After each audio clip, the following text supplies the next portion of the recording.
thought it all observing. She kept to herself her wording.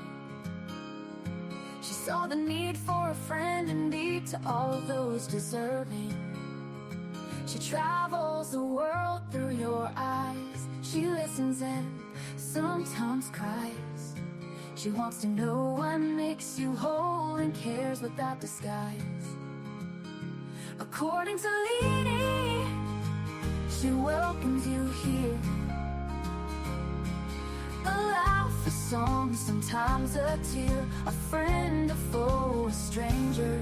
Your life story, your moments of glory. You're sad, you're happy, your dreams and your worries. She wants to know the ins and outs of all of you here. According to Leanie, according to Leanie, she welcomes you here. A laugh, a song, sometimes a tear, a friend, a foe, a stranger. Your life story, your moments of glory. You're sad, you're happy, your dreams and your worry. She wants to know the ins and outs of all of you here. According to Leanie, she wants to know what it is all about. According to Leanie, you're welcome here while we all just figure life out. So sit back and yak, smile and laugh, have a cuppa or two. Leanie is coming on right now and she welcomes you. Let's hear life according to Leanie.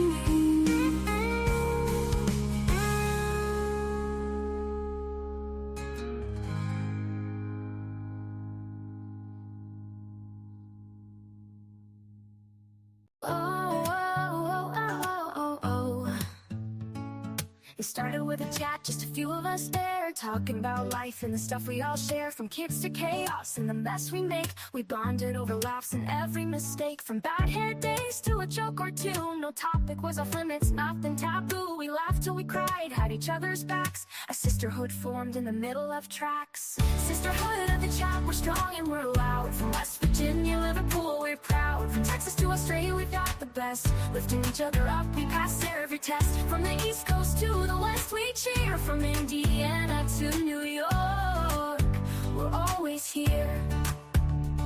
From late night texts to early morning calls, we've been through it all, big and small. From talking fashion to the crazy stuff, we've got each other's backs when life gets tough. We send memes and pics of the day gone wrong and the occasional "can you believe this song?" We share everything, no secrets to keep, like a wild dream that we never want to sleep.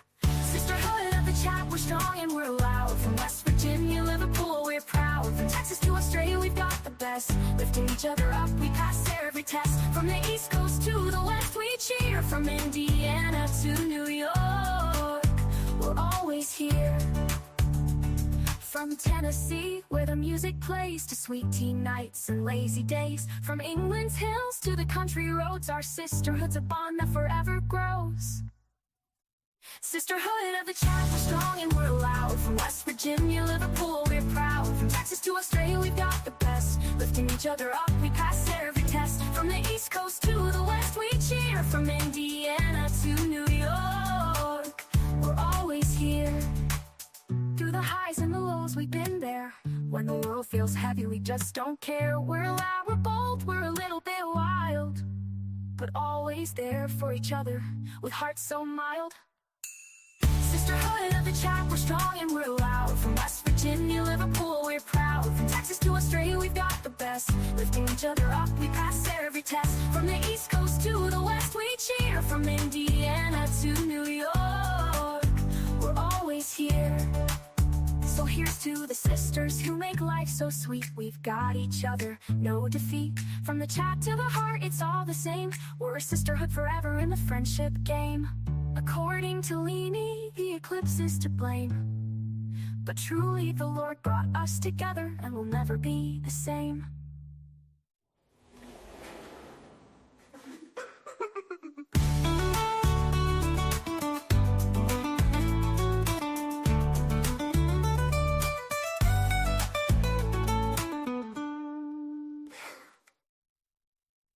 So here's to the sisters who make life so sweet. We've got each other, no defeat. From the chat to the heart, it's all the same. We're a sisterhood forever in the friendship game. According to Leanie, the eclipse is to blame. But truly the Lord brought us together, and we'll never be the same. Hello, hello, hello. Hi, everybody. Thank you guys so much for being here. I appreciate it. Lizzo, hot damn, 23 months. And I can say it has been longer for Lizzo, but she took a little break for a little bit, and stupid YouTube didn't keep up with that. Pisses me off just a little bit. But Lizzo's been here since day one, too, and I appreciate it. Very good friend of mine, and I appreciate it. Thank you guys so much for being here. Man, Lizzo, it's late for you. I just not thought about that. Or early for you. Have you been to bed? Just curious. How's everybody doing? Everybody good? I hope you guys had a good weekend. I had an emotional weekend. There's not that many people here, so I'll just go ahead and tell it. But I am the mother of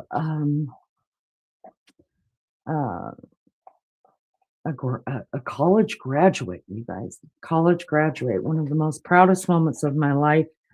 On top of this, one of the saddest moments of my life. But I got through it. There was over 60. There was one count I did. There was 63 people in this house, y'all. I don't know how I kept it together, but now 10 of them were grandchildren, so we can go down to 53. And then 9 of them, no, take that back, because my baby child had his girlfriend here. So let's just say another 10 of them were my own children, and then my bonus child. So that's 11 kids. So yeah, roughly a little over 30 people that just were here. Now, all the grandparents were in. Of course, my mama didn't live to see this day, but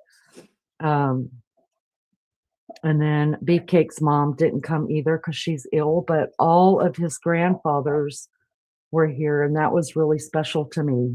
So we got 4 generations of pictures.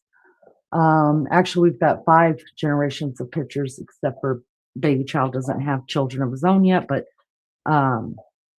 so there's 5 generations that were here, and that was really, really special too. And it's one of those that, oh, it's so bittersweet. You're just like beaming with pride seeing your boy walk across that stage. But at the same time, it's like, wow, like that's it. Like no more, I mean, they still need you. I've got, he's my youngest, out of 5, and my kids go all the way up to 41. So I've got 41 all the way down to 22-year-old now. And so my older, I have a great relationship with all of my kids. So I understand they don't quit needing you, but when you've got them completely raised and done everything you can, and it's just over. It's just like, oh shit.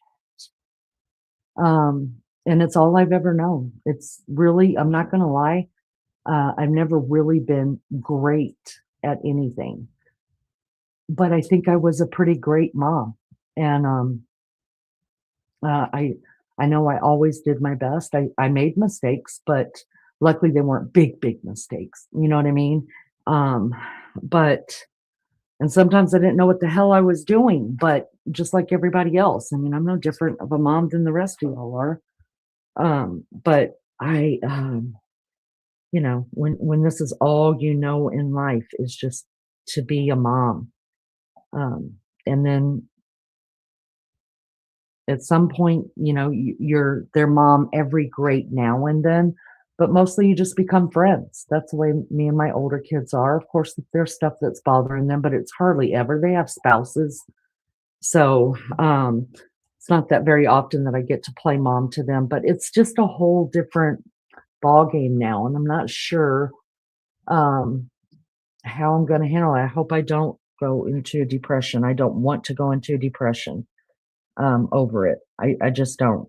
But We'll see. We'll see what works out, what doesn't. It's not going to help that, you know, I thought a lot yesterday. I did a lot of reminiscing, of course, as we all do. And I thought about the last 2 years, which is how long I've had this channel. And uh, I thought about what a miserable freaking person I was when I started this channel and how depressed I was and how lost I was because my baby child was in college, even though he just lived across town from me and I could see him whenever I wanted to. I didn't want to be that mom, you know what I mean? Like, so I was so depressed and so lost. Like, what do I do? What do I do now? You know?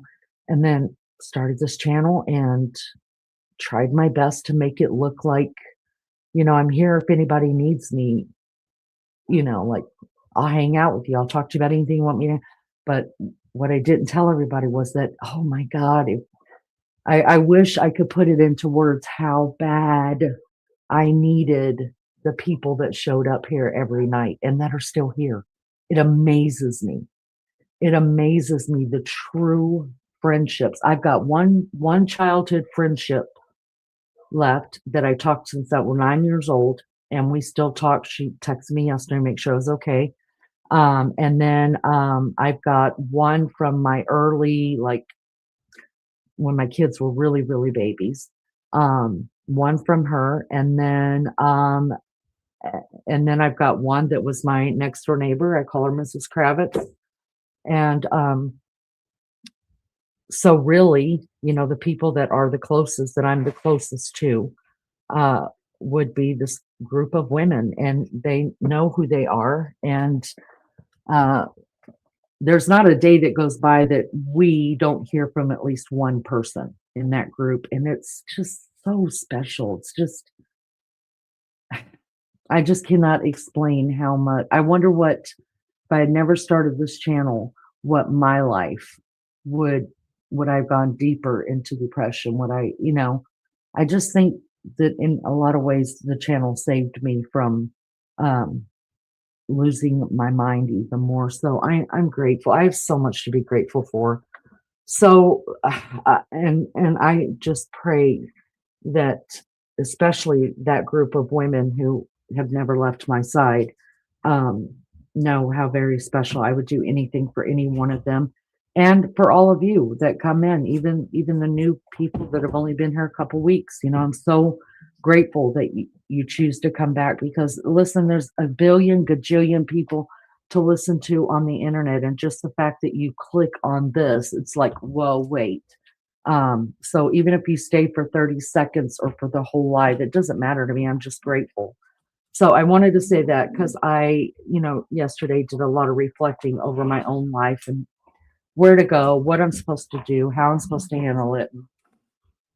And I'm going to figure it out. We always do. We always figure out stuff, but going into new seasons is scary when your life changes. It's a scary situation. And so I'm a little bit scared, but I know I'm going to be okay one way or another. And so I just wanted to give that out and say thank you so much for being here, wherever you are in the world. Thank you, and thank you for what you've brought to my life. I'm a changed person because of you guys. All right, let's take a roll real quick. Hello,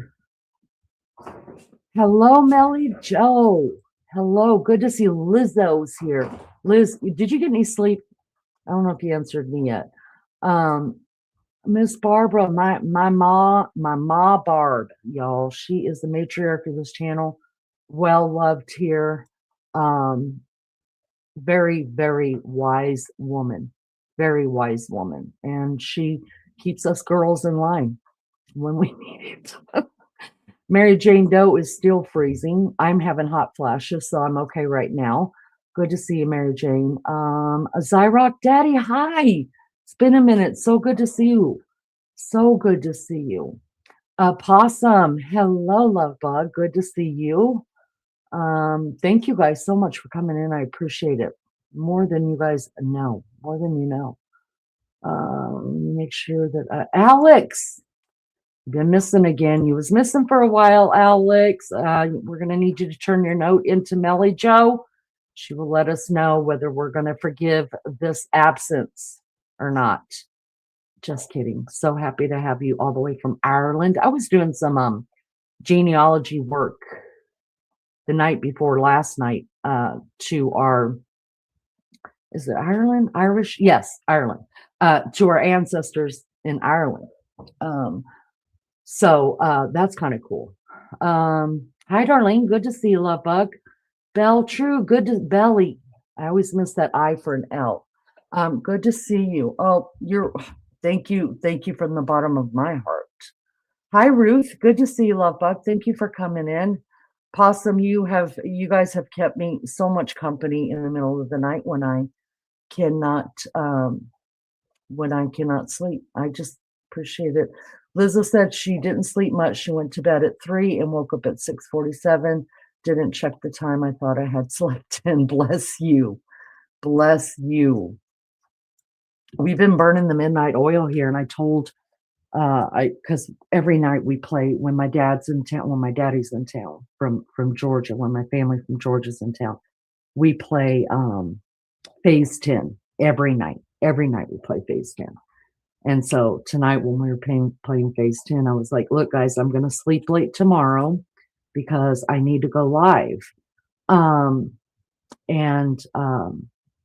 I told him, I said, I feel bad, going live or anything when they're here, but everybody's asleep. It's fine. I'll just cat nap during the day tomorrow, hopefully get caught up on my sleep. But I haven't even told them that I'm having a procedure done. So, which they don't mind, you guys. If I wanted to go live during the day, nobody would say anything to me. But I only get to see my parents from Georgia like maybe twice, 3 times a year at the most. And so when they're here, I like to spend every waking moment with them. I mean, he missed the first 50 years of my life. And I didn't find him until I was 50 years old. So every time I get a chance with him and to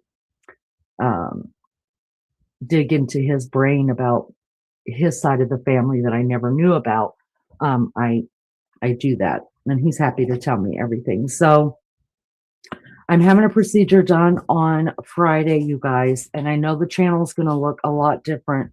And I just want to apologize right now for all those that are new to this channel and they just think, we get on here, we chat, we do true crime, listen to Leanie, just talk bullshit and all that, because it's not going to look like that. And I don't know how long the recovery is on it, but I won't be able to speak at least for a couple of weeks. So what we're going to do is jump back into the trials.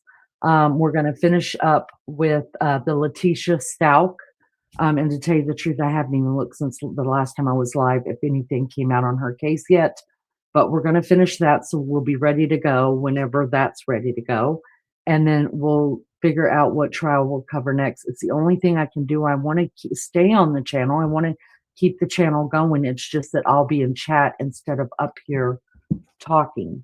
At least for the first couple of weeks, we're just going to have to do a silent stream watching. Maybe we'll just watch them. I'll bring out some archives of some of the first funny ass lives that we did. That might be fun too. So I don't know, but I still am going to go live. I just won't be able to be talking. Hi, C. Good to see you, love bug. Good to see you, baby. And quit calling me mother. My bio father has a controlling wife. I think that may be why he doesn't reach out to me more. It's really threatening I could imagine to a wife, that finds out that that her husband has a child out there that they knew nothing about. But lucky for me, like I came along 4 years before they were even married. So I was already in the world for 2 years before they ever met each other. You know what I mean? He just didn't know it. So I think that's what made it a little bit easier for her. And she's just as accepting to me as if she claims me as I was her own. So maybe that's what it is. But I was so scared because I talked to her before I talked to him because he thought one of the family was playing a joke on him. So I had to talk to her in Messenger, and y'all, I thought she hated me. Oh, I've never been so scared of anything in my life than that, because rejection sucks. And then when you think, because I didn't know how long they'd been married, I didn't know if, he was married whenever I was conceived. But whenever you think that just maybe they had, he had an affair and um, I could be messing up someone's marriage, I was so scared. So I was very happy to learn that he didn't even know her when I was conceived, and said maybe that made it a little bit different. Now, I don't have a great relationship anymore with their two daughters. They have two daughters together, and I don't have a great relationship with them anymore for reasons that I just won't talk about. But I'm fine. I'm okay. I'm okay with that. I just wanted to know him and my family history. So, Mary says, I think you might have been married to that woman back when I was conceived. Yeah, that would be tough. Nope, I'm actually wrong about that because I have a brother that's a few years younger than me and he has a different mother. Oh, wow. Well, I mean, still, I mean, people, I think they're two daughters, and maybe they, um, I mean, I don't know what that's like, but maybe to them, I was more of a threat. And then, I mean, because he treats me no different than he treats them. You know what I mean? In fact, he missed his family reunion to be here for my son's graduation. So, yeah, there's that. So it's good to see everybody again. Thank you so much for being here, even the ones up in the naked bushes. I appreciate you too. So yeah, we're gonna figure out this week, get through it, and then starting next week, things will look a little bit different on the channel. But I will tell you, we will still cover stuff. We'll still do stuff. You just won't hear me talking about it. I'll be in chat with the rest of you guys, which I'm usually there anyways when things are playing on the screen. But there will be little to no talking unless I can talk somebody up into coming up here. And one of my either because my co-host is still, she's still in her grieving process. So I mean, if I could talk one of the mods into coming up and running a show while I sit here and listen, then we'll do that. Mary Jane Doe's rushing me around the corner. She said, what the hell's going on with Bryan Kohberger? Shut the hell up, Leanie. That's what Mary Jane Doe said. Y'all can you believe it. No, I'm just kidding.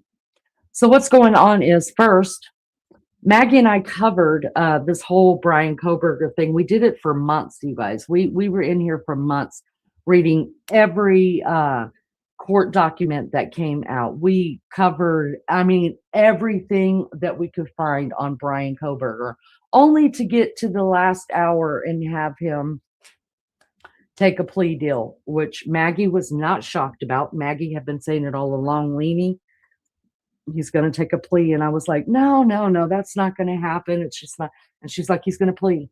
And she was right. And we were devastated because we were ready for that trial, you guys. We were going to trial every day with Bryan Kohberger.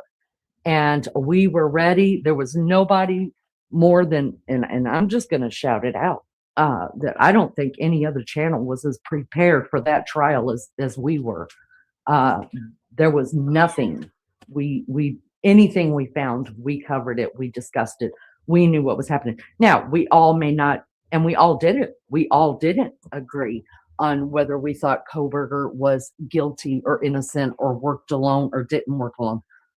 But that's not ever what my channel is about. It's never about, well, what does Lainey think, and let's all jump on hers. Hell no. Nobody cares about that. You don't have to agree with me with nothing. You just have to respect my right to have an opinion, just like I respect yours and everybody else's. And you got to bring me facts. You got to bring me some facts. But it didn't matter. All of us that were here together, some of us were just like, this is just not no. And some of us were like, hell yeah, he did it. You know what I mean? But it didn't matter because we knew to respect each other. And I think when you do it that way, you end up learning a lot, because sometimes we get so narrow-minded in our own way of thinking that we can't look outside the box. So if you've got someone sitting there going, but wait a second, Leanie, you forgot about this part right here. I'm like, oh, Oh my God, I didn't know that. Or, oh my God, I didn't even think about it that way. I mean, discussions are great. I love discussions. I love it. Hi, April. Good to see you. My grands miss you. Yes, your nana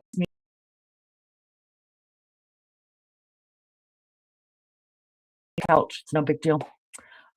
There's still channels that post like every day defending him. Yes, I know that. And that's why I wanted to do this. Because so when we were covering the Bryan Kohberger case, there were people that knew this channel and knew me, and they did everything they could to get me to stop covering it. I got bashed up one side and down the other, and oh, it was terrible. I really didn't care, to tell you the truth, but we took some heat for covering that case in the way that we were covering it. And the number one thing I kept hearing from that one person was, where are the bodies?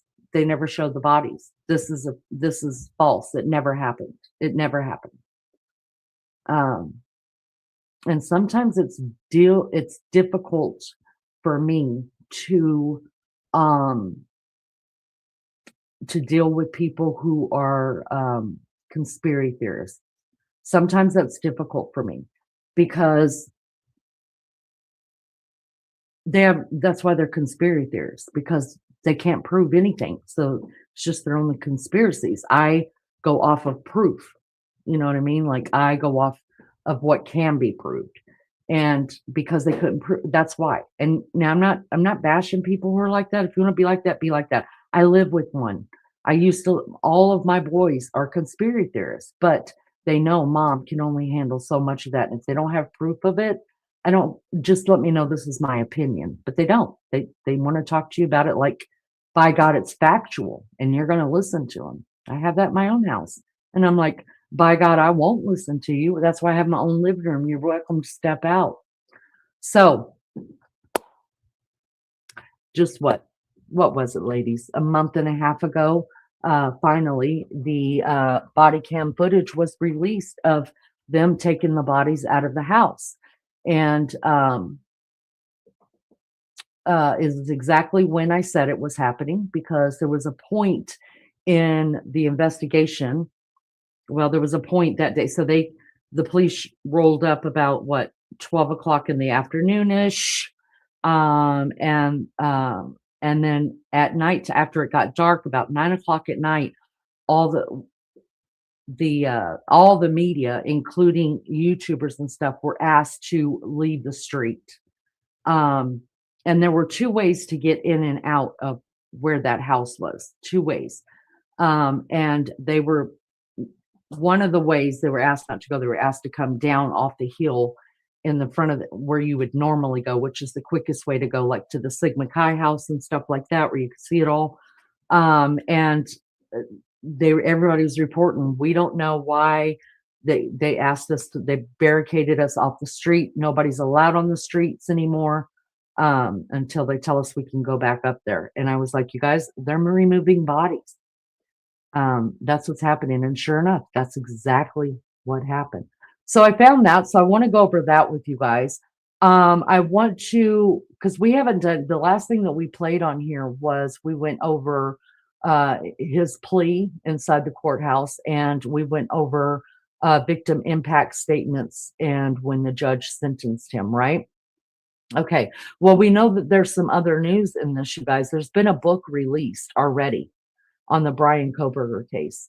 I forget what it's called, but I could pull it up. But I forget what it's called. There's been a book released, and Ann Taylor, who was Bryan Kohberger's lead attorney, she hasn't said anything. She's not given any, no comments, no nothing on the Bryan Kohberger case since he has been convicted and sentenced. She's not said anything until last week, when that book came out, and I guess people had time to just flip through the pages and see what was in on it. Come to find out, one of the defense witnesses, who is not sworn, how do you say that, you guys? Not sworn to secrecy, but lawfully he's not allowed to talk about the case. He hasn't been lifted from that yet. Well, he did. He talked to the person who wrote that book and gave him or her, I think it's a him though, content on that. And he's been quoted in the book. So Ann Taylor came out, made a comment about it, and expressed her displeasure with him that he was still under oath.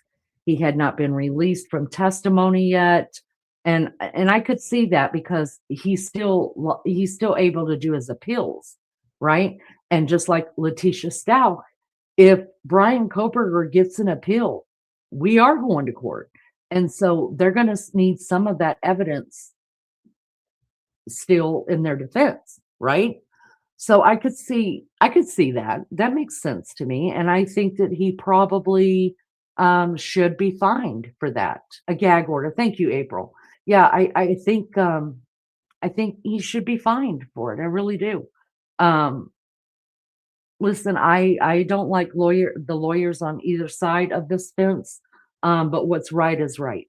And even though I believe Kohberger to be completely guilty, I think that you don't have if you have a gag order on you, you should be in some serious trouble if you break that gag order.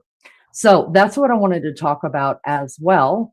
And also I'm going to I want to also talk about, has anybody seen, Alex says, any idea of his motive? MJD says incel.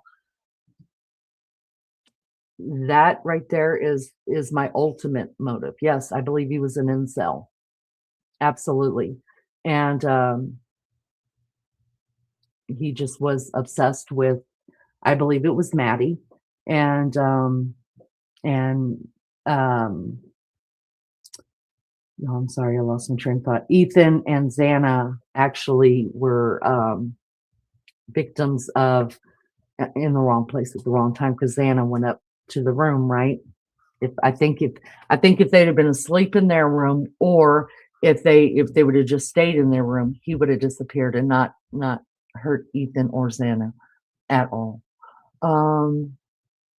So what I want to do first, so I've got a couple things we're going to bring up, we're going to talk about, but mainly I've got things that we want to listen to.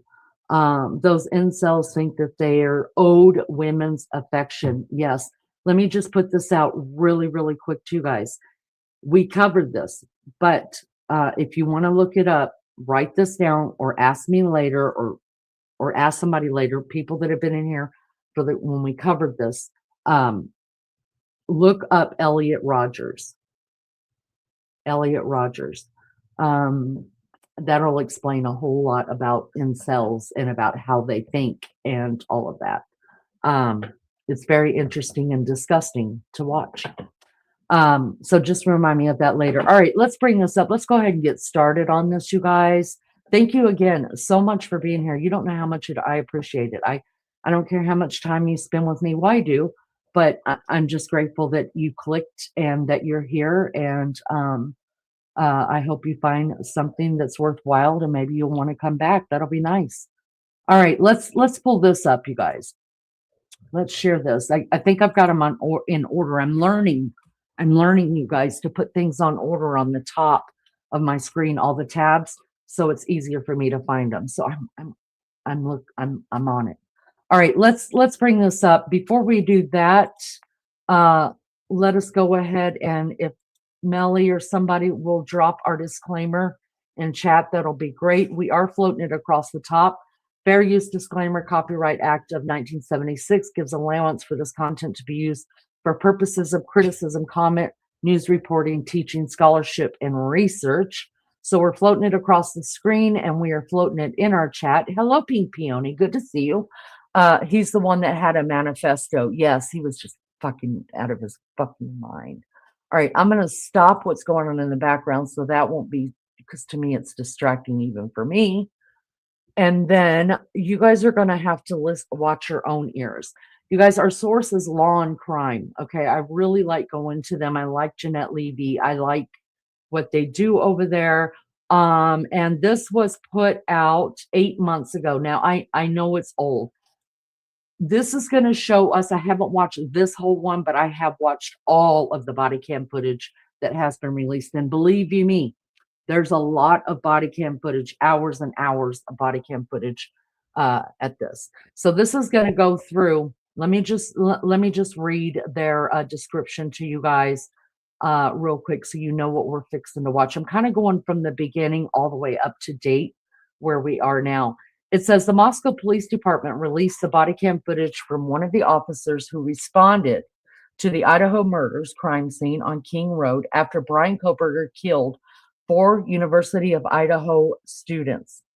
In the footage, officers spoke to the surviving roommates and witness on scene who reported seeing a man dressed all in black, wearing a mask, telling the victims, "You're going to be okay. I'm going to help you." Kohberger stabbed Maddie Mogan, Kaylee Gonsalves, Ethan Chapin, and Xanaker to death inside the off-campus home. Hey, hush that. Home in the early hours of November 13th, 2022. He pled guilty to the crimes days before the trial was set to begin. He will spend the rest of his life behind bars, pending, right? His appeals, because he still gets appeals. So that's what we're going to watch first. You guys watch your own ears. Let me make sure I'm starting this right. And like I said, what we're going to start seeing right away is, as soon as the police get there, some of it, in case you don't know this, it won't take long to get caught up on exactly who all the key players are here. And I do say key, not people who have been inserted into this crime, because there are people that just want to believe that BRYAN Kohberger did not do this. Y'all, I've never seen so much evidence stacked against a person. Seriously. Like, this was shut and dry. All right, so here we go. Pretty much they were in the meeting room. I heard the dancing and laughing. Kaylee went upstairs and she screamed because someone's in the room and she ran downstairs. And I kept calling her name and she wouldn't answer. And I saw the guy. I just locked the door and I ran downstairs. We don't know what's going on. Just come here. There's 2. Looks like fatalities. I heard her scream and she ran downstairs because she saw someone. That's what I'm pretty sure she said. Someone's here, and she screamed and just ran downstairs. And I called for her name, but I jumped up and locked my door because I was so scared. And then I heard someone in the bathroom, and I heard her crying, and I heard some guy say that, "You're gonna be okay. I'm gonna help you." And I kept calling her name, but she wasn't answering. And then I opened the door for a second, and I saw this guy, and he was not insanely tall, but he was wearing all black and like this mask that was just covering his forehead and his mouth. Well, get in town. We've got a quadruple homicide.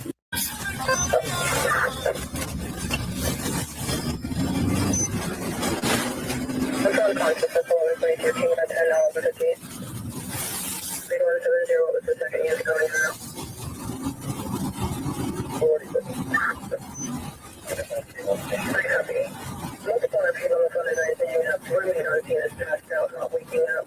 Well, if they got drunk on the street, the state's going to take it about them, you know, being in the room with them, trying to get through this.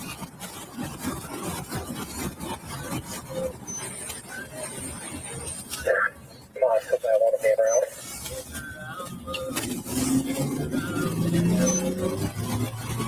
I copy that 20-year-old female. Please comment, trying to get further.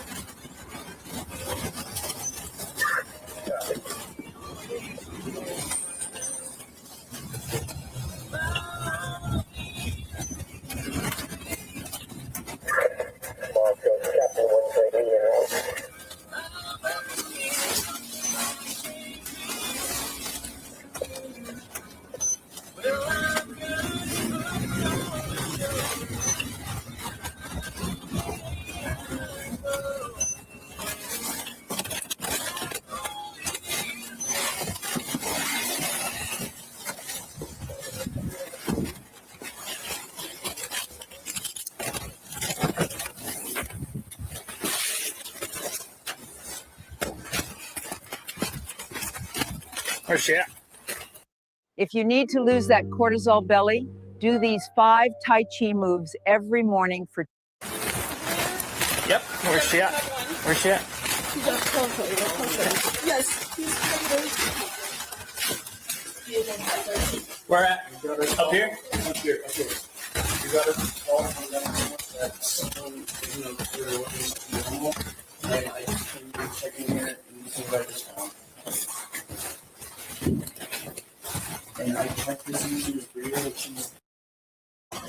and I didn't check them yet, but I'm pretty sure. 13.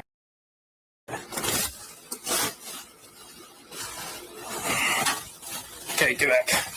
I don't know if they're still in here or not. I really just I grabbed the knife.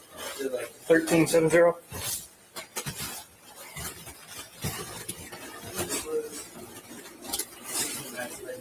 Okay, stay back there, please.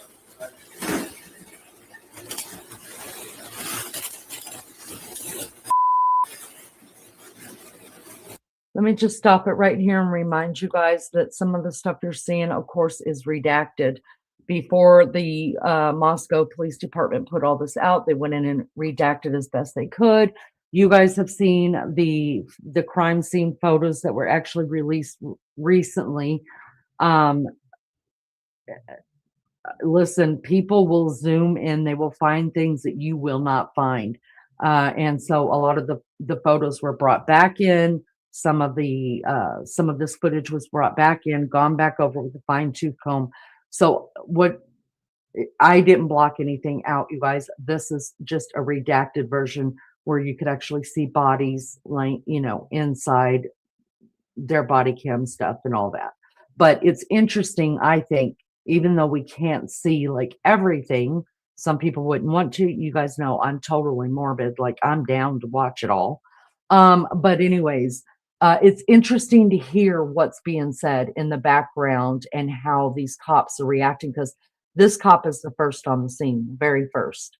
So now he's calling in with all these numbers to say, you guys, there's dead people here, and this is vicious. So I just wanted to let everybody know, just in case, that nope, the redactions are not mine, and this is from Law and Crime, and this is the first cop on the scene.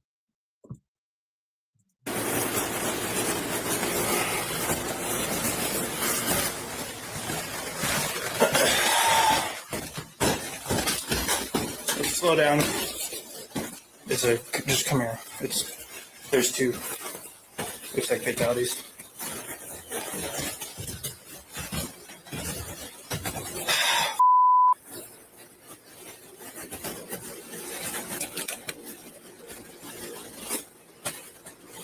Dude.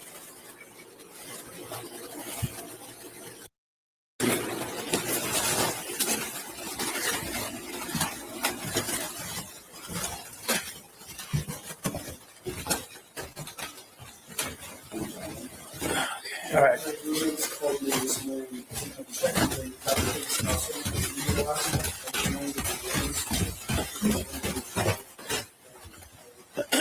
Okay. Nobody's allowed to leave for now. Okay. Just stay here for me, please.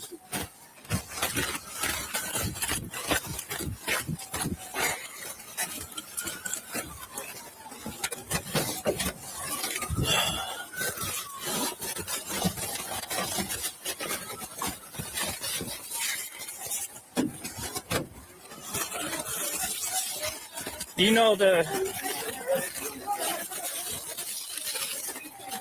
Okay. Here. Can you guys go over to the dumpster for me, please?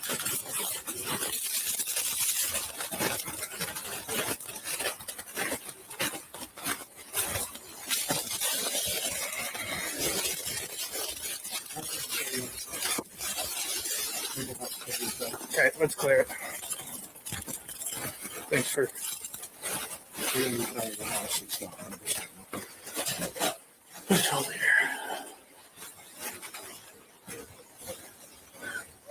Okay. I'll just start down here. Police department.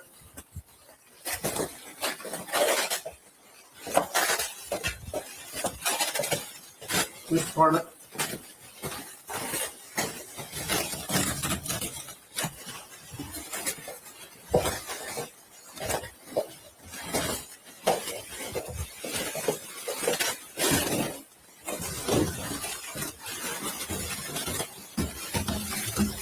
Moscow Police Department, if you're in here, announce yourself.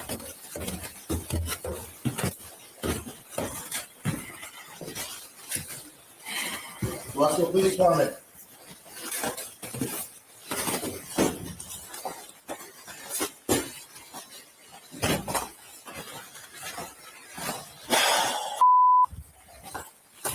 Clear here. Going up. There.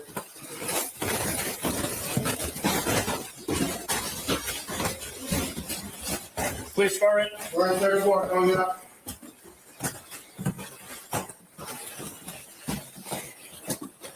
We got another.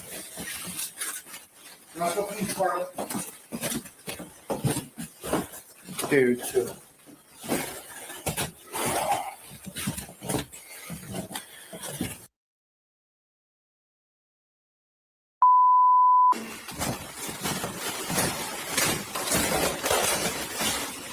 Moscow. We're clear. Let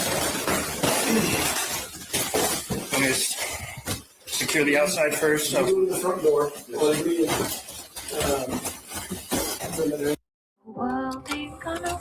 Come back. You don't have to leave your family. Mom, you can't do that. There's a back entry. I was going to start taping it all off. Brian's taking the outside off. Okay. Where's the other? Two right here.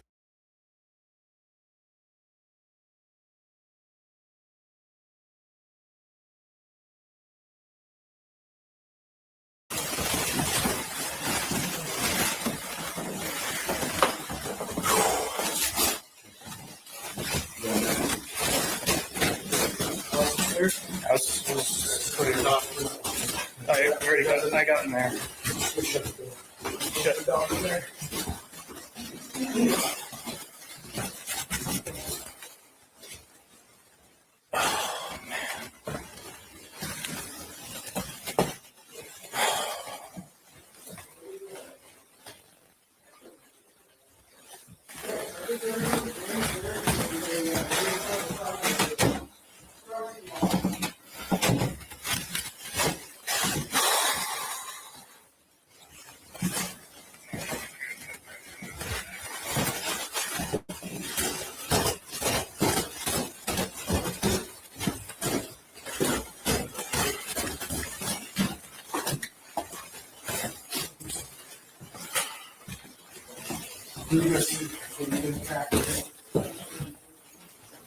Check with the prints.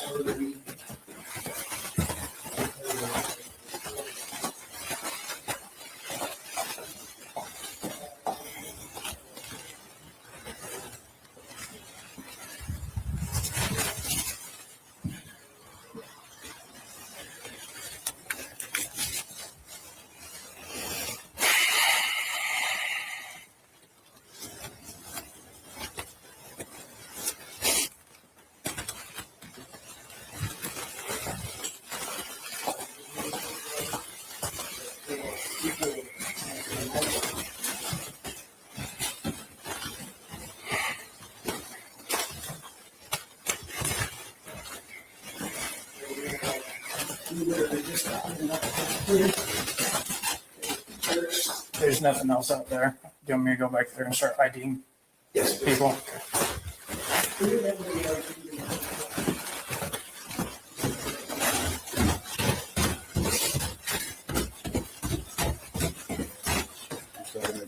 Okay, I'm going to start IDing all of them.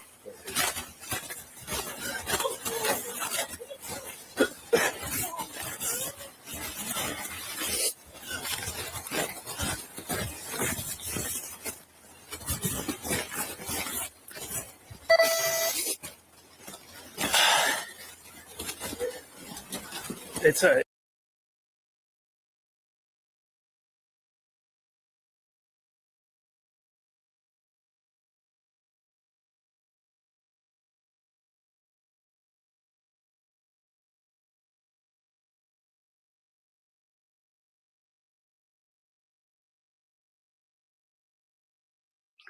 So of course this is all redacted out because he's telling them what he's found in the house.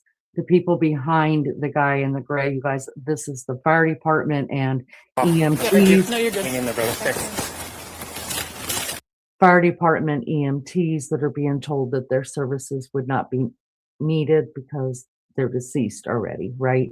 All, as we know, all of the kids that were the two surviving roommates are amongst these kids that are standing out here across the street now because they've been moved away from the crime scene.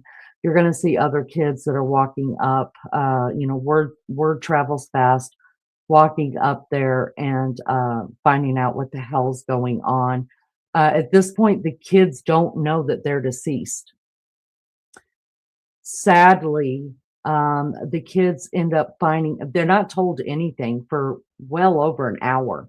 They don't know if people are dead in there. They don't know where Kaylee and Maddie are that are on the third floor.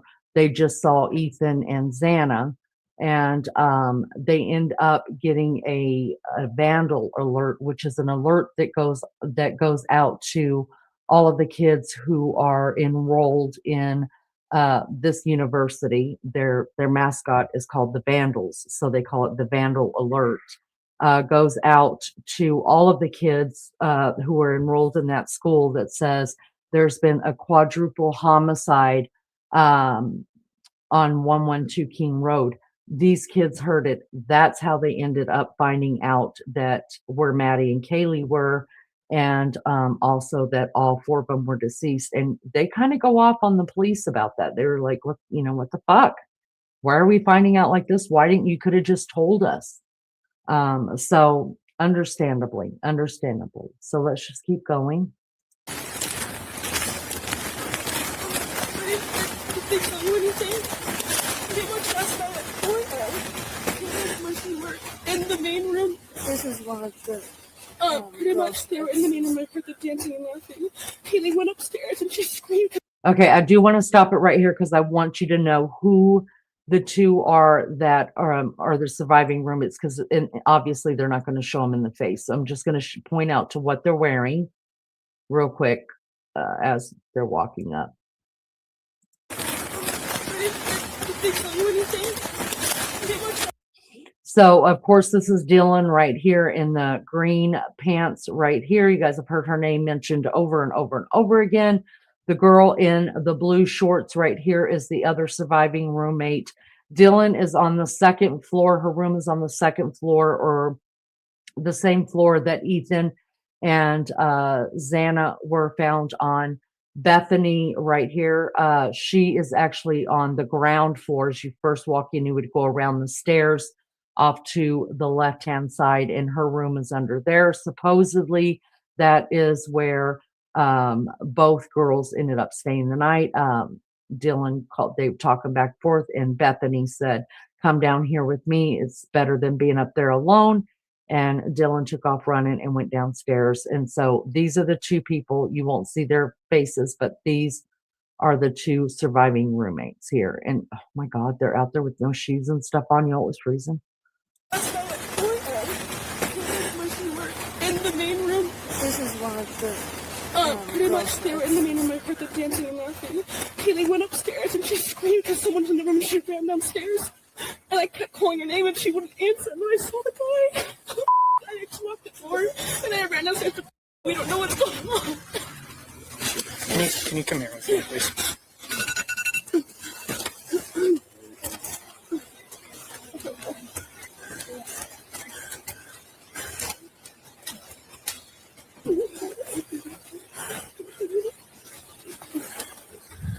Break Fire 3170. Could you guys grab some blankets for all these people out here? Oh, okay. Nope. Just come over here with me, please. Okay. Just give me 1 second, please. I'm going to get your name and information. Just 1 second. We'll get you a blanket and stuff, all right?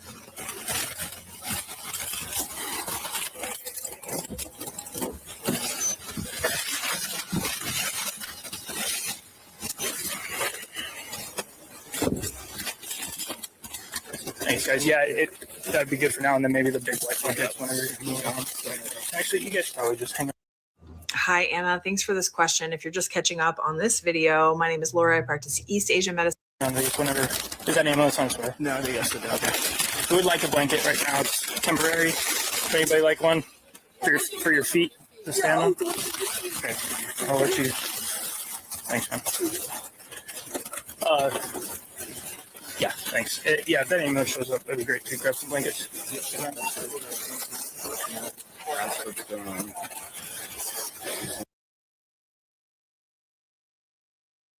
Yeah, 1 second, man. Let me just grab it. Oh, you guys' info.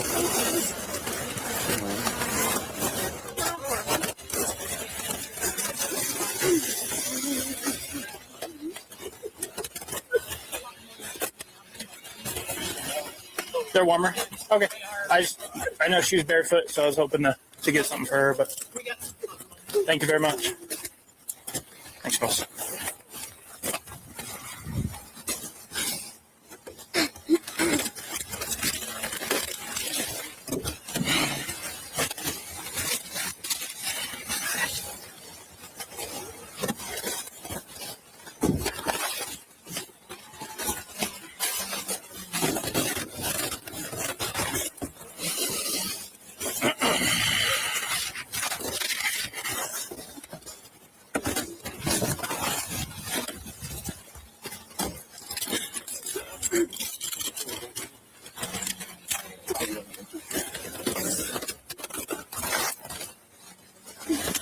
Okay, what's your last name?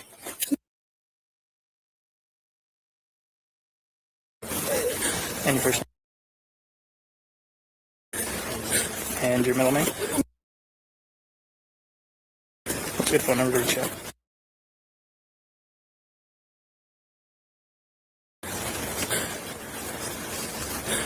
Okay, and is this your address? Yes. What's that address? 1122 King Road.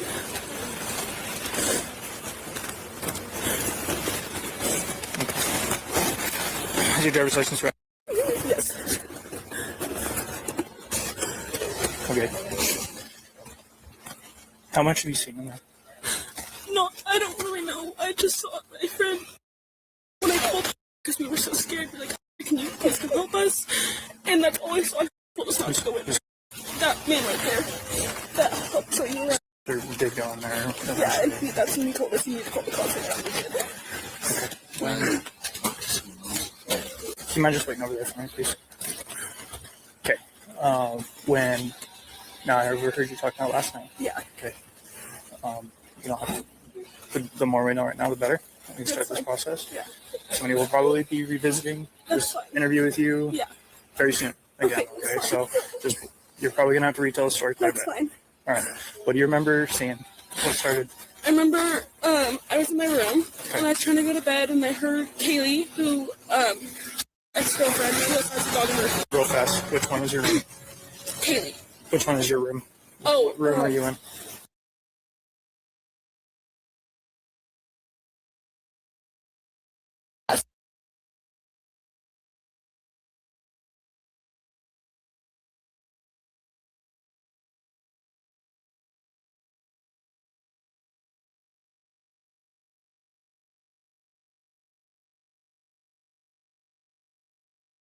You were in that room? My room, not Xander's room. My room. And your room is this one right here? Next to the stairs. That one is Xander's room. Second floor room. Second floor. Okay. All I heard was I heard go upstairs. Like, okay, I'm gonna go to sleep now because she's going upstairs. And you heard who go upstairs? Kaylee and the dog Murphy. And upstairs to the very top? Yeah, that's where her room is.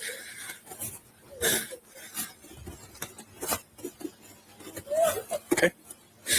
And then all of a sudden I heard her walking up. I heard her scream, and she ran downstairs because she saw someone. That's what I'm pretty sure she said. Someone's here, and she screamed and just ran downstairs.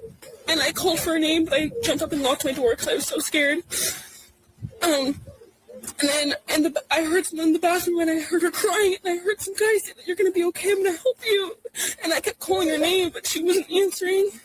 And then I opened the door for a second, and I saw this guy, and he was not insanely tall, but he's wearing all black and like this mask, which is covering his forehead and his mouth. And I locked the door and I called, and I didn't know what to do. This was at 4 a.m. Yes. Okay. And so then I just ran down to you left here? Yeah, I left my room down to she's that one with the white blinds at the very bottom. Okay. I ran down there and we talked, and we just locked the door. We didn't think anything of it. We're like, nothing happens in Moscow, so we just like tried to go to bed. And then we woke up, and it was weird because none of our roommates were up, and we called all of them. They were not waking up, and so me and like, this is weird. So I called and to come over, and then that's when all this happened. Who all lives here with you? Me, that one right there. Okay. This is Xana. Xana is the girl in there. Is the girl that lives this one? Yeah. Okay. How do you spell her name? Xana. Do you know if she has a middle name? Alexis, I think. Do you know what her last name is? Kernodal. K. I don't know how to spell it really. K. You know? R-N-O-D-L. K-A-E-R. K-E-R. K-E-R. N-O. N-O. L-E. D-L-E. Okay. X-A-N-A. X-A-N-A. Okay. Ethan who's in there, he doesn't actually live here, but he's here like almost all the time. There's a male that lives here, and he doesn't actually live here. He's in the room with Xana, I believe. He's in there right now. But he doesn't live here, but he's here a lot. And then there's Maddie, Mogan, and Kaylee up top. I don't. Yeah, I have to do some commentating in between some of this. I want to back it up just a little bit because I want to show you guys right now out there, the people that you're hearing crying, you kind of hear crying in the background, 2 girls. One of them is Ethan's triplet sister. Ethan was a triplet. And his sister is there. This is actually her vehicle right here. And his triplet brother is also there. They all 3 went to the school together. And Ethan didn't live here. He spent a lot of time over here, of course, because Xana lived here and that was his girlfriend at the time. Let me back this up just a little bit because I want to show you something really quick. The guy standing in the background right here with these shorts on, you're going to see him be put into this vehicle, into this cop car right here. This is actually Jack Decor, who was Kaylee's ex-boyfriend at the time. She tried calling him several times that night. I do know that it just came out recently that they did talk for about 23 minutes, and then I guess they started trying to call him back whenever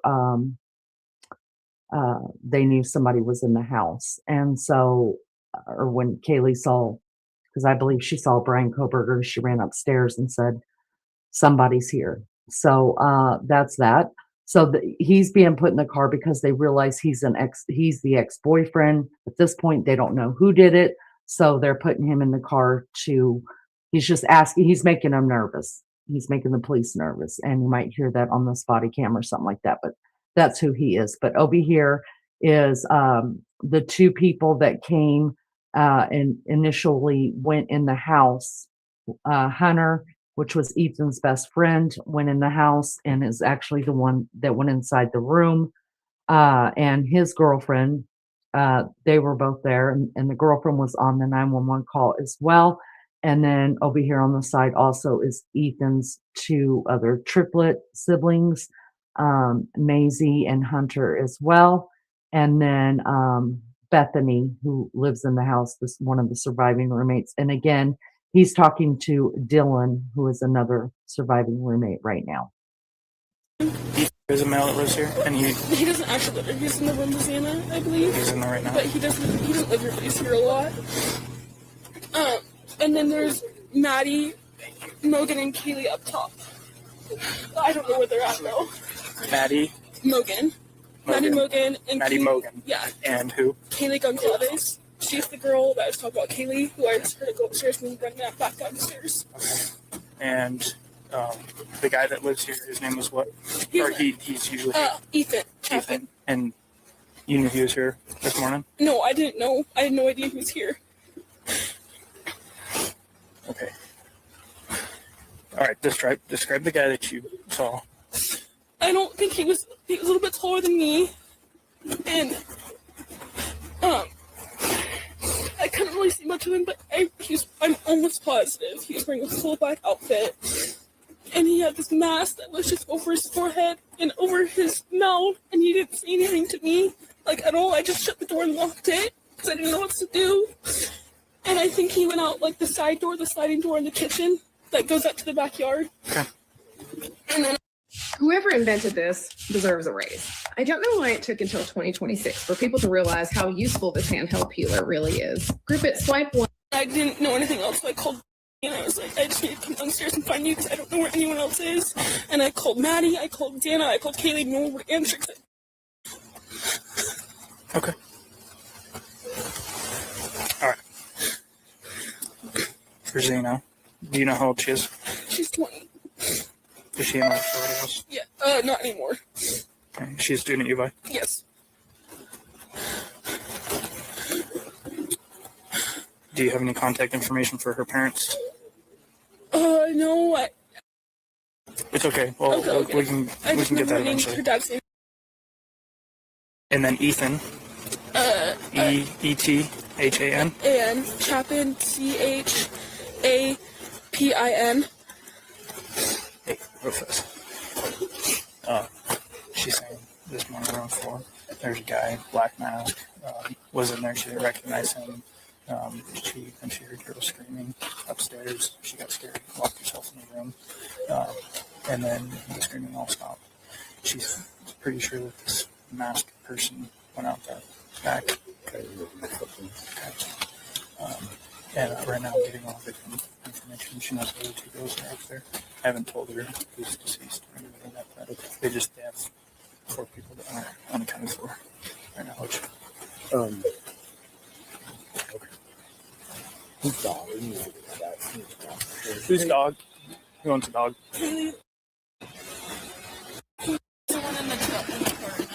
Okay.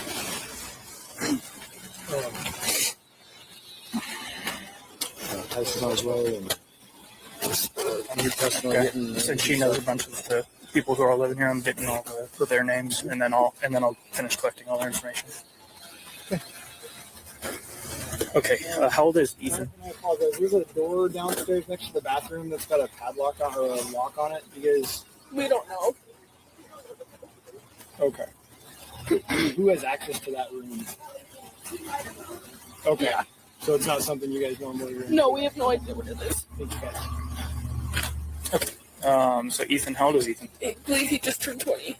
20. And it's Chapin, C-H-A-P-I-N? Yes, I believe. Okay. Do you happen to know either of their date of birth?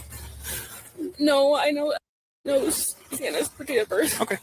No worries. And Ethan's also a UVI student? Yes, he is.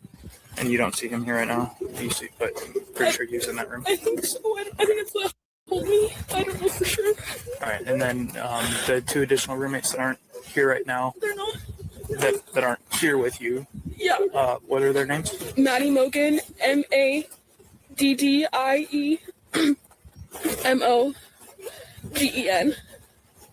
And then Kaylee, K-A-Y-L-E-E.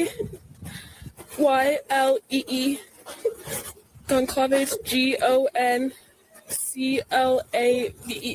I think that's how you spell it. How old is Maddie? 21. Or 21 or 22. I can't remember. They're both over 21, but I don't know exactly. I think so. How old is Kaylee? Over 21. I believe she's 21 or 22.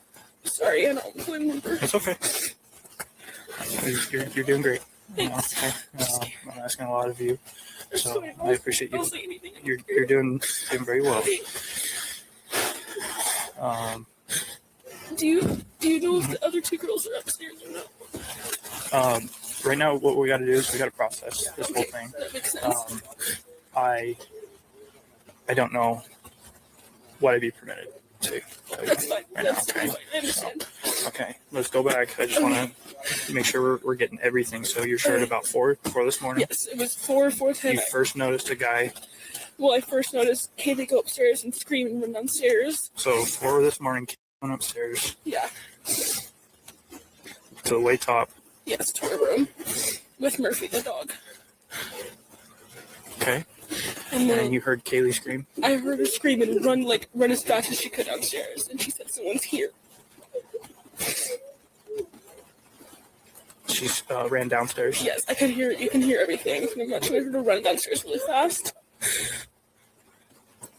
And then I heard Murphy barking a lot. Okay. And then I heard her going to I think it was the bathroom, and I remember her sobbing, and I just remember hearing this guy's voice, and I didn't recognize saying, "You're gonna be okay, I'm gonna help you," but it wasn't like, I don't know how to explain it. Like, it wasn't in like a nice way, it was like a weird way, like a weird tone. You're gonna be okay. I'm gonna help you. Yeah. And you didn't hear anything from Kaylee anymore? No, after that I didn't hear anything. So then I kept calling for her name. I called on my phone, I called Xana, Maddie, and Kaylee, none of them answered. So then I opened up the door to look, and that's when I saw the guy pass by. He looked at me, but he didn't come towards me or say anything, which was really confusing to me. I don't understand that. And I'm pretty sure he went out the side door. And then I called and said she thought maybe there was a fire or like a firework. We didn't know. She heard this loud noise and there was a light, I guess. Did you hear like a pop, like a bang? I don't know. Did you hear a bang? It's what she heard. Okay. That's what she heard. Okay, never mind. You sit there. I didn't hear that.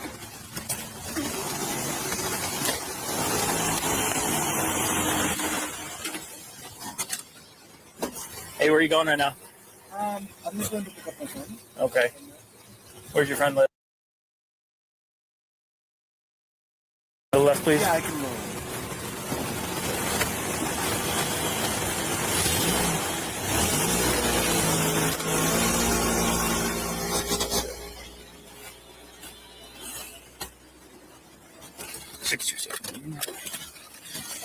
Okay.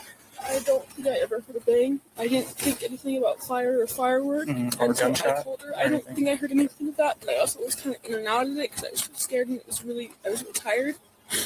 And that's when I called and I told her, I need to come to your room because she was the only one that was answering me. So I just ran down there, and for a second I stopped and I saw Xana passed out, and I thought maybe she was just like sleeping or something. I didn't think anything because I was so out of it. And I went into the room and we just fell asleep. And then we woke up this morning and no one was waking up at all. Like, no one was answering, which was really weird because all of us wake up around like 9 or 10. And then I called to come check, and he came here first. And I told him what happened, and then he looked in the room and he said, "You need to get out and call the cops."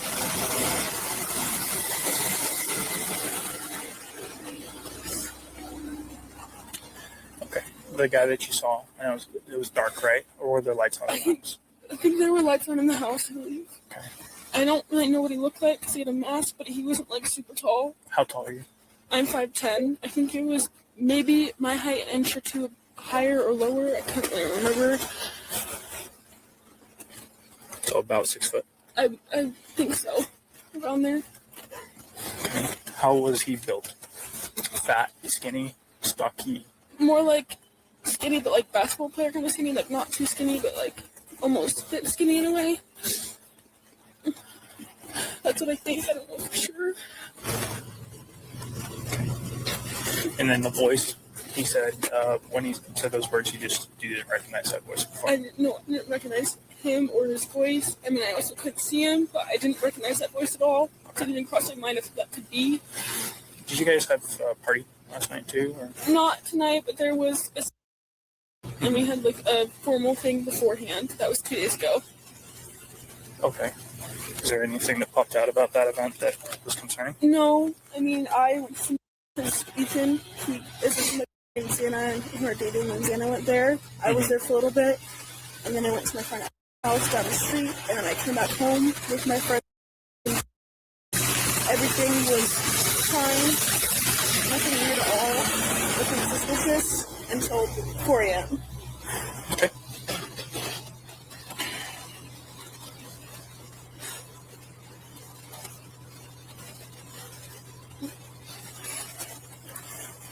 All right.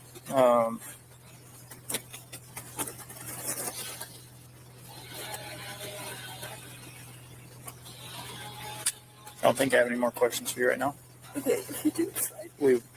somebody else will. Okay. Sounds good. So let's grab that. Let's go back over there. Okay.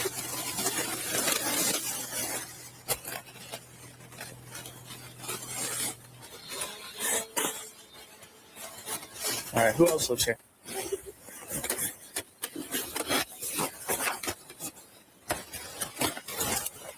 Can I get your last name, please?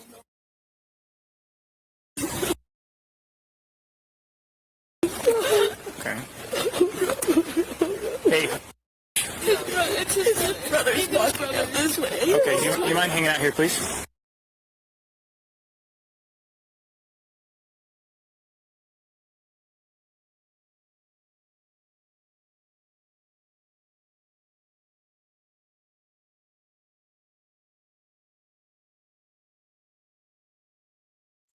The guy who's talking to and asking if he'll stay here, that is the brother of Ethan. And I'm pretty sure at this point is when he's calling his parents to let his parents know that he believes Ethan is dead. The oddest thing, you guys, about this was this weekend that all this happened was a parents' weekend, meaning that all the parents go visit their kids on campus. You know, they hang out with their kids, and so they had just had a parents' weekend and a big also a big football game or basketball game, one of them, and so Ethan's parents weren't even back home yet. They turned around and came back. So the whole thing is really, really sad. Thank you guys so much for being here. We're just watching some body camera footage. It is pinned at the top. There's so much body cam footage to watch, you guys. Hours and hours of this stuff. I just pulled up a couple of things to watch. And I'm glad you guys are here for it. Thank you guys so much. It is very twisted. Hey, Maybelline, good to see you. Mary Jane Doe says, I don't know if anybody would have been able to hold me back if I thought my siblings was in there or my sibling. Yeah, it would be, I don't know. But then these are just young kids. You know, they're not kids, but they are kids. To me, they're kids. All of you guys are probably kids to me. I'm probably older than all of you. But, you know, they do what the cops say. Hi, Jay. Good to see you. Thank you, everybody, for being here. Rebecca, so good to see you. Thank you for coming in. Maybelline, thank you for coming in. Y'all come on down, have a discussion. Tell me what you guys think. You don't have to agree with what I think about this case. You're welcome to have your own opinion. You won't get bashed here for it at all. We just respect each other's right to have our own opinions. Jay says, why didn't she call the cops when she saw a guy with the mask on? And then she wakes up in the morning not doing anything. I think that's still one of the mind-boggling things of this. But having never done the drugs that they were doing that night, and on top of the liquor they drank, I don't know. Should the paramedics not be looking after that girl? I mean, I don't know if they sent him down to the end of the street or whatever, but you know, they're not going to stay on scene unless one of them get asked to be seen by a paramedic. Or now, this is only one man's body footage, you guys, just one. This is the first police officer that was on the scene. That's what we're watching. Every one of these police that are around here all have their own body cam footage. So somebody may have already asked all of those kids, do you guys need an ambulance? Do you need to go to the hospital? That kind of thing. You know what I mean?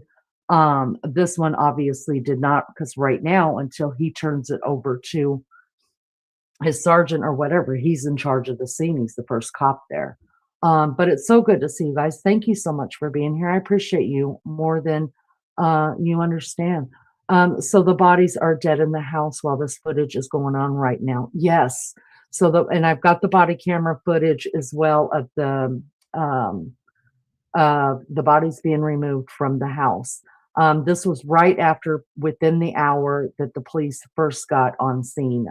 So the bodies are still in the house. They stay in the house until like 10 something, 11 something at nighttime. is when they were finally removed. So, and the sad thing is that they don't even know yet that Kaylee and Maddie are in that house. So right now they know that Ethan and Xana are in the house, and they're not in a good way. Hi, Anya. Good to see you. I love, love, love that name, Anya. I love it. It doesn't make sense. I have 4 adult kids, and not one of them would have been alive because they all would have fought to death for each other. Understandable. I think they were taken on by surprise. All right, let's get to it because I've got so much to show you guys. So much. This one is probably got about 20 minutes left to it, and then we will move on to the next one. Oh, did I turn it down? Oh no, they're still reading.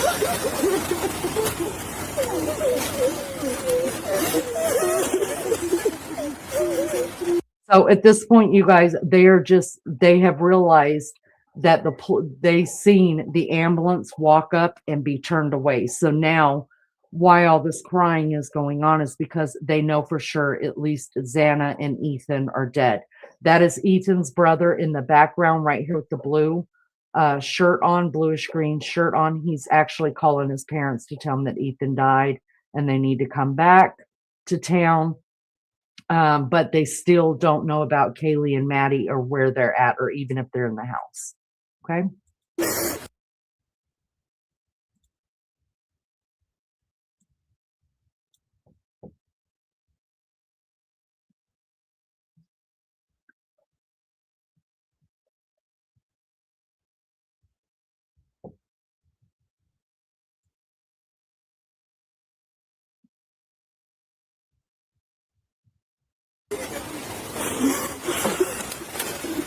You said, okay.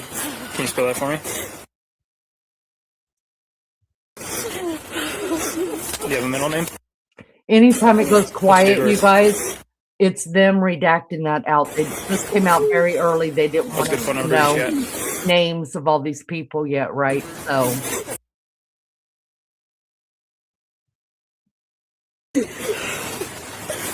And then is your driver's license through what state? What state is your driver's license through? Do you have a room that's assigned to you here? When you go in? No one else lives in the house.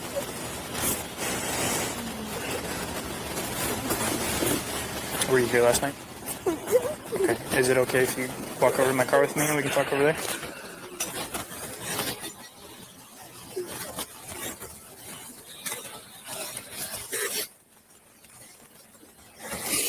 Okay. I'll tell you the same thing I told her. Is you guys are probably going to be talking to a lot of people, retelling the same story. So. Am I still allowed to go home soon? We can't hold you forever. Okay. So we'll cross that bridge when it gets there, and the detectives will work with you guys to get a hold of you however we best can. Okay. So you were here last night. What time frame were you here through now? Were you here the whole time? Yeah, pretty much. Okay. What time did you get here last night? Can I check? Yeah. While you do that, I'll turn off my lights here. I'll be right back.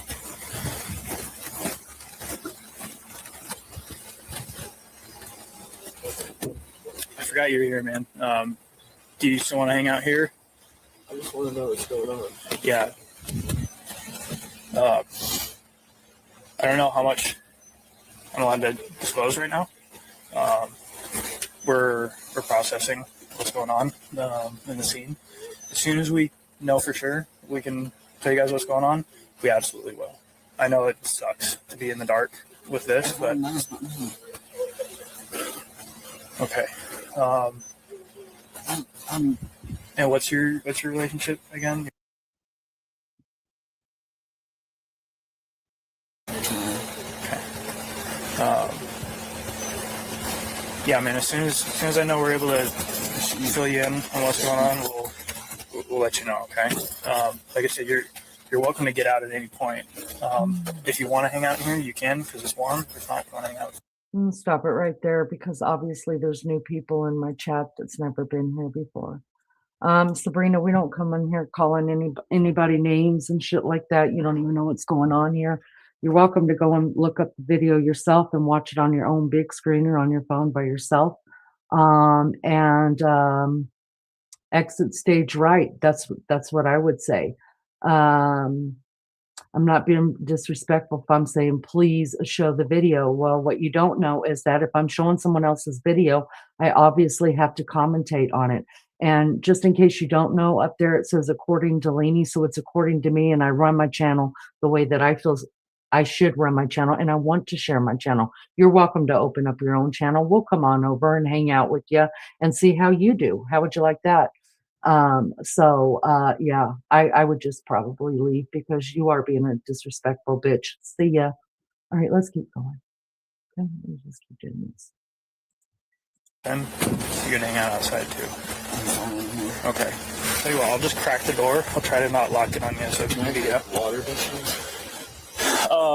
We can start. Yeah, we can see if somebody can bring some of that stuff by. Okay.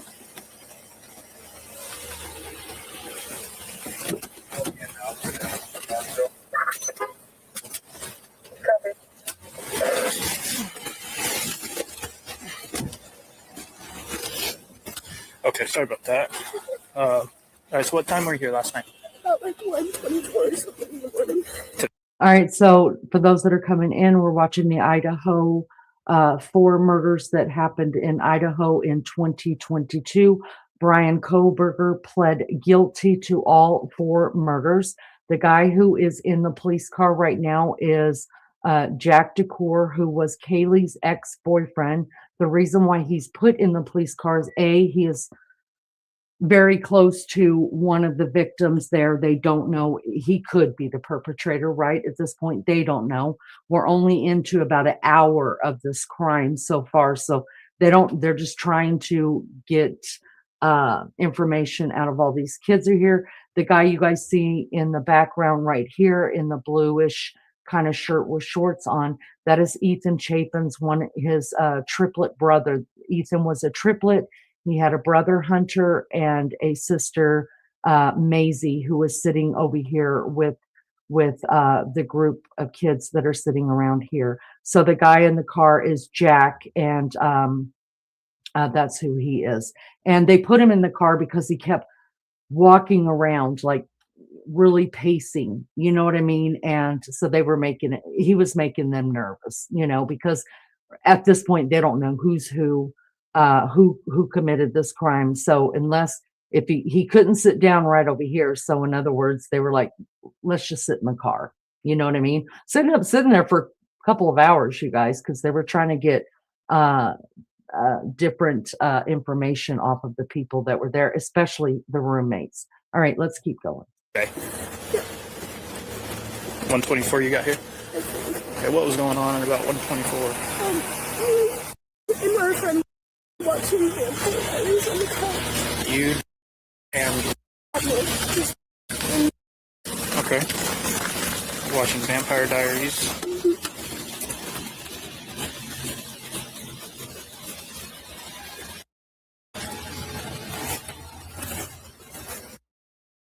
Yeah. Yeah. You... And then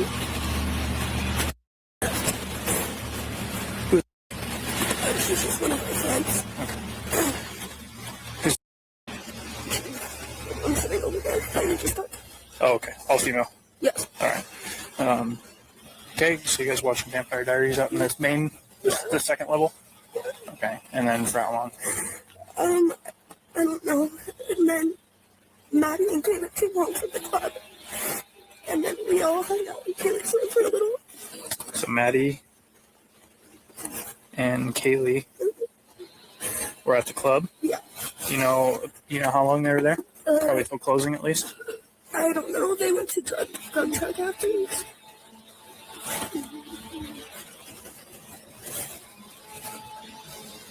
Dump truck. Okay. And then they came home at about what time?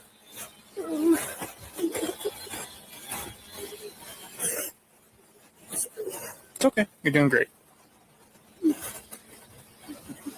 I'm trying to keep up with chat too, you guys. It's a little bit hard for me, but I did see Anya ask if you can ask me a question. Absolutely. I would try to answer it. If not, then the mods are really good about asking me to. Thank you guys so much for being here. I appreciate you. You have no idea. Called past the last living roommate as he left the house, knowing she watched him as he walked down the hall past her. Good to see everybody. Listen, I do believe that they've got the right guy. I do believe he acted alone, but just because I believe that doesn't mean that you have to believe it. You don't. That's what I don't. I'm not one of those people that if you don't agree with me, you're getting freaking kicked out. I think that's bullshit. I think channels like that are fucking bullshit. I'm grown enough to handle my own. I can stand by myself if need be. You know what I mean? I don't need a whole posse of people to agree with me and make me feel good about my chat, my decisions, my thoughts. And neither do you. You're welcome to say, hey, I don't think Brian did it. That's fine with me. Think what you want. You're grown. Yeah,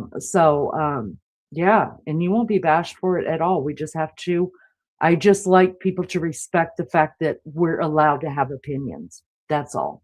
That's all. So that's all I ever ask. All right, I just want to jump through.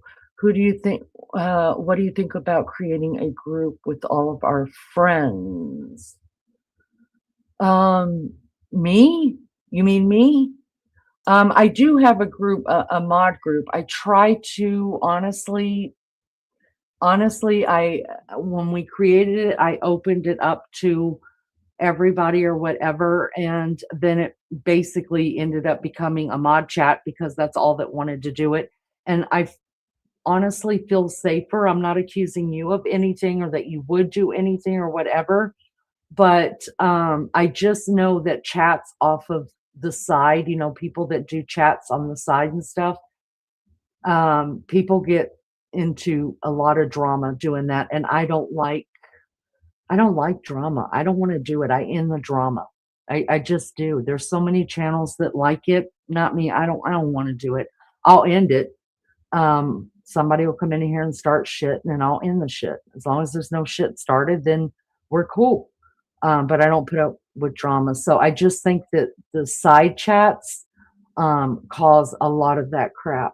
And so I just kind of keep it to the girls that have always been with me. It just ended up that way. It wasn't that it was meant to be that way, but that's the way it ended up. And I just have to believe that that was God doing that for me. So, but I appreciate you asking me about that. I have an email. It's accordingtoleni@gmail.com. I'm also on Facebook, according to Leni, and jump into my messenger. I don't get to it every day. Listen, I've got 5 kids. 4 of them are married. I got 10 grandkids. I'm married. I've got 3 golden retrievers. My life is very blessed and very busy. But I love me some YouTube, y'all. Love me some YouTube, and I love y'all. Thank you guys so much for being here. We are a group now, aren't we? We are a group. Yeah, and you know what? Usually, I have a lot going on right now, but usually when things calm down, I'm live almost every night. Seriously, I'm live almost every. I'm not on WhatsApp. I don't do WhatsApp, so because I have my other group. So we have just a small Discord of people, but I don't do the WhatsApp. He left his cell phone at home, Jay. He actually wasn't at home. He just turned it off. Candace, oh, you're so nice. Thank you for that. I enjoy the late night school and see your channel. Honey, you're welcome here anytime. I appreciate all of you. Madame Lily, I love that name. Sounds like you're cool. I live in Chicago. I'm new here. Well, welcome. I'm in Indy. We're neighbors. We're neighbors. I'm in Indy. Good to see you. Thank you for being here. Chicago scares me. I'm not going to lie. But it's a beautiful city. Hi, Ann. Good to see you. Good to see everybody. I was automatically directed here and wonder why and how. Well, hopefully you figure it out, Tread. Hopefully, maybe you're supposed to be here, huh? Maybe that. All right, let's keep going. Y'all didn't come here to hear my mouth. Let's do this.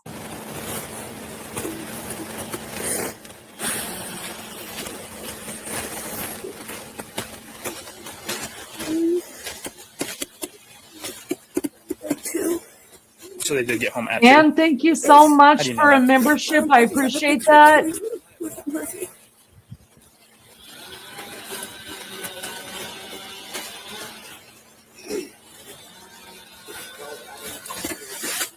Okay, then what happened after that? And then me and Maddie. And you gifted yourself a membership. Way to go, girlfriend. I went inside to go to bed, and she was still taking him out. I was in my bed, like, about to go to sleep, and Maddie just said that she lost Murphy. Like, she was, like, and was wondering if he was with me, and I just said no. And then I went to bed. And what time do you think you fell asleep? Maybe 2:30.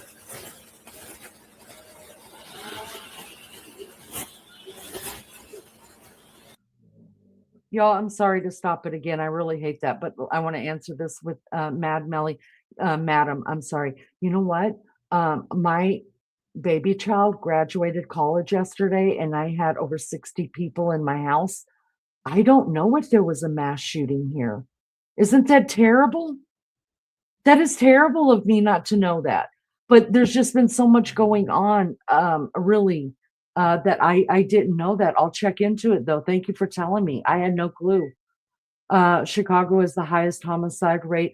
Maybelline says we had a mass shooting in Edmond, Oklahoma a few hours ago. No way. My husband's from Tulsa. Thank you guys so much for being here. It means so much.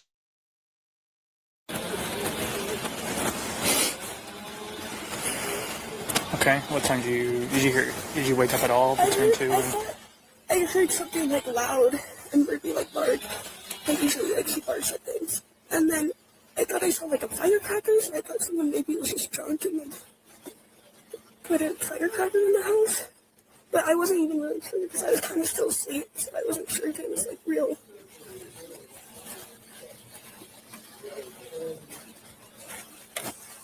Okay, so I'm sorry, I had listening to a couple things at a time. Loud, you thought you saw a firecracker because of a quick flash? Yeah, through like my door, but I was like still half asleep, so I don't know if it was like real. I thought it was maybe a dream.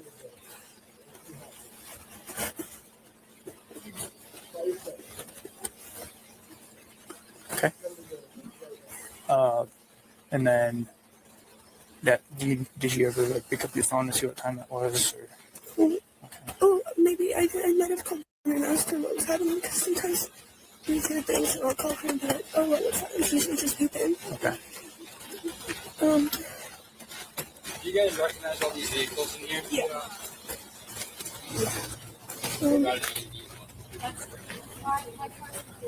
I tried to call Maddie and Ethan and Xana and all of them at like 4:20. So you called?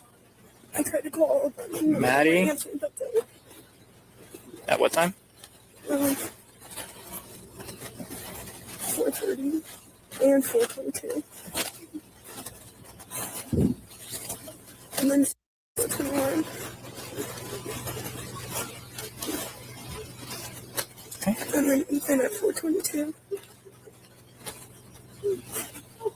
And then Carrie at 4:31. I thought they were close to me.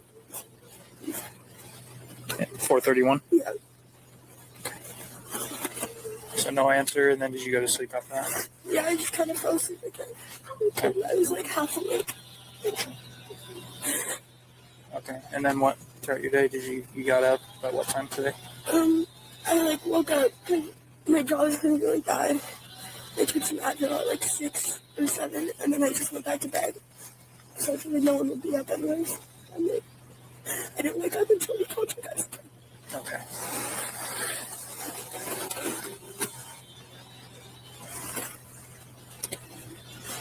Moscow 70, can I get the time this call was generated?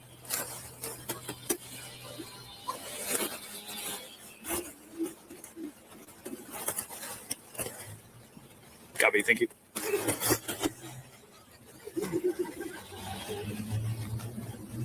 Alright. Remember seeing anybody in there that wouldn't belong? Downstairs the whole time with my door locked. So that's why I always sleep there. Okay. I didn't really hear anything either. I thought they were just being like loud and making things. Very typical. Yeah. Okay.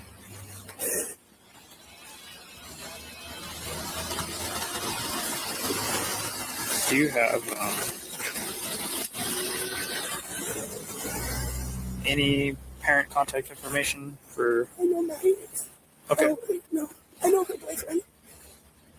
Okay. What's Maddie's boyfriend's name?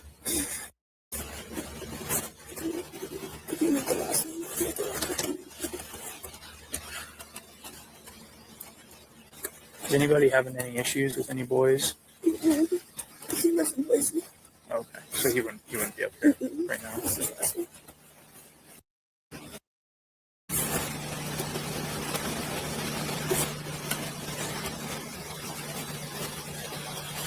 And then I was talking to you about the formal stuff, right?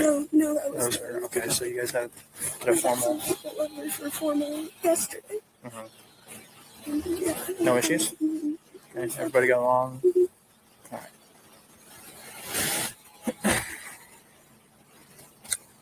And you were out here when I rolled up? Yeah. Okay. I think I was Okay.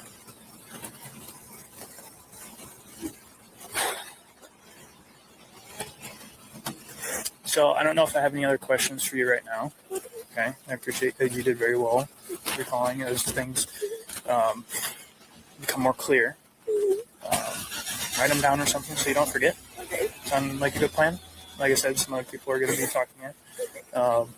And then we'll make sure everybody has the detective's case number or the detective information, and so that you can reach out to us if anything comes to mind and not just wait for us to reach out to you. That makes sense? Okay. Physically, are you doing fine otherwise? Okay. All right, we'll go back there. Thank you very much. Does anybody else live here? Okay. Who, by show of hands, who was all here when I got here? Sorry to talk to you too.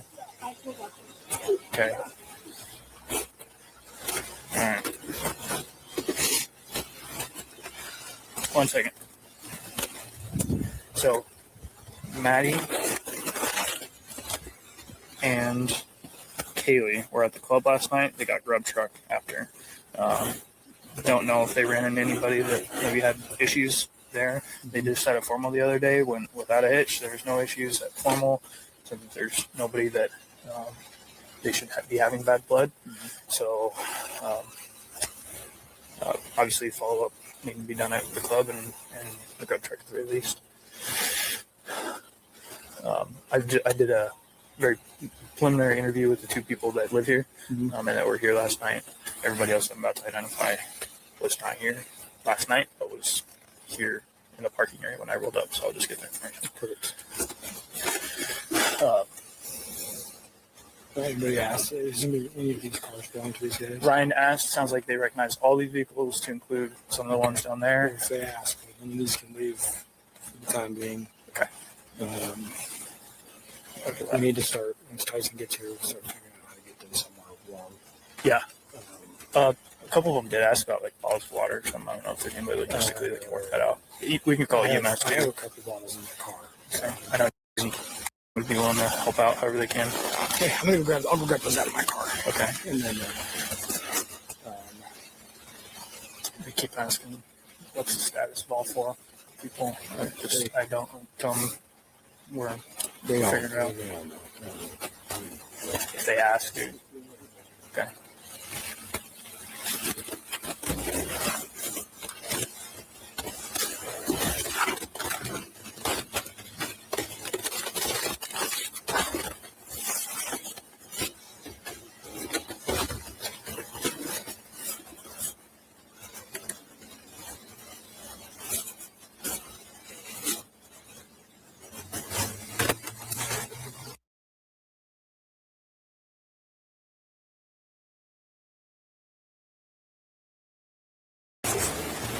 Hi. What's your name?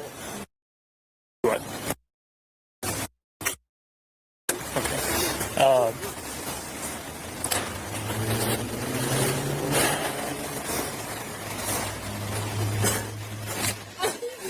Mind just hanging out with him for a second?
Please someone else to go back and just start on the police one.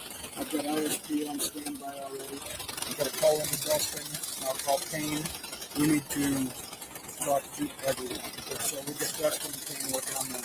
So I'll call Payne now. I'll call Darren and get him. We have family members walking up for Ethan, the male. Where do you want me to sit? I will talk to them. Can you start with this one? Okay. You have this information. What are we trying to just to search this residence? Yep. Okay. So you're talk to you. Hey, I just talked to our shift sergeant.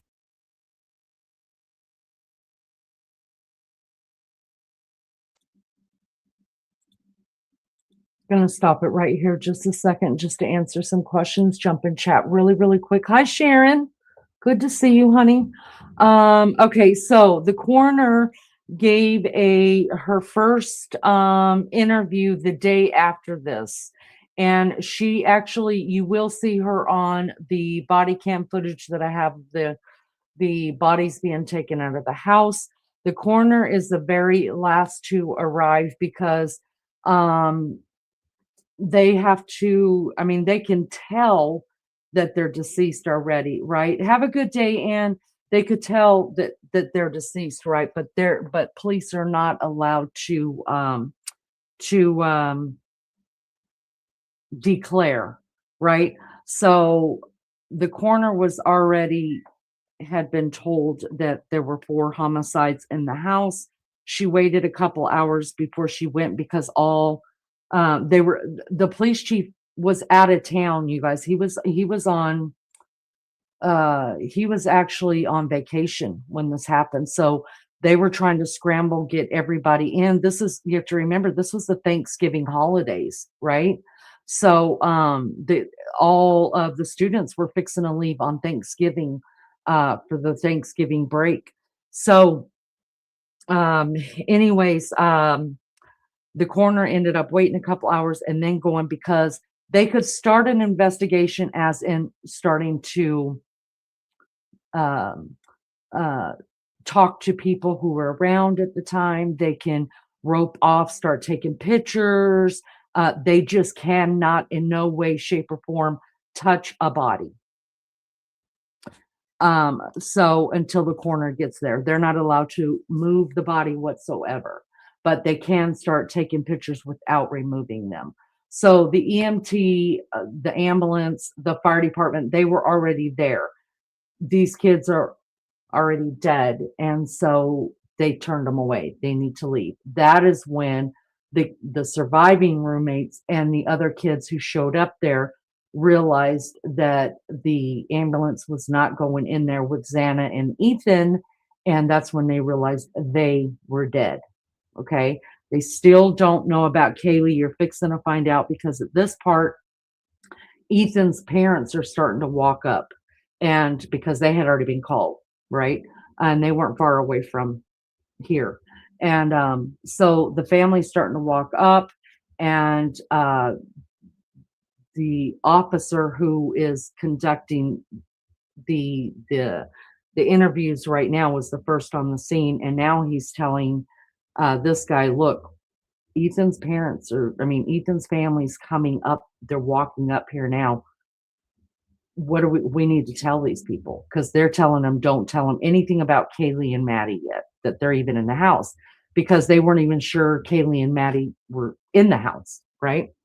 So that's what's going on. And now you're going to find out that they're fixing to get a vandal alert. And that's how they all found out. It's weird. Jay says that there's no ambulance. Yeah, I think, like I said, this is only one body cam. Every cop that's on scene, this body cam is being played right now. They've all got it on. So I'm sure another cop has already asked them, do any of you need an ambulance or whatever? And they said no, and they let them leave. So let's see. Jay says the only thing that helps me sleep is marijuana, but I had to give it up a year ago and put it in my past. God bless you, Jay. Ruth says, Leanie, say hello to fellow Georgian peaches. I sure will, girlfriend.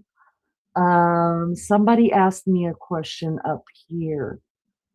Sharon, question for you, Leanie. When do you sleep and for how long? Y'all could tell Sharon pops in and out of my lives. God bless you, Sharon, for asking that question. Listen, when I went through menopause, I think I'm finally coming out on the other side of it. Things just changed for me. I quit working. We moved out here with my baby child. We sold our house, and then we bought a house out here next to the college that baby child went to, and my world changed.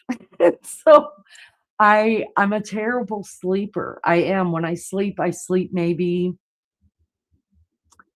2 to 4 hours.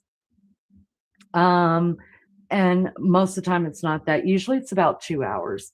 And then I get up and I'll take a nap during the day. And then when I know I'm going to do a live at night, I'll try to lay down and try to make myself sleep. But a lot of times I can't. It's just a thing. I just struggle sleeping. Now I do that. I'll be honest with you. I do that for about 8 to 10 days in a row.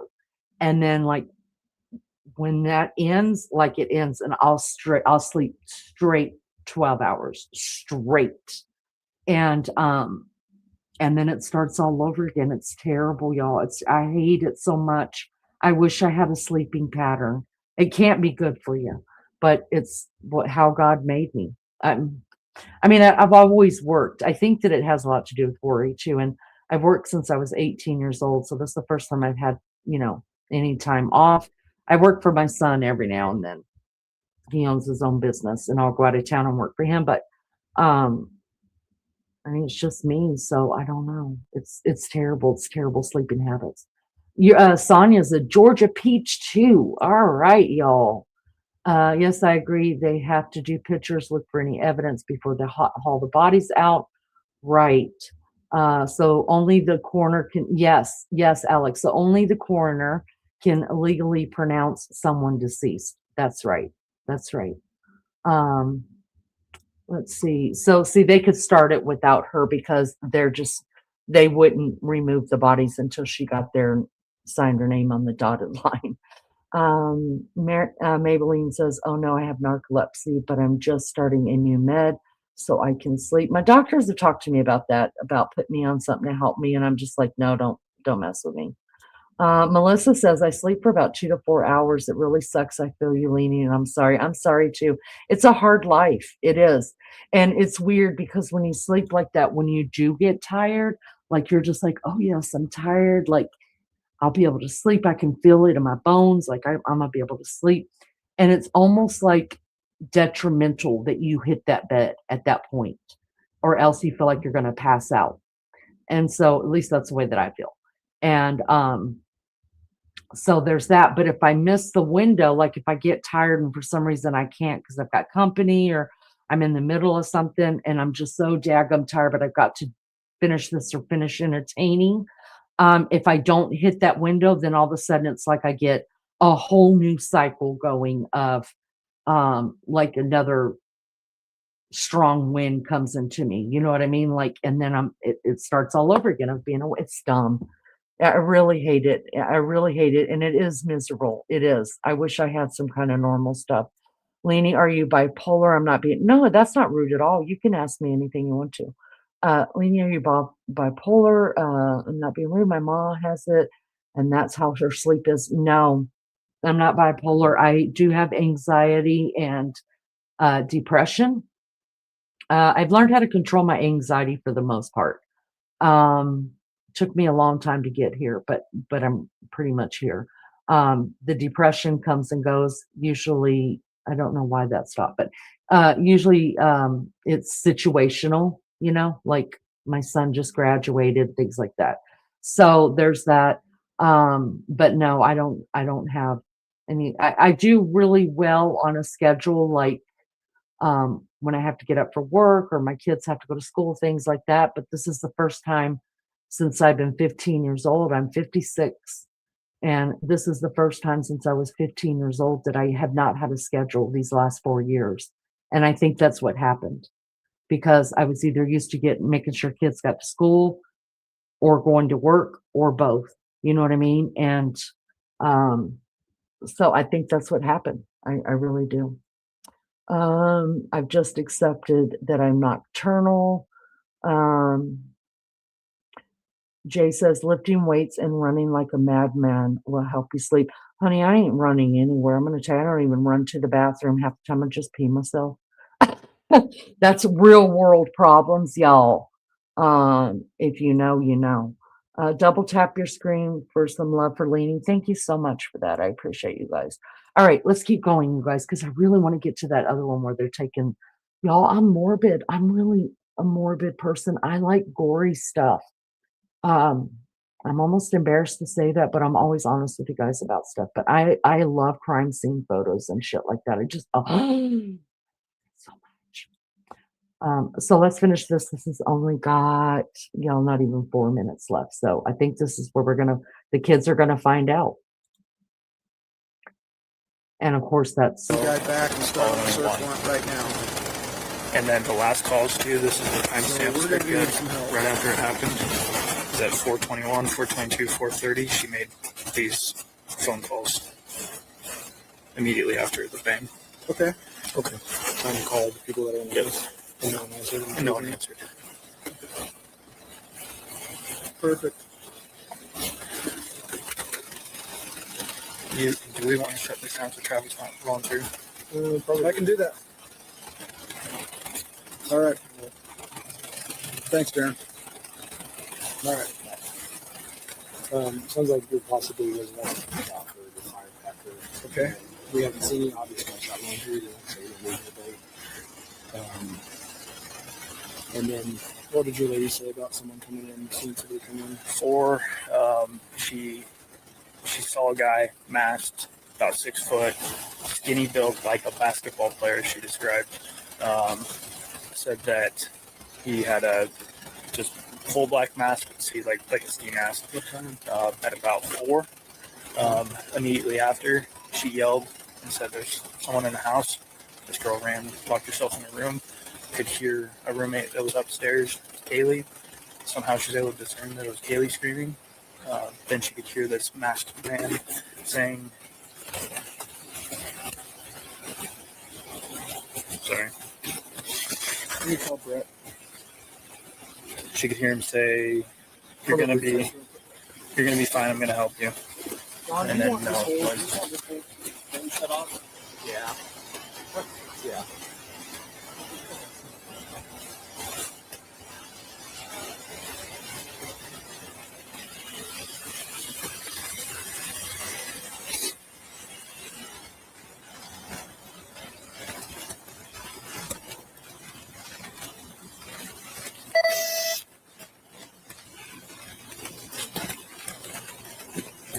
Is there anything else you want from me for now? I can start heading back. Yeah, So, start okay, back. search warrant, as far as the search warrant goes. Good description of the place.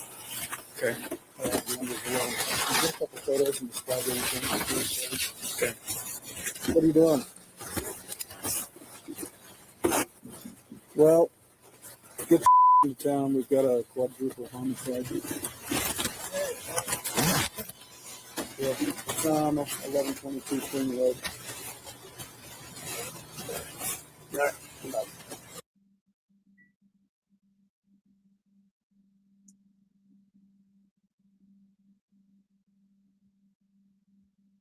Yep, sounds good. And then I gotta grab my phone.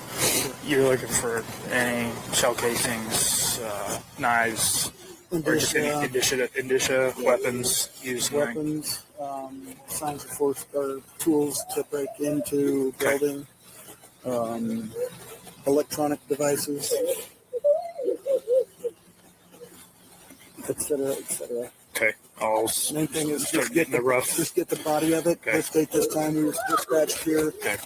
Prosecutor, when you get a hold of the on-call prosecutor, tell them what we got.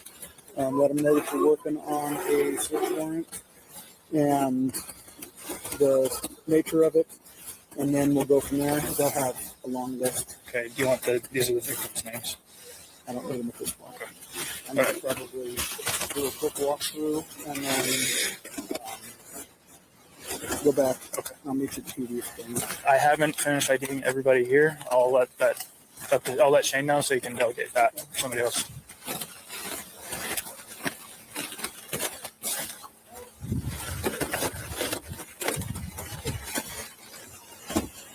Hey boss, I got to get going to start some paperwork back at the station. So I imagine you don't want to go with me. I'll have you stay here, and like I said, we'll let you know as soon as we can fill you in. Okay.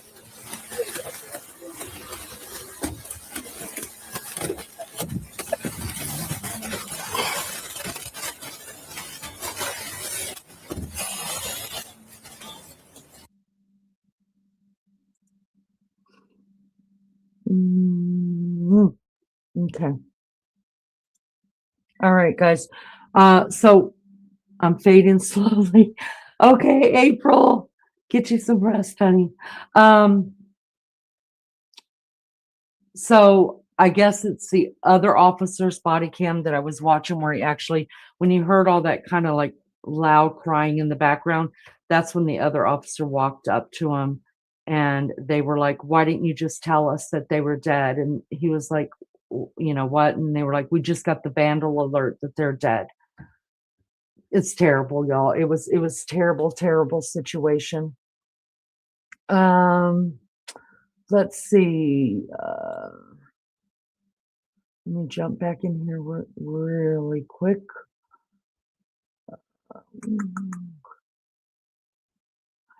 Jay says, when I walk around my neighborhood at night, late at night, when there's fresh air, air helps me sleep. I don't want to look like a night stalker. MJ says, I usually walk my dog. Yeah, she does. MJ's always out there. We're worried about her all the time. She's always walking her dogs out at night. Do you garden or grow flowers? Girl, I kill everything. I will kill everything. Last year was the first time that my flower pots actually grew. I couldn't freaking believe it. Melissa says, I'm bipolar and I hate it. I don't sleep and I'm a flop out at times. Wow. Honey, I'm so sorry. I'm so sorry. It's been down like in the 30s at nighttime. Can't plant anything yet. You flip out at times. I thought it meant the same thing. Madam was going to ask you what it means. Jay says, big meal helps you sleep. Yeah, then you get like really big and fat. I don't need that in my life. Bad enough. When I quit weed, I smoked for a long time. My body went into shock because it was something new. MJ said, I just turned 45 and been smoking since I was a teen. Jay is 44. I really felt dumb for not knowing what a flop out was. Alex didn't know either. That's funny, you guys. You guys are funny. It's probably in the protocol not to let some information out there, not the person to let out, right? Well, the police should have already told them. Let's just be real. They're right there. They've asked several times, do they know where Kaylee and Maddie are? And they just, I don't think the police knew that that the school was going to put it out that quick. So there's that. All right, guys, what we're going to watch next is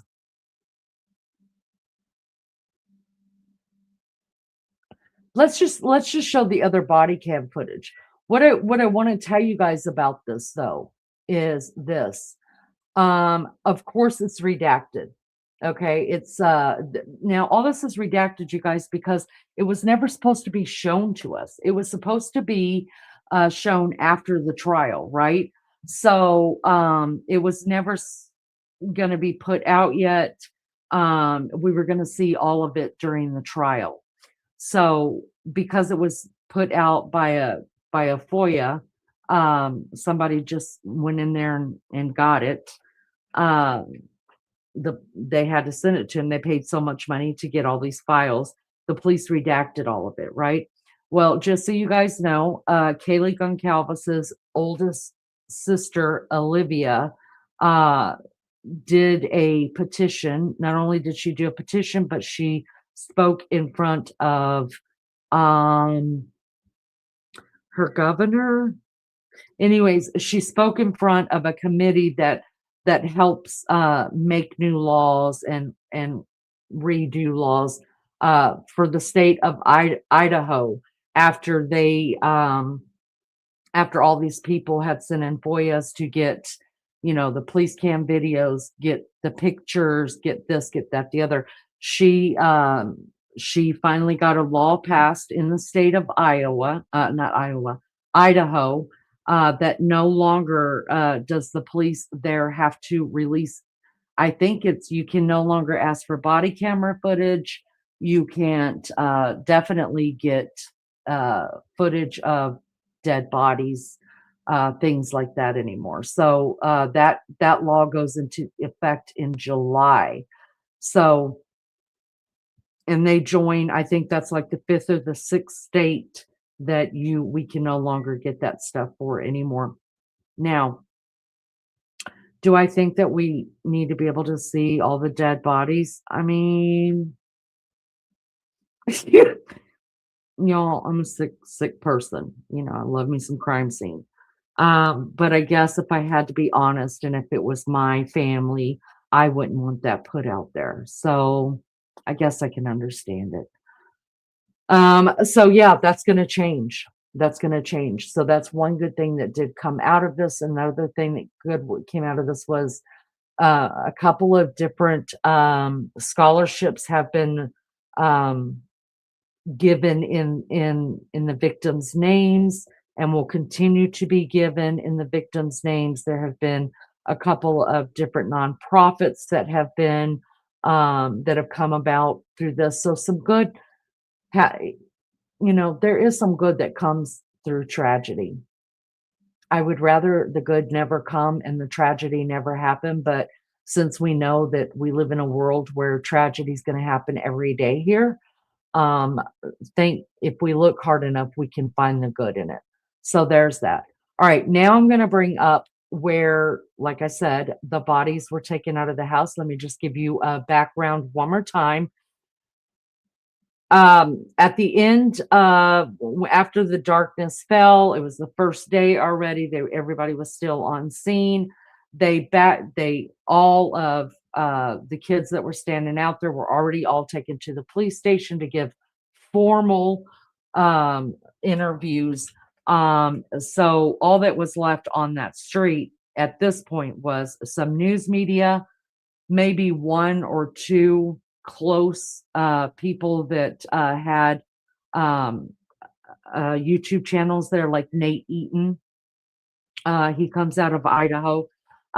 So there, even the YouTubers hadn't gotten there yet. So, but who all was there? They asked him to come down, go to the end of the street, and they blocked off the street and wouldn't let anybody in or out that way. And then there's another way you go up through Linda Lane and all that, and you can get out the back way out there.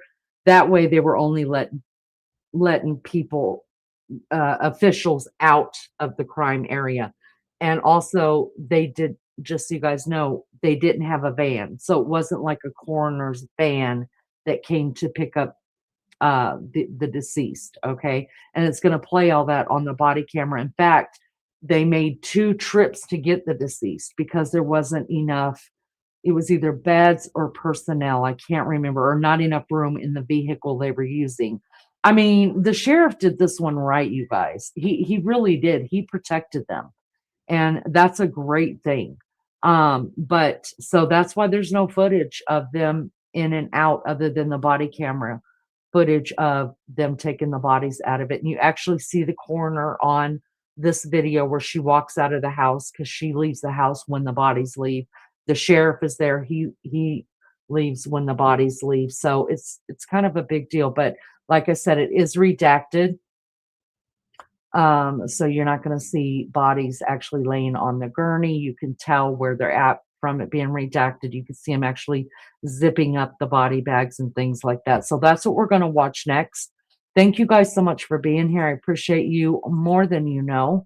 Hopefully you have found some kind of value in this silly little channel, and you decide to come back sometime. We love having you here. So thank you so much for that. All right, let me go back over here. Let me put it on this screen. I put the wrong one up there. That's not the one that I was doing. This one. Hold on, let me make sure. That is part 1. Okay, so we're going to watch. There's a part 1 and a part 2 that we're going to watch. Okay. Let's do this. Put this one up here. Sorry, guys. Okay. This is a totally different officer's body cam altogether. This is Officer Morris's first part of his body camera. We're going to see Officer Payne and Talbot walking through, talking about the scene, things like that on here. And the person's body camera that we're seeing is actually posted at the door, so he doesn't leave the door. He watches who comes in, who comes out. He's got a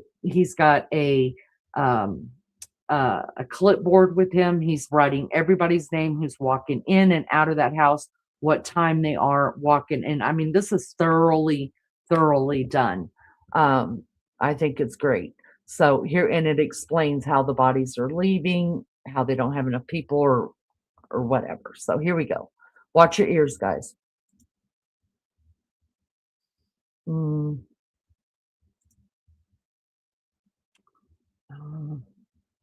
on, let me, okay. So again, redacted audio. Whenever they do it, I can't control that. Let me just make sure that this one is playing audio. All right, hold on.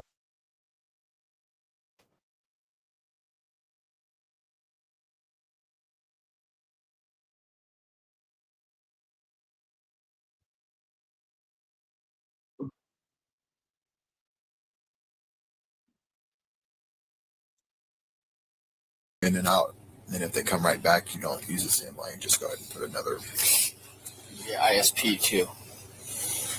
Oh, that's who's in the. Yeah, that's all state police. So I would just get their first and last name, so there's no fucking confusion. Cool. They're about to go in and want to see the search warrant, right? Yeah. I think he's already kind of sent it off to the judge. So. Yeah, because he needs that wire. So. You want me to get you anything? No, I'm good. Here, can I get your car keys? Okay. technically have a key in the pocket. There's only one set for 3. What's that? There's only one for 3. So Okay. that's the only car key. Okay. All right. So right now, just because you guys didn't get to see the beginning of it, they're switching out whoever is the cops standing up the door. So the one who was there is now leaving. The new guy has been posted. He told him, this is a clipboard. Now I'm handing it over. It's like a chain of command. I'm handing it to you. Write down everybody that comes and goes, what time they're leaving, and who they're with. State police, the sheriff's office, whoever. So they did a fantastic job when looking over all this stuff. There's always something going on behind the scenes. Maybe I should give more credit to what goes on behind the scenes. But until I see stuff like this is when I give the credit. And I'm probably wrong for that, but it is what it is.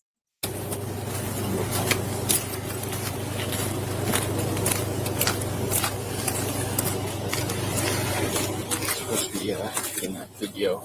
We don't know if it caught anything. It's just out the opposite way of where we want it to be looking. But that's the only camera in this entire area.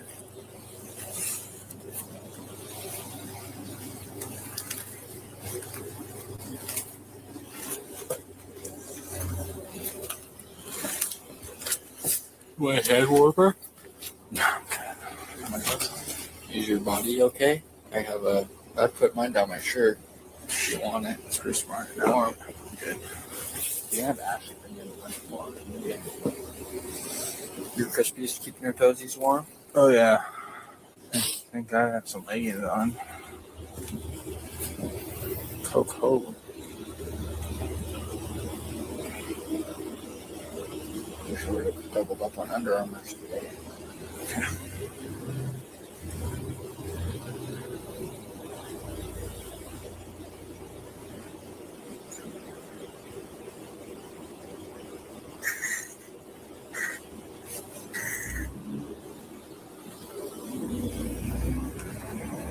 Is Mitch on the back or what?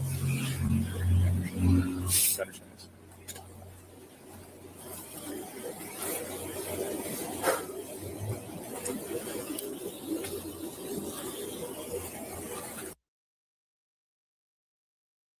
So sorry, let me just stop it right here. Hi, Sunburst. Let me just stop it right here just a minute, and then I'm just going to let it play through. I'll shut the hell up, I promise. I just want you to know there's going to be a lot of non-crime scene talk in this. And I know that maybe because at first for me, I was like, you guys, why are we talking about that? There's 4 dead bodies in this house. But we have to remember, for these guys, this is just their job. You know what I mean? Like they're used to this. They go and collect dead bodies quite often, and I'm not trying to sound cold or anything like that. It's just the truth.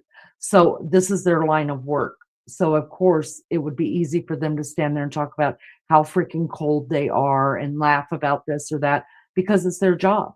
You know what I mean? Not to laugh, but this isn't anything new to them. They're seasoned. They're okay. So try to remember that when you're taken back a little bit as far as listening to just regular talk instead of cop talk. And then, so there's this one, and then there's a part 2 of this, and I'm just going to let it play through. But I want to say thank you guys so much for being here. I appreciate you more than you know. It means so much. All right, I'm going to shut the hell up, you guys.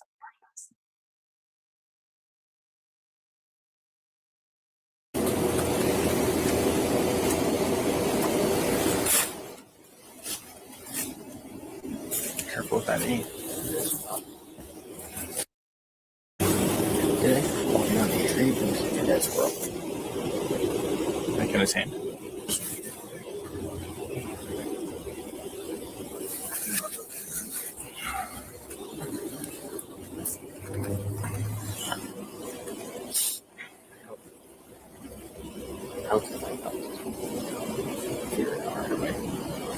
Once it starts getting processed, it's going to go by pretty smoothly. Like they're already ready, right?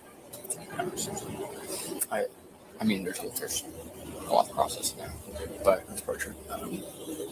It's not like I want this portion to hurry up. I just want to help all these people freaking terrified right now. Yeah. We don't use them. Crazy thing going on. sure this is fast.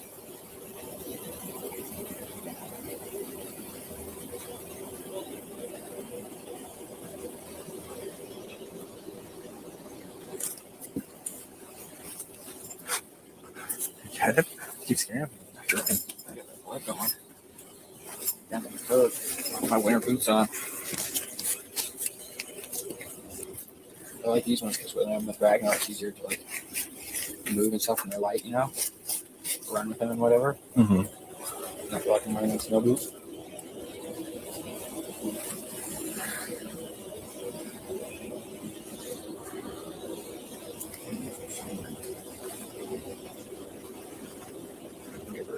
Those ones do pretty good warm or not really? They're not insulated, right? No, they're not insulated, but feet aren't cold yet. We'll see how long it takes before I'm staying there.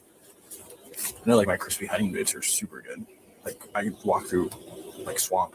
My feet don't get wet or anything. Or the ones you get Idaho's? The Thors. What? Thors. Oh, Thor. Yeah, I spent $300. Joe's all high on one of those crispy hunting boots, but they're like $600.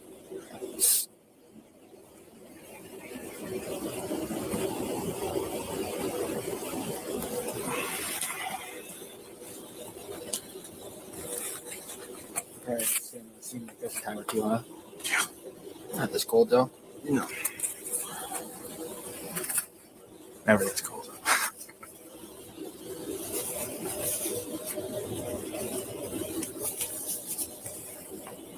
I'm sure Josh complained about it, but it's definitely the coolest. I've ever been on duty with Boatville call with it, man. Oh, yeah. That was me and him were left out there for Yeah, that's what he was saying. it was like 8 degrees. Yeah, it's snowing. Was it like actively snowing? No, we've already got out to go with. But it was their feet got snow. Everything was frozen solid. Be quiet. Probably Sam. I had my hunting boots on. It got cold, but it wouldn't be cold right now. What time did it say that we got out here on this call? Probably around noon. 12:15. 7 hours, 5 hours.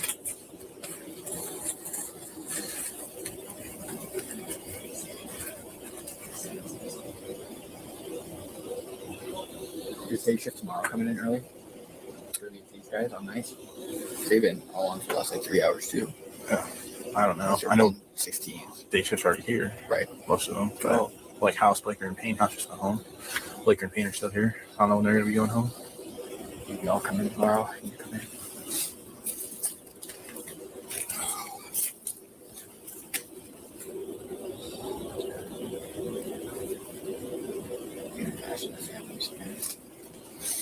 Yeah, so they notified 3 days before.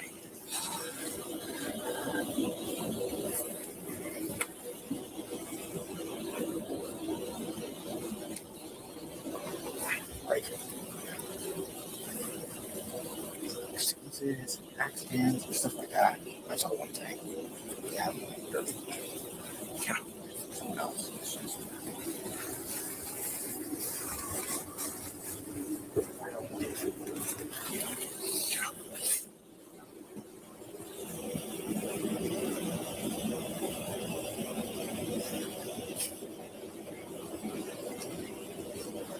Say theft? Yeah. No, they said the suspect. They did. They said this suspect from a theft at Walmart a few days ago.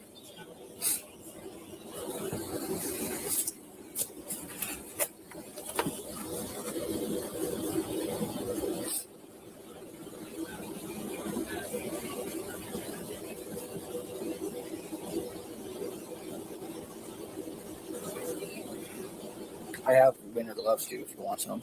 Oh, I'm good. Aren't you wearing them? Just holding out for as long as you can. My hand might be bigger. I keep them like that. That's true. Then I got these gloves on, but they're a little bit warmer than those, but not much more. I can just stick two of them together. And then they're insulated. All right, if y'all don't mind, I'm going to go past the what do you call it? The watershed talking.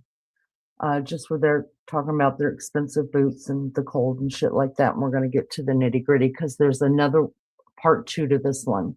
So let's keep going.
We've got a little bit better picture we can take too, because we talked to the other two roommates who were in the house all the time. And actually somehow we can have these rates. It's not going to happen.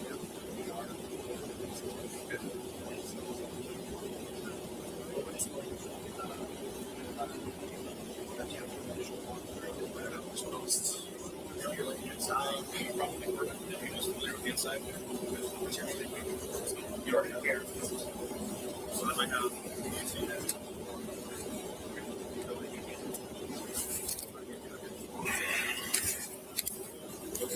yeah, if you want okay, come out here, guys. I'm stuff that they're doing it.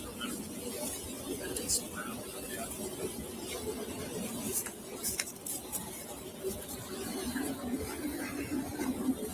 original in the copy. The copy's ours. If you want a copy of it.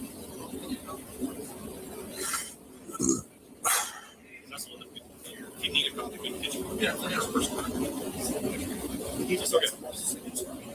So, talking to the other two people that were in the house.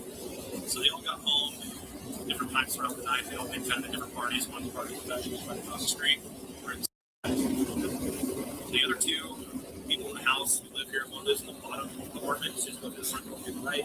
The other one is also on the main floor, and that one potentially has a better timeline. She heard something around 4 o'clock this morning.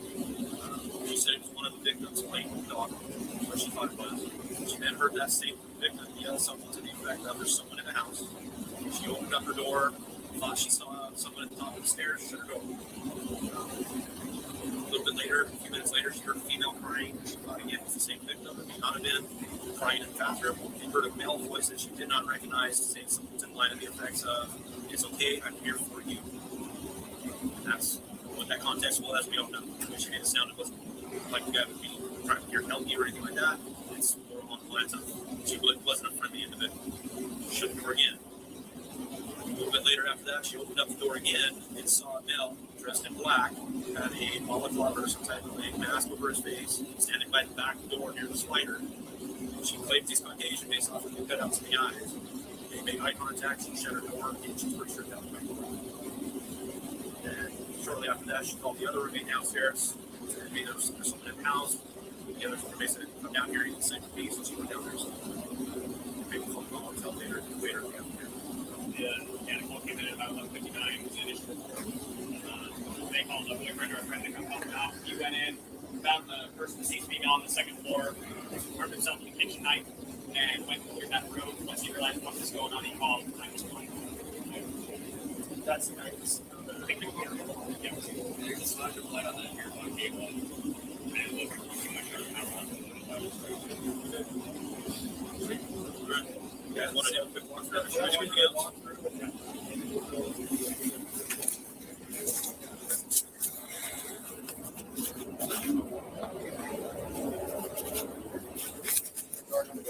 Okay. I'll probably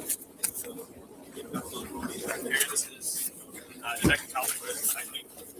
P-A-L-B-O-T-T. Anthony Morse. T-I-L? P-A-L-B-O-T-T. And the blue is open. 57171. And then use it back for right now. Thanks, Sarge. Finishing. Okay, hold on, no worries. And then 17. All your interest, 1700. Good. I'll leave you all my stuff. So like getting your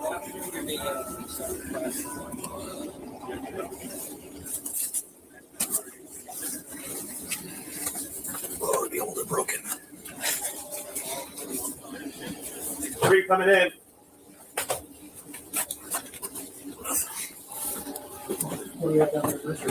So we came in, figured this out. This is where the tooth is running.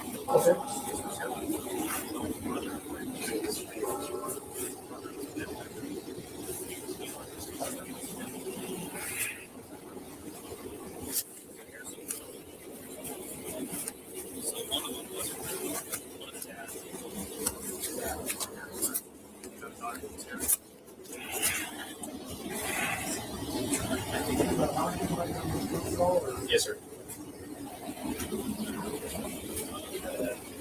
That through.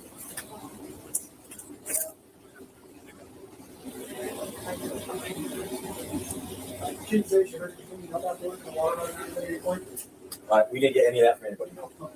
Some of they've been drinking a little bit, morning stuff, but no, nobody said anything else. Here in Texas, where they're ready. This is October. You know what this is? Or?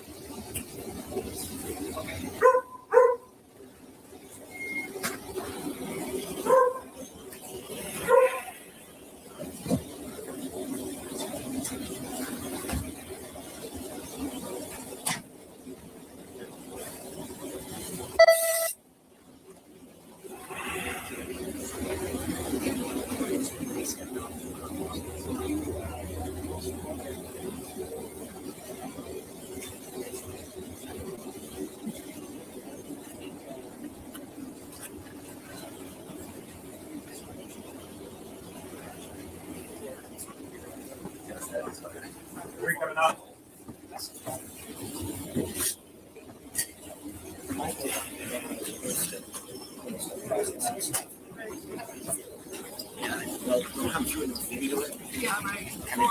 Yeah.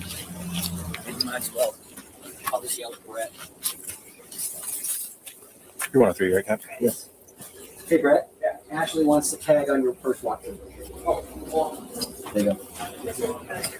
Okay, you can mark your back out at the same time. First. Thank you. Yes, sir.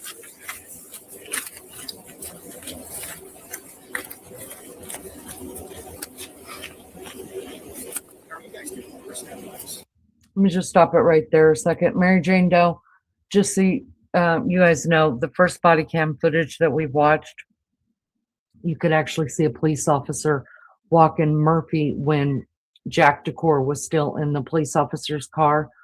You see Murphy being walked down the street. I think he was taken to the police station and released to Jack Decor and his family. Listen, y'all don't be fussing in here. If you guys don't like what somebody's saying, or how they represent themselves, and what they know, what they don't know, what they might know, whatever. If it's for me, I just don't see Jay trying to be rude. I think he's just trying to put out there what he knows or what he doesn't know. I don't know. But if it is offensive to you, then just block them. If it's offensive to the channel, the mods will get rid of them. I promise you that. Thank you guys so much for being here. I appreciate you so much. All right, let's keep going. Nope, not that one.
Like I said, guys, if I hear water cooler talk, I'm just going to fast forward through all that, okay? Because I have a couple more things to watch, and I've already been on here for 2.5 hours. I'm sorry, y'all.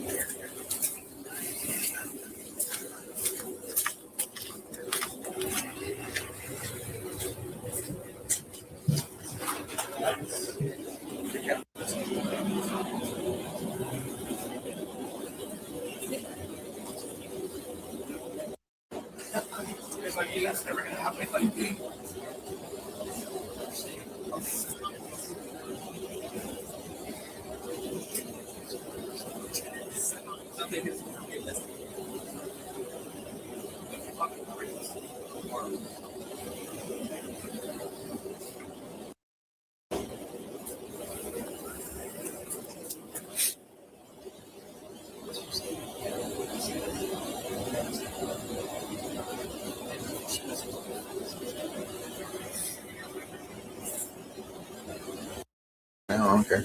I'm just chilling today. Payne, Corbin, and one of the detectives just went in because they finally got the search warrant. So, one of the ISP guys, I should say. So, they're doing a walkthrough, and I'm guessing they're gonna come out, brief them what we got, and then the rest of them gonna go in and start collecting stuff.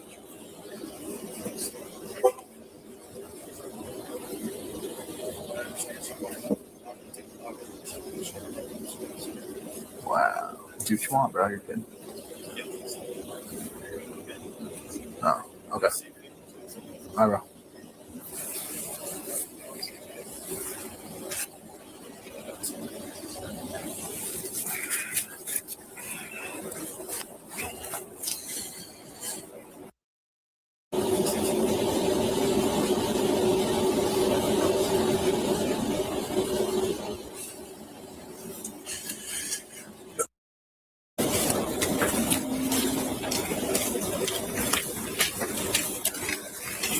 I'm not going in yet. Okay. We're gonna be here a while.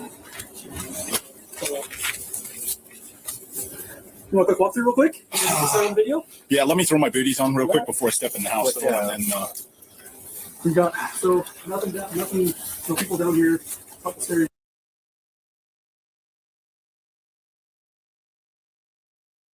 That's the only thing else on this middle floor. People wise, and then the very top of the stairs, off to the right.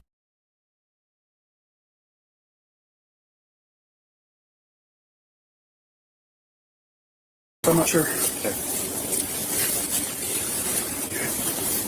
As soon as he gets a video of that on the outside, without breaking our equipment, I'll have you start. Sounds like it's a partial print.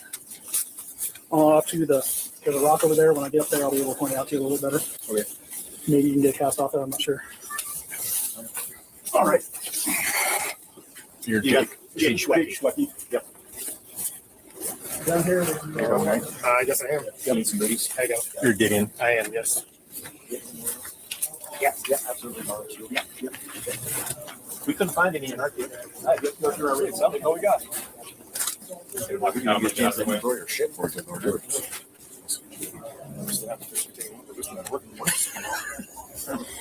Yeah. Really go to work.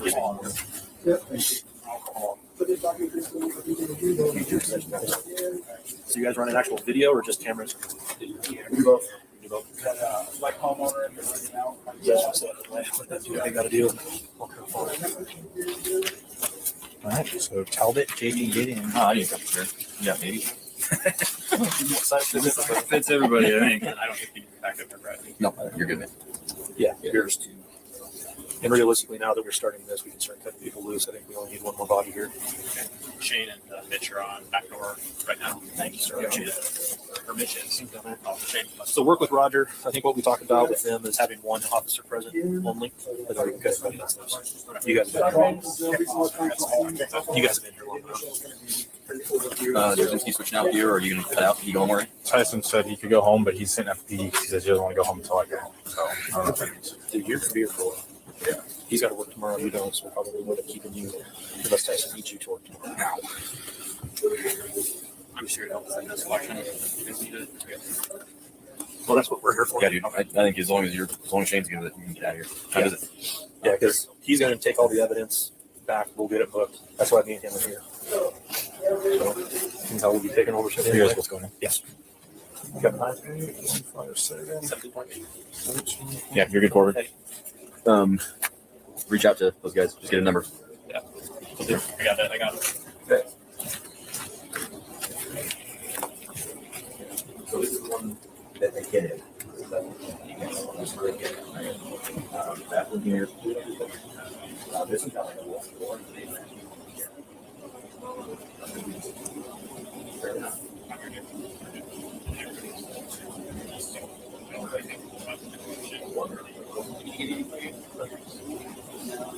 So that's currently where they're hiding. It makes sense. The dog will register.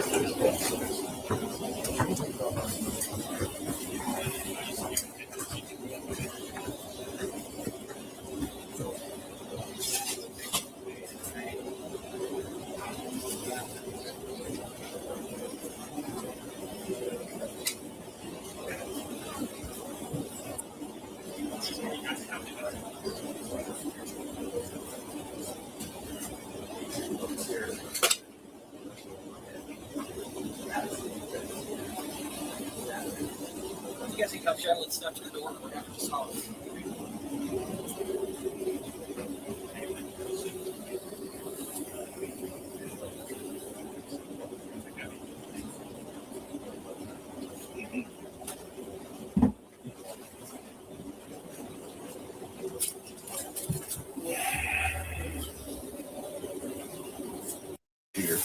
And he was dead in his doorway too. But these things work awesome out there. Just lit them up. So.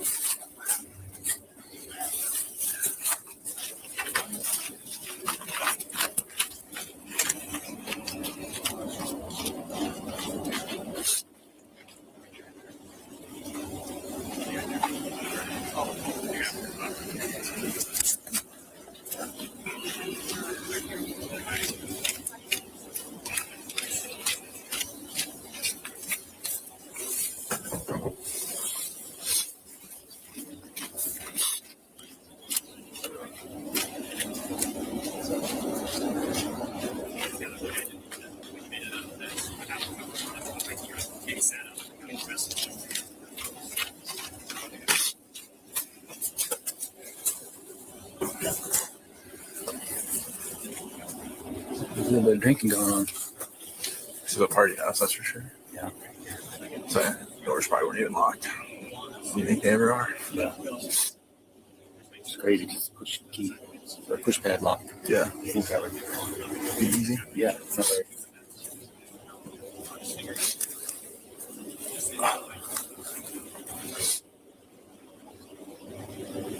This is how much trash and stuff is around. You never freaking tried to clean up after yourself. How you guys do it, man? It's interesting. It's a bit of change from where I used to do police work. So where's that? California. Oh, really? What part? Visalia, Central Valley, in between Fresno and Bakersfield. Okay. Yeah, I was born in Santa Rosa. Oh. When I was living Shitty Clear Lake until I was like 10, and we moved to Arizona. When I was like 8. Yeah. 10. I was 10. Yeah. It's been a nice change of pace. Yeah. I didn't work, but I was on the scene of 4 or 5 homicides in 2 years over there. And that was just when I was working. Yeah. And then this is my first one in 2 years here, so well, a little slower pace. Yeah, for sure.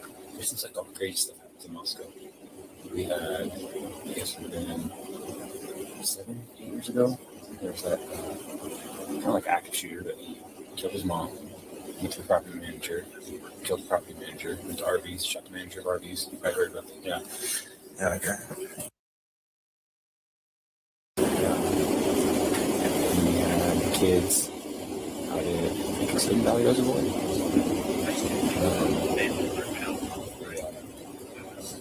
Shot one of their friends, buried him. Some leaves, and then they went on the round. Wasn't it an accident or something? But then they're just like, and they're like freaked out, so then they, yeah. I heard like one of the suspects was like getting all nervous and said he's gonna like. Well, I can start the outside before we kick everybody, and then What was your name again? Sorry. Yeah. Have Hugo with you and show him that footprint. So Yeah. start on that right away. We'll do. Once you walk with me, we'll do the outside. I'll show you exactly what you're looking at, and then Lights. I'll come back and get my cast. I will. Do you want me to set this stuff out for you, Hugh? If that box is going to stay there, I'll come back and get it. But I think with one of these lights and this light, and I'm going to need you for photographs before I start casting it. So Understood. So I'm gonna get some overviews. overviews is all I'm gonna do. So, Hey, go. let them know I'm going hot. Okay, I'll let them know. Hey guys, video's starting. So as he works through, if you want to sneak out or around, he'll let you know where he's at. He's doing the outside first, though, right? Yeah, he's doing outside first.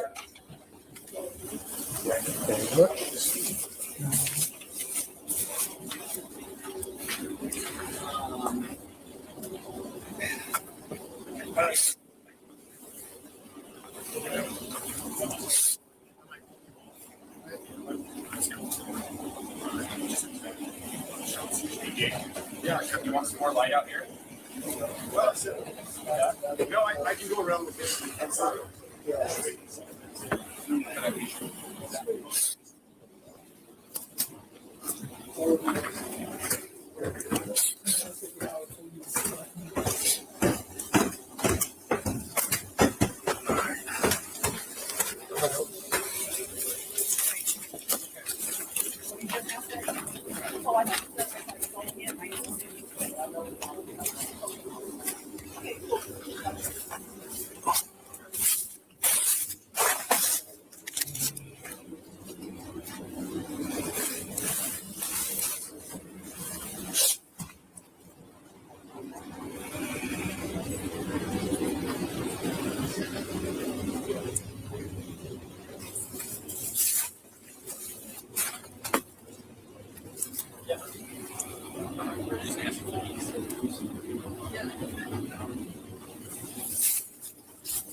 Before they come in and same thing. And just flip it to the next page and run out of there. Cool, man. Oh, you have a pen? I do. Okay, cool. Thanks. Car 3 parked at the bottom. Did someone drop you off? No, I drove. So car 3 is at the bottom. Okay. Right by the mailboxes there on the bottom. Yeah, I'll see how long they're planning on having us stay. I don't know. Because they said eventually they just want one patrol officer here. So I don't know if they were going to want like the graveyard guys just to swap in and out throughout the night. Because I think everyone, all the day shift guys are clearing. So okay.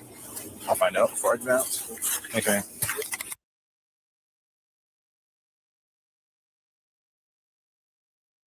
All right, guys. So that's the end of the first one.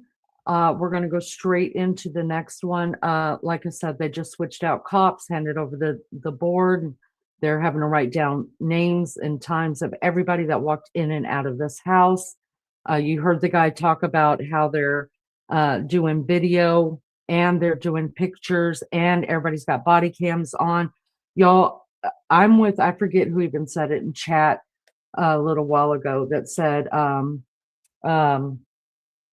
Pima County could have learned a lot. Thai Coffee could have learned a lot from this. And that's what they're supposed to do, right? I feel like just having watched all of the body camera footages now, I mean, these people really did do it right. And listen, they told us right away, we're not used to this stuff. Just like we heard from Pima County, you know, how they're not used to that kind of, you know, Nancy Guthrie going missing. They're not used to having to deal with stuff like that. That's what these guys said. They were like, look, You know, we even had a homicide here in 1997 was the last one. And here we've got 4. Bam, bam, bam. But they were smart. They called the FBI that quick. That quick. They were like, we need everybody we can get to get here. Man, y'all, this is one for the books. These I really hope that they use some of this as training. All right, let me take this one down. Remove that, and then I will pull up part 2, which this is the one where we will actually see and hear about how they are going to remove the victims, and you will actually see for a second Kathy Mabbitt, who is the coroner of that town. She didn't do the autopsies, you guys. They sent them up to Spokane and have their autopsies done up there, but she is the one that came and declared them deceased. And then passed them over, and then actually gave an interview, 2 interviews the next day, about how she found the bodies and things like that. And she got a lot of shit from it. All right, so let me see which. Okay. So we watched that one. All right, this is the one that I want to bring up.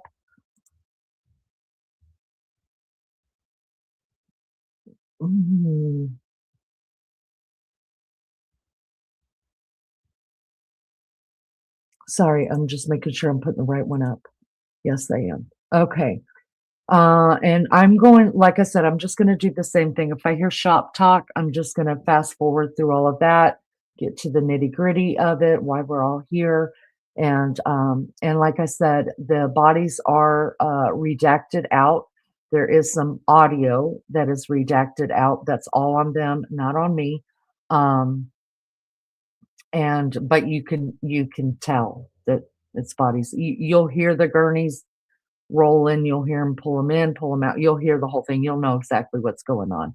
Thank you guys so much for being here. I appreciate you. Watch your guys' ears. I can't control your volume. I can only get mine. You guys, I'm getting my source on this one from Reddit.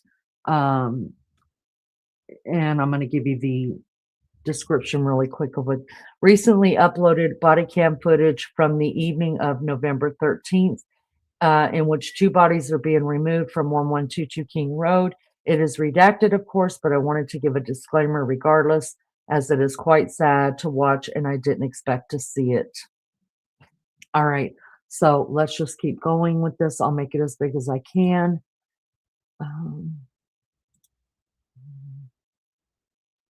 Okay, so it's redacted right now, the audio, because it's playing.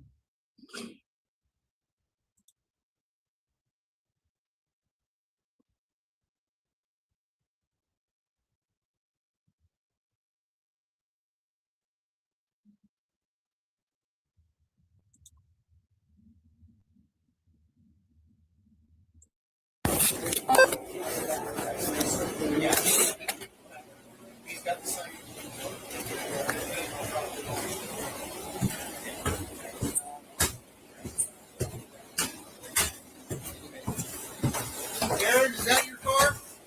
So I have car 3 and car 5 got left here. Okay. So I think that was car. 171 said he left the keys to car 5 in the car. Okay. All right. If you want to take that one. Where's, so I see that one. I think, yeah, well, the other one's not off the table. But I'm not sure there's that still. Where's my... We just do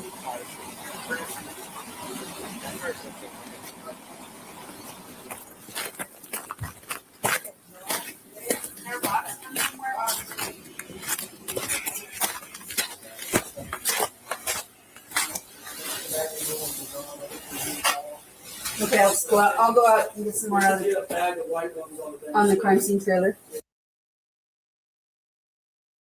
All right, guys, that is not right there, the corner. That is CSI. That's actually there, right there. And also, I wanted to let you guys know, I think the van that we saw right behind the CSI van, that's all opened up. You just walk into it. There's a white van out there. I think that's what they're going to be transporting the bodies into. And I wanted to let you guys know this is right before. Let me look at the timestamp on this again. This time right now is 21. Hold on. 21:25. So it is 9:25 at night now.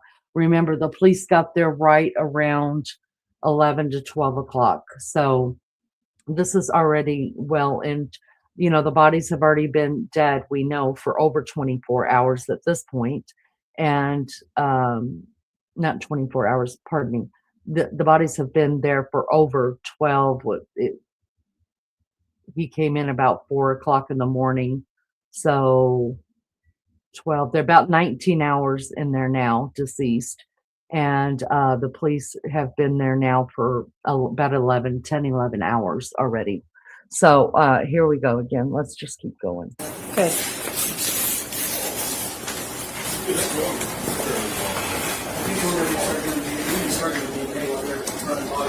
Hi, Chrissy. I've got all that one with all the extra large bags of distilled water, swaps.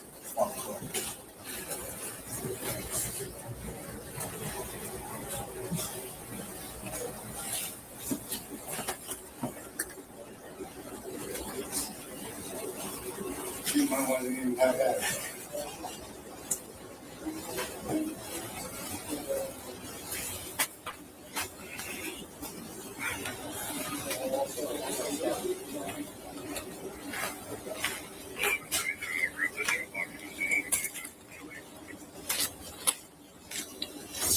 Okay, back sealed up.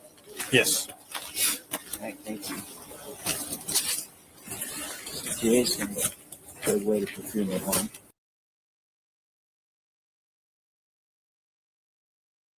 Y'all, before I play this, this is the sheriff, you guys. I always thought he was completely awesome. His voice to me is an unmistakable voice. Like I said, he was out of town when the police got called to this. When you heard that detective say, "Get your ass back to town, we've got a quadruple homicide," that he was talking to him, and he's already back. And he was on vacation with his family when this happened at some tropical place or whatever, but he's back. And I appreciated him. Those bodies did not move anywhere without him besides to Spokane. He personally drove the U-Haul up to this house a week or so later to help pack all of the kids' belongings that could be turned over to their families. He personally did that. He personally helped drive the cars off this lot. He went over and beyond. Sheriff Nanos, this is what a real leader does. What this man's doing right here. Take note, you dumbass. Tell him, Lizzo.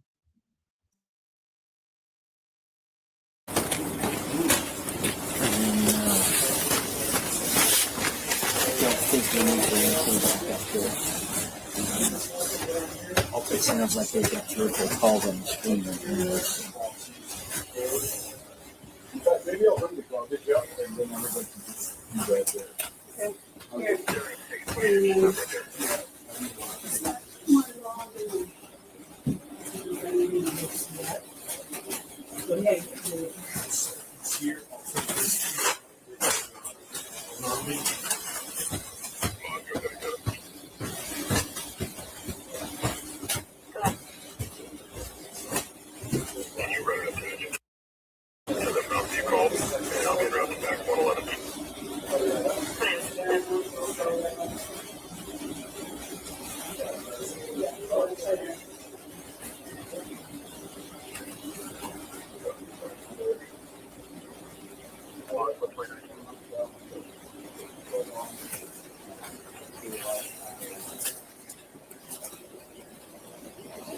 I'm clear, King Road. You're up to your short.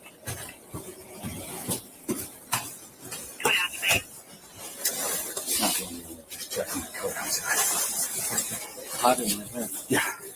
I keep changing my mind on what I want. Start asking like my wife what the hell I want. I want something.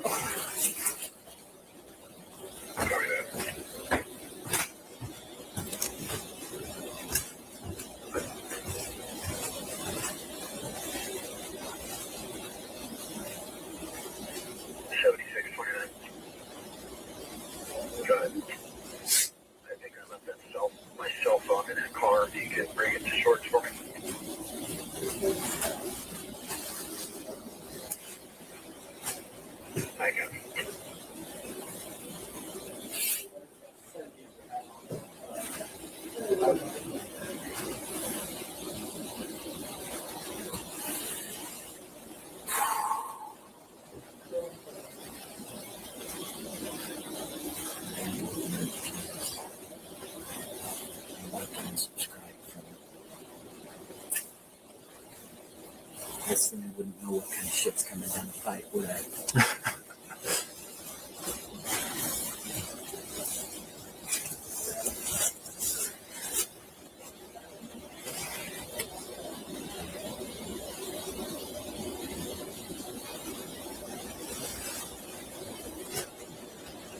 I think we'll leave the tape up, and then we'll seal all the windows, all the doors, and then we'll have somebody's got to sit on it. I told Casey's team. I think Branson will come back and sit on it when we're done. Okay. And then, do you work tomorrow? It's your regular day off. You're just calling for this? Yes, sir. Okay. So I'm not going to get too excited about getting me out of here early. Sorry.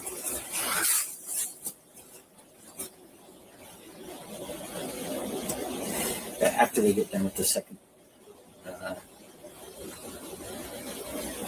second set of bodies, then we're going to do a DNA analysis.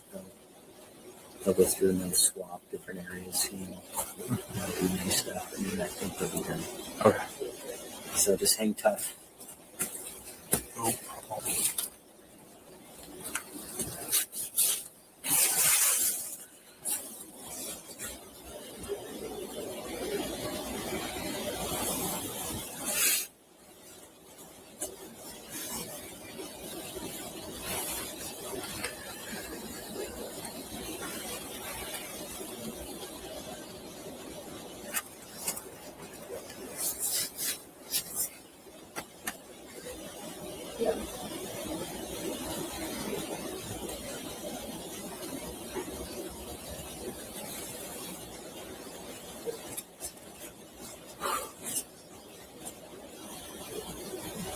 These things never happen when it's warmer. That's true.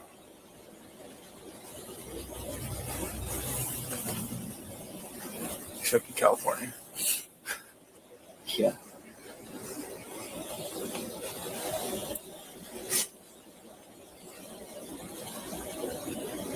Driving.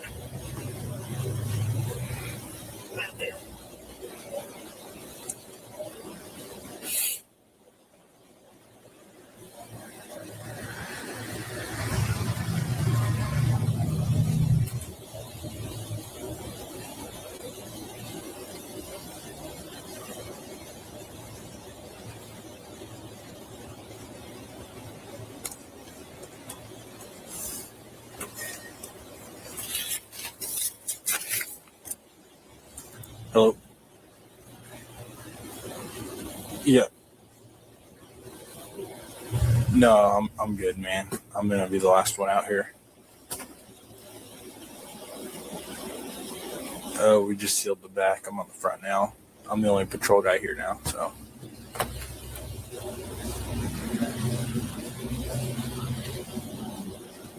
Yeah, I think you guys are gonna be sitting on it all night, but I'm talking to Cap right now. I think he wants me here until the ISP guys clear out. So is that Branson? It's Rosendahl. Okay. So yeah, somebody's going to have to come up here after when we clear, but it's going to be a bit. Yeah. So he just said one of you guys will have to come up here once we clear, but we'll let you know before. It'll be a minute.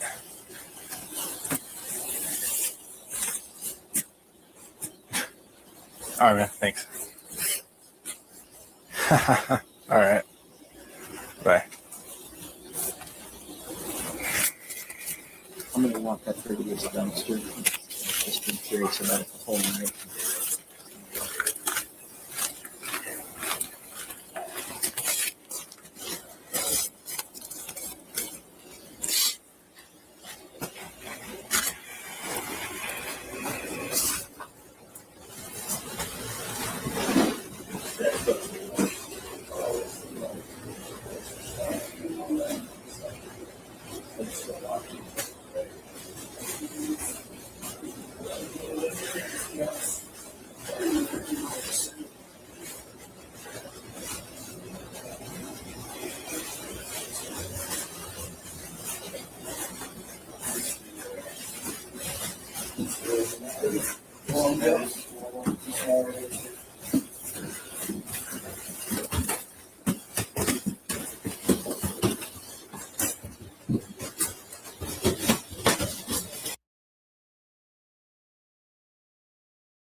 whoever did this didn't really leave a trail of where they went after. Like you would think a lot of things about this. Like that's when I first heard, which everyone was like, no way. I thought it was a murder suicide. Like the victim, the suspect was like, victim, but if it doesn't look like it. No. And that cast they took over there, that I mean, 100 people leap over that fence right there. Yeah. And if you look at the temperature, that would have froze solid last night, and it would not have. 2 nights ago or 3 nights ago, and it would not have thawed out in the day.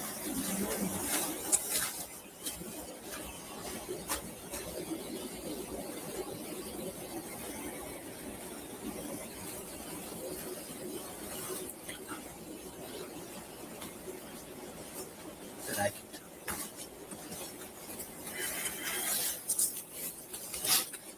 Yeah, you're gonna get basted. Yes. I'm just gonna have questions. We're running everything through Tyson.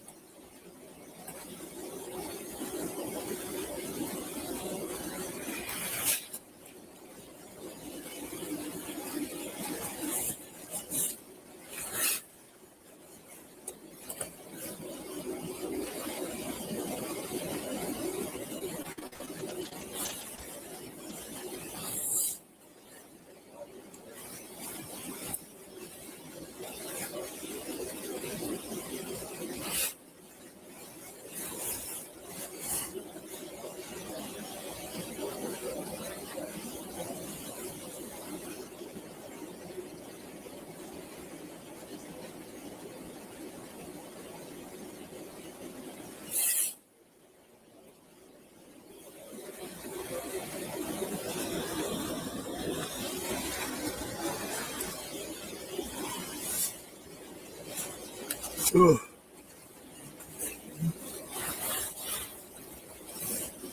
You know, I had to choose between my warm gloves or my gloves with foam tips, and I chose my warm gloves.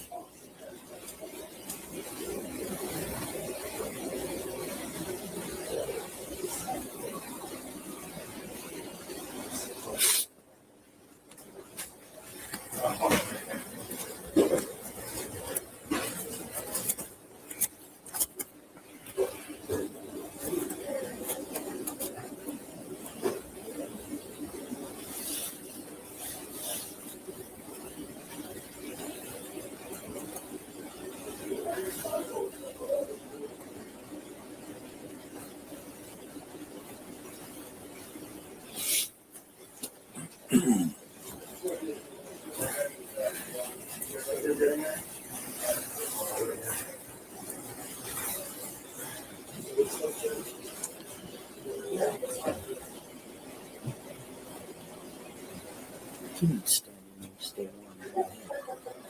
You've been out here a while. So have you. I'll just go down there and stand in that tray. There's a heater going on there. And go send Fry some information anyway, so I'm going to sit in the car and do that if you need to. I was burning my slash piles when I got called, so it was cold out, but it was pretty warm. I had a giant fire going in front of me. Yeah.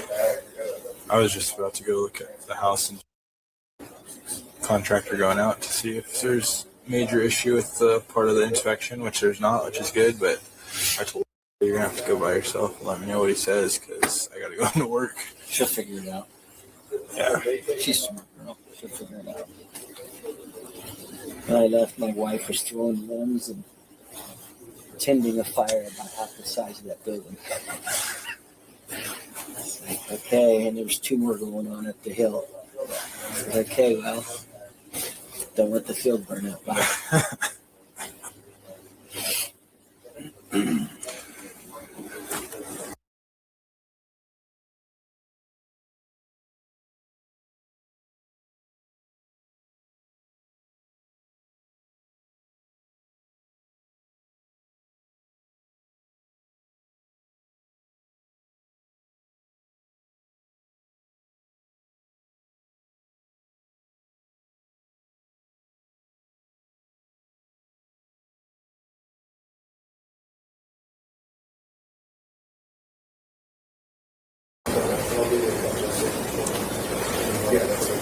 So from Mexico, the suspect never even came down here, huh?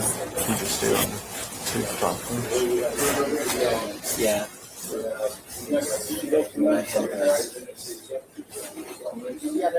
I have a theory, but For sure. Say Tuesdays, and we'll be up there Tuesday whenever you need us. If not Tuesdays, We can drop off tomorrow. I'll see you.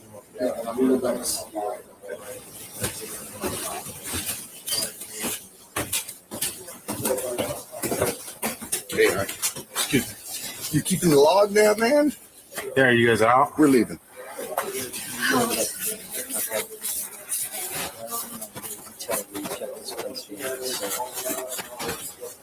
They're going to do a while. Yeah, he said they're going to do a DNA analysis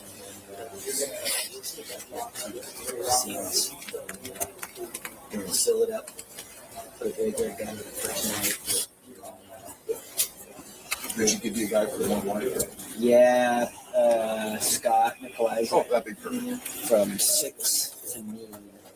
And then I'm assuming if we have to be back in here tomorrow, we'll be by then. Yeah, we'll talk more. Close. Yeah. All right. Thanks, Roger. Yeah. Thanks, Aaron. Have a good night. Yeah, good stuff.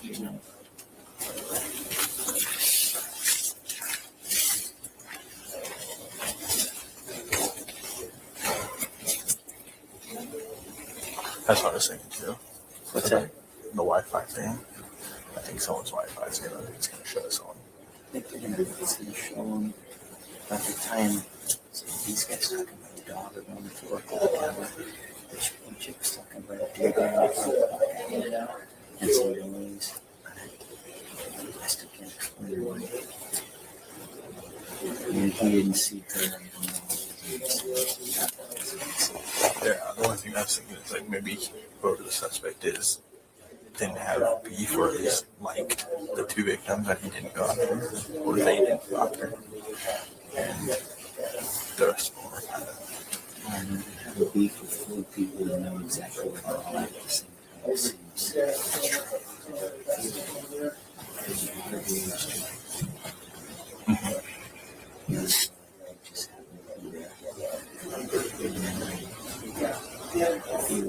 Came downstairs and just happened to run in from here. I heard noise. I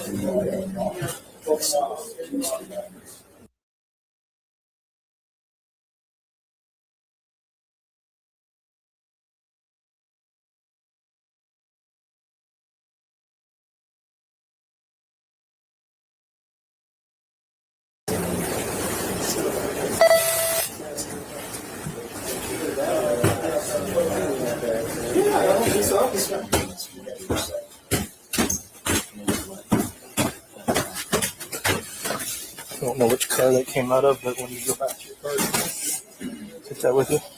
Yep. All right. So when they leave with the next two, I'm going to leave Brett here. I'll take the evidence tape with me. I'll take the evidence tape with me, or at least some evidence tape. He probably has some tape in the car right there. So, and I'll go to Shorts with them once they're done doing all the tagging they'll do. So you'll follow the next car. Yeah. Next one will come. Do you have a car here? No, we can't with the truck. You could take my car and then I could go with Aaron, I guess, rather than use it, vice versa. Okay. Do you have a car?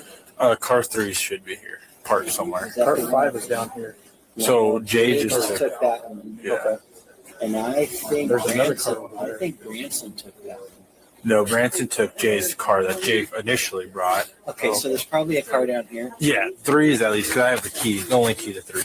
Okay. I have it. It's probably the one that's the one that. So you can do it either way. You can take that car, or you can take my car, and whatever's easier. I'm hoping I'll do it.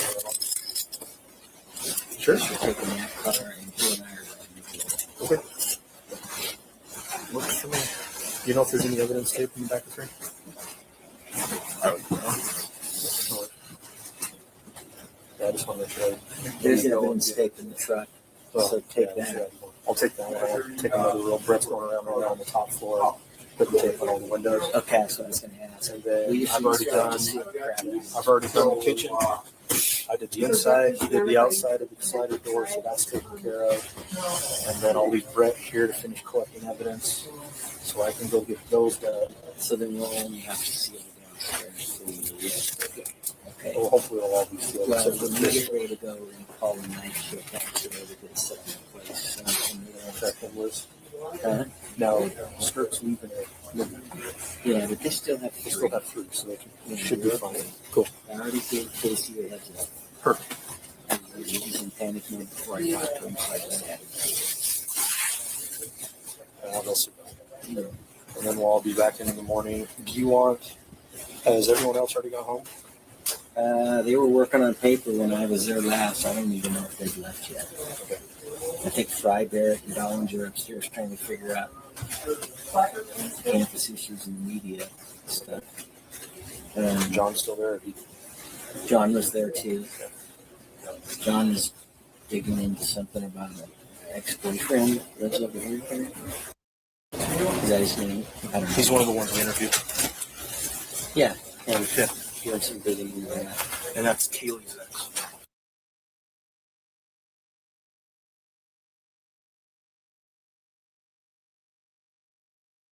That was the trip, was it just a weird stuff?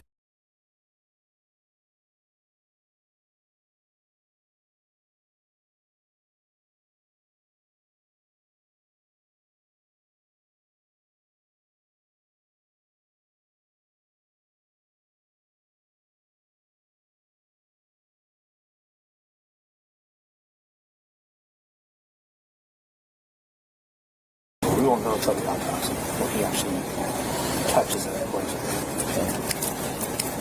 And they may do. Kathy will let me know more tomorrow, but they might do 2 on Tuesday and 2 on Wednesday. You and Brent are freed up on Monday and Tuesday. Yeah. And then if you got to work Wednesday, that doesn't affect patrols. So we'll come in and just go up to do the autopsy. I'll be time on this anyways.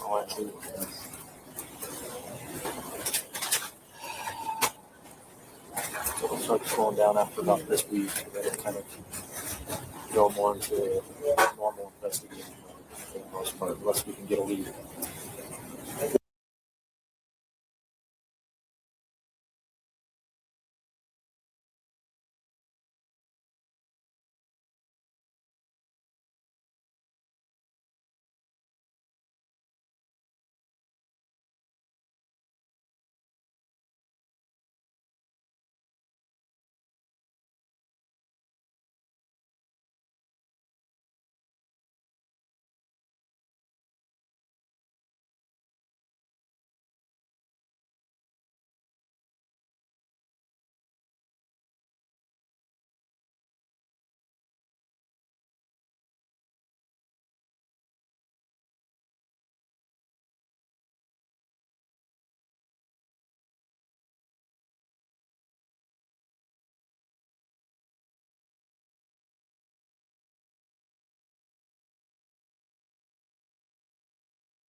But we're looking for a K-bar military.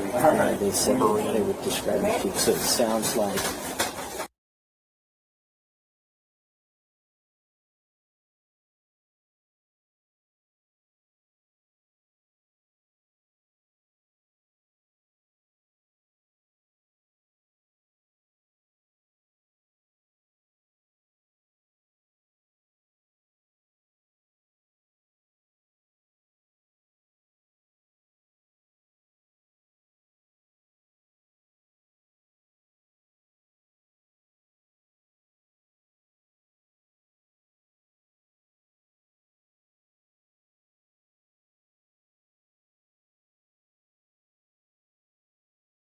I'm going to Shorts with the next one. Yeah, so I'm going to follow you guys there. So once we get there, I'll forward them to you and I'll mark it. So I'm going to make sure my marking is on there. I'm going to take photos of all of that. Yeah, we gotta. Once it's all set up, so then when you guys leave. I hope we have enough things for the medical examiner's office. They have specific tags for the bags with number codes on them. But yeah, if you have only enough for 2 and one can send 2, then I can come back. Well, if we can take them in the morning. We can just evidence tape the zipper and just leave the 2 zippers not taped. Yeah. And then once we guys come back in the morning, I call you and we come down. We'll put them on. Actually, because we gotta have that number. Number that goes on the zipper has to be the same number on the anklet bracelet that you put on them, and it's got to match. And then that number's also got to be written on the bag. If we have to, do you have a place that we could put them that I could put evidence tape on until we can take them out? Could I have a cooler that I can put a lock on? Perfect. Then I can put evidence tape on your lock. And then if we have to, we can take them out. We actually bring other bodies in there too, so. We'll do it first thing in the morning. Well, because I have to wait for my guy to get back. Drive faster.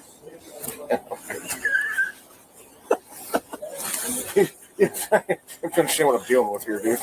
I know who one of them are. I know exactly what you're dealing with. I know exactly what I'm dealing with.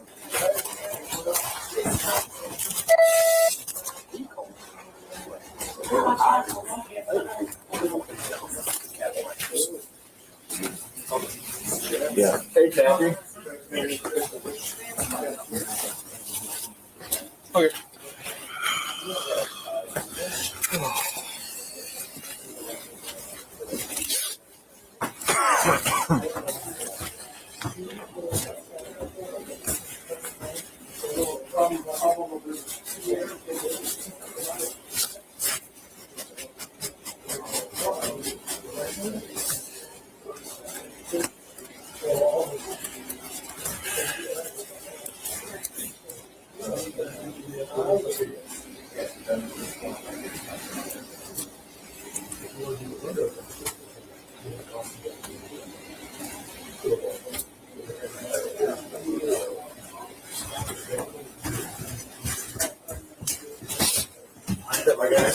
Yeah.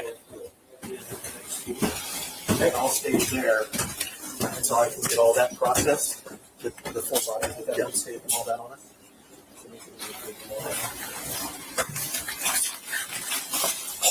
It's cold out here. Now we got Kathy's got extra tags too. So. Yeah, perfect. Actually, I'll take care of all of that and I'll meet you back at the station. Yeah, I think all we're doing here is once they get done with all the evidence collection, we're going to take it all out here, go through piece by piece, make sure we're accounted for. Yeah. We're accounted for. I will. Is it all locked up and secured? Yes, it's like it's in my pocket. Perfect. So, is it just in the back seat? Yes. Yep. So I can still get to my ghost? Oh yeah, yeah. Okay, perfect. They're chilled and they're ready. Okay. Huh? You need the rest of my ghost? You can have it. I gotta stop drinking those. His heart's bad. I'm dying. Yeah. High blood pressure. According to the doctor, 26.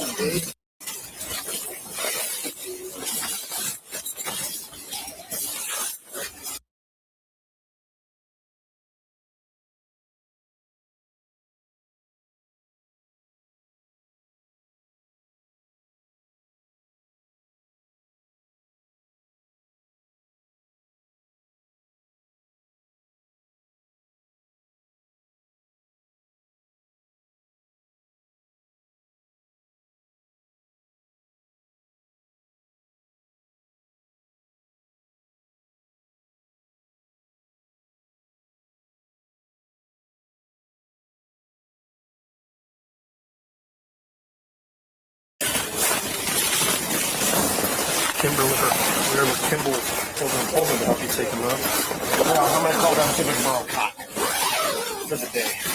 We can take all 4 up tomorrow. Oh. You got 3 or something? What's that? You got 3 cots? No, I got 2 cots. We'll just make 2 trips. Oh. Just a lot of driving. Yeah. Full day. All right. Does it need to go up or is it already up? No, that's up. Okay. So move that cart real quick. Push them out. Push this one in.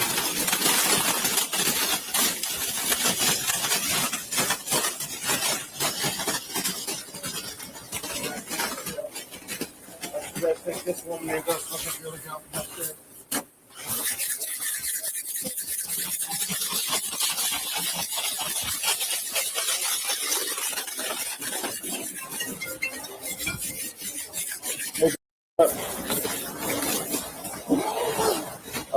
No, not yet. Just hang out. We'll be there in 10, 12 minutes. So, okay.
Are you guys out of here? Yeah. I'll mark you off. Want our dirty paper? Has a souvenir. When you leave here, so I know you got it. And I'll do the same when I'm done there, heading this way. Okay. So I know not to come back here. Okay. I don't want to leave you hanging if there's still things to do.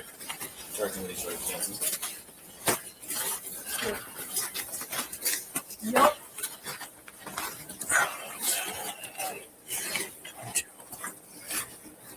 Yeah, take them out this way.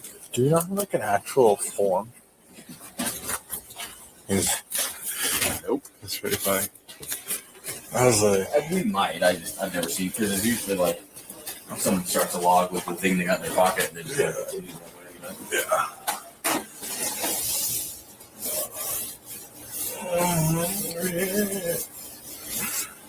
That's high blood pressure, huh? Yeah, I think it's bullshit. So I was like sick when I went in. Oh, and they yeah. say your blood pressure's high when you're sick. But I have been drinking a lot of energy drinks and stuff, so doctor's kind of jerks about it. I went to quick care because I was trying to get eye drops because I had an eye infection, and there's like the nurse was like, "Whoa." I was like, "What?" And she's like, "Oh, the doctor talking to you." And I was like, "I'm just here for eye drops." Like, me? Yeah, exactly. So then the doctor came in, and she's like, "Do you have high blood pressure in your family?" I was like, "Well, my mom has high blood pressure." She's like, "Okay." And she's like, "You need to start working out." And I was like, "I work out 5 to 6 days a week." And she's like, "Oh." She's like, "You do look like a healthy young man. Like, your blood pressure is just a little high." She's like, "It's not that bad, but for being 26, like, it's like worrisome. Like, she's like, you need to like get it down." She's like, "You don't need medication or anything, but kind of just was like, just take care of it." Right. And I was like, "Well, I do drink like probably 6 or." We'll get a graveyard unit up here to from Olivia? Tuesday, I only have 3 on. But I guess Branson's on till midnight, so they should be okay. He'll have 4 by then. Okay. Oh, yeah, He's settle down. Is he coming in at 6 tomorrow with you guys? He is. We made arrangements to basically cut him and Dustin loose and have the other day shift team is going to split hours and make staffing on days for Monday and Tuesday. And then they'll come in Wednesday and go be that team. And you guys are probably going to be here Wednesday, Thursday. And there's going to be so much stuff. So is SWAT training getting canceled? Yeah, it's canceled. Is it? Yeah. I was going to say. Sounds like two, I don't think we have time for that. It sounds like they made it two rooms. Two autopsies and 2 rooms. 4 in a day.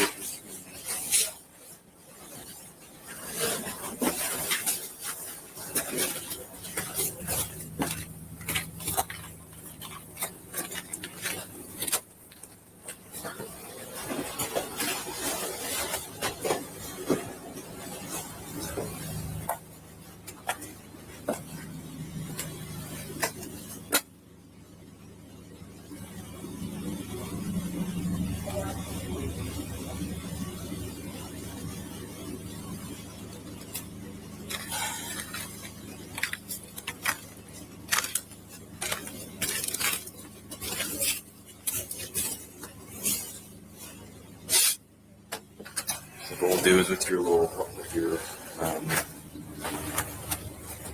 brain's failing, with your log, just whatever night shifter comes up to relieve you. Well, he said he heard a rumor that his friend might have been killed, so he came over here because he couldn't get a hold of him. Saw the tape and everything, and now believes he's true. That's his name. He said the rumor out there is somebody died here from fentanyl. And then somebody else said somebody might have got stabbed. I said, well, I can't confirm any of that. So, but the rumors are out there. Oh, yeah. Of course, the press release confirmed there's 4.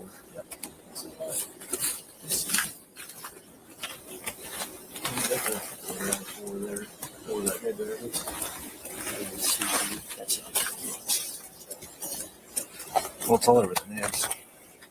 And I guess Director of Public Safety's little vandal alert that he sent out wasn't very Who sent that out? I think so. I heard it kind of fucked everyone on scene because there was a bunch of people standing out here like, what's going on? They And were interviewing people, interviewing girls, and saying that they didn't really know for sure everything that was going on and couldn't release anything, and the freaking vandal alert came across. A homicide? Are you kidding me? Why couldn't you tell us that? Shit. Yeah, that's one of the things Tyson's working through right now. When I was down there earlier, we were trying to figure out the press stuff. And Tyson was in a Zoom meeting with the who's who of U of I, the president and all of his men and women. And, of course, everybody knows how to do everybody else's job. Oh, yeah.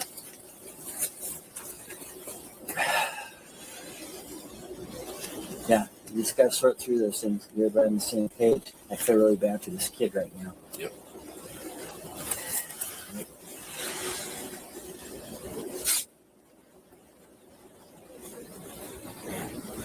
Nuts.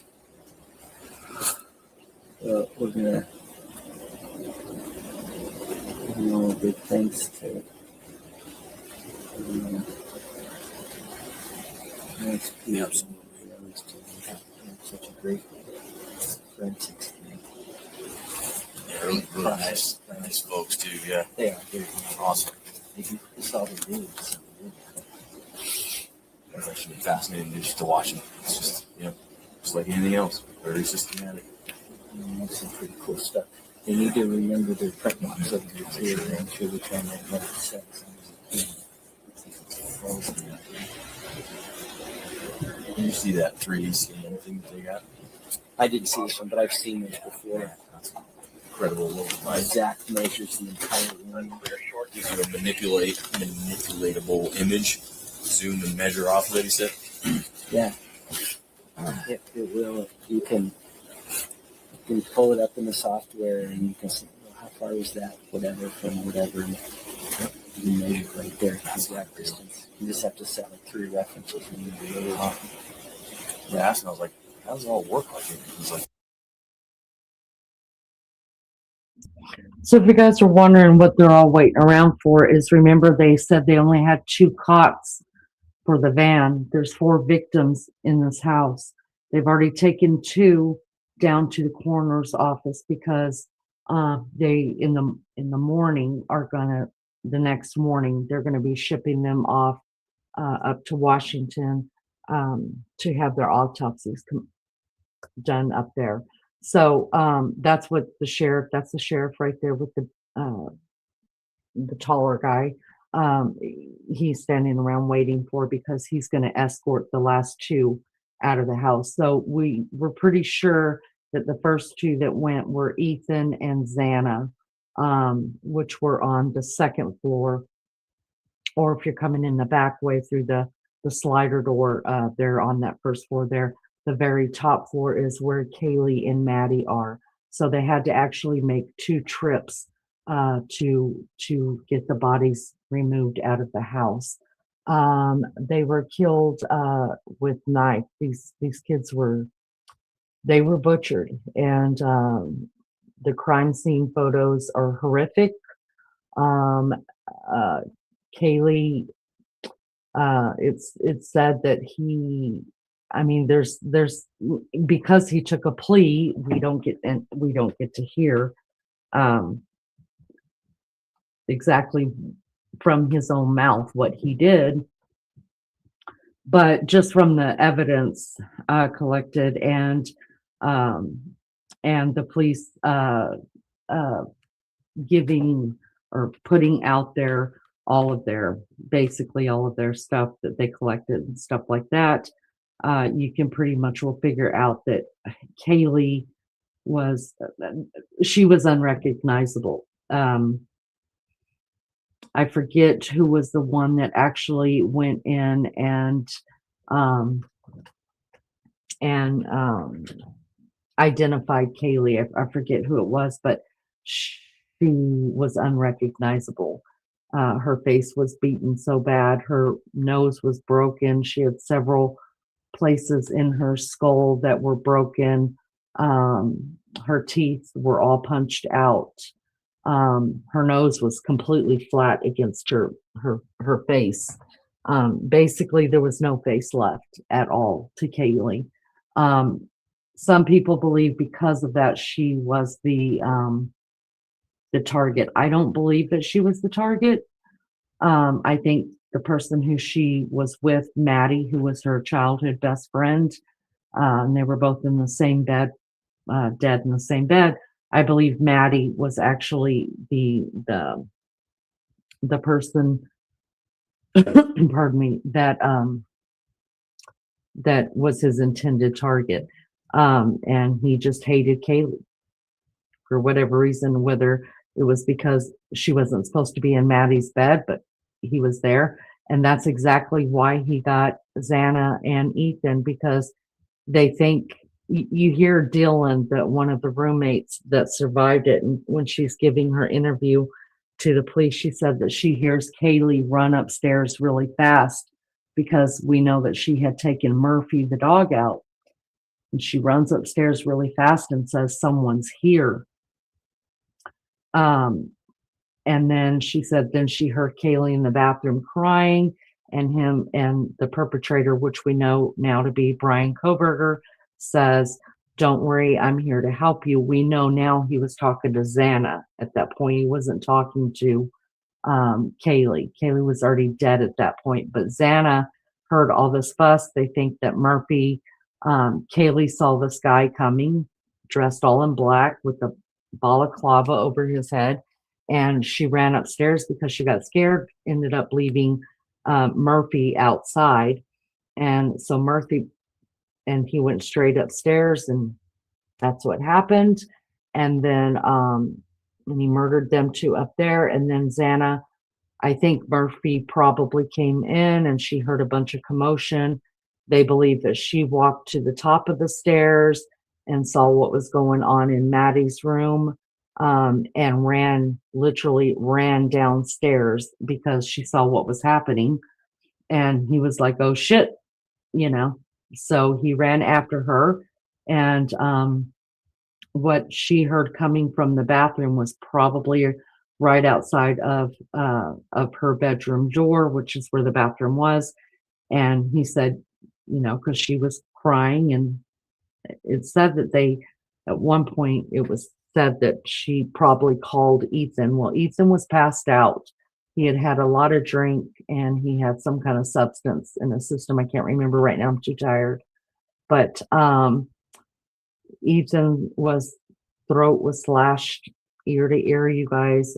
If you go back and look at the pictures, there's actually blood coming out of the wall on the outside.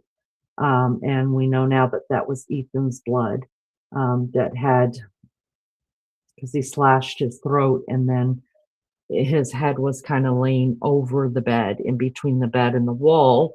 And of course, he bled out there, and all that blood pooled to one area and it just seeped out of the wall. So, I mean, it was a terrible, terrible thing. This was so vicious, such a vicious crime, you guys. And so that's what we're doing. We're just going back over stuff that we didn't get to see because life gets in the way of that stuff. Now, you'll see on other channels that don't believe that Kohberger did it. They believe that could be rust coming out of the wall, stuff like that. Well, what people seem to forget that say, oh, that's rust coming out of the wall, is that it just happened to be Parents' Day, where the parents were all visiting and stuff. I'm sure every dad in the world that would have gone to that house and is walking around the house. In fact, Xana's dad put a lock on her door the day before this, you guys. Hi, Deborah. Good to see you. Put a new lock on Xana's door the day before this. So I'm sure he was walking around that house plenty. They would have seen it and walked up to him and said, what is this? So it definitely was blood that was coming out of that wall that seeped down through the walls. It was just a very horrific thing. And I don't totally believe that he was an incel. He was completely an incel. I think there's so much I could talk about, but I've already been on here. By the time I finish this, it'll be 4 hours. But if I get a chance, because I've got company in town right now, if I get a chance to go live later on tonight, I'm going to keep covering this up to the points that we haven't seen. And we'll talk a little bit about my own theories of this. And like I said, you guys don't have to agree with me at all in any way. I just don't believe in that. I don't think you should go to someone's channel and be forced to believe that and be too scared to type something in chat because you just might be called out or people will bash you. That's not the way I run this show. I think everybody's allowed to have their own opinion, even if your opinion is the only one that differs from the whole chat. And we don't do that here. We don't bash someone for their opinion here. It's just not what I do. We just agree to disagree, and we act like adults, and we respect each other's right to think differently than what we do. What's an incel? Flower, I did not even know what an incel is, and just about everybody I talked to who has been on our channel, none of us knew what an incel was until this happened. And then, of course, we had to cover it. So I'll tell you what, I'm going to try to get on about the same time later on tonight.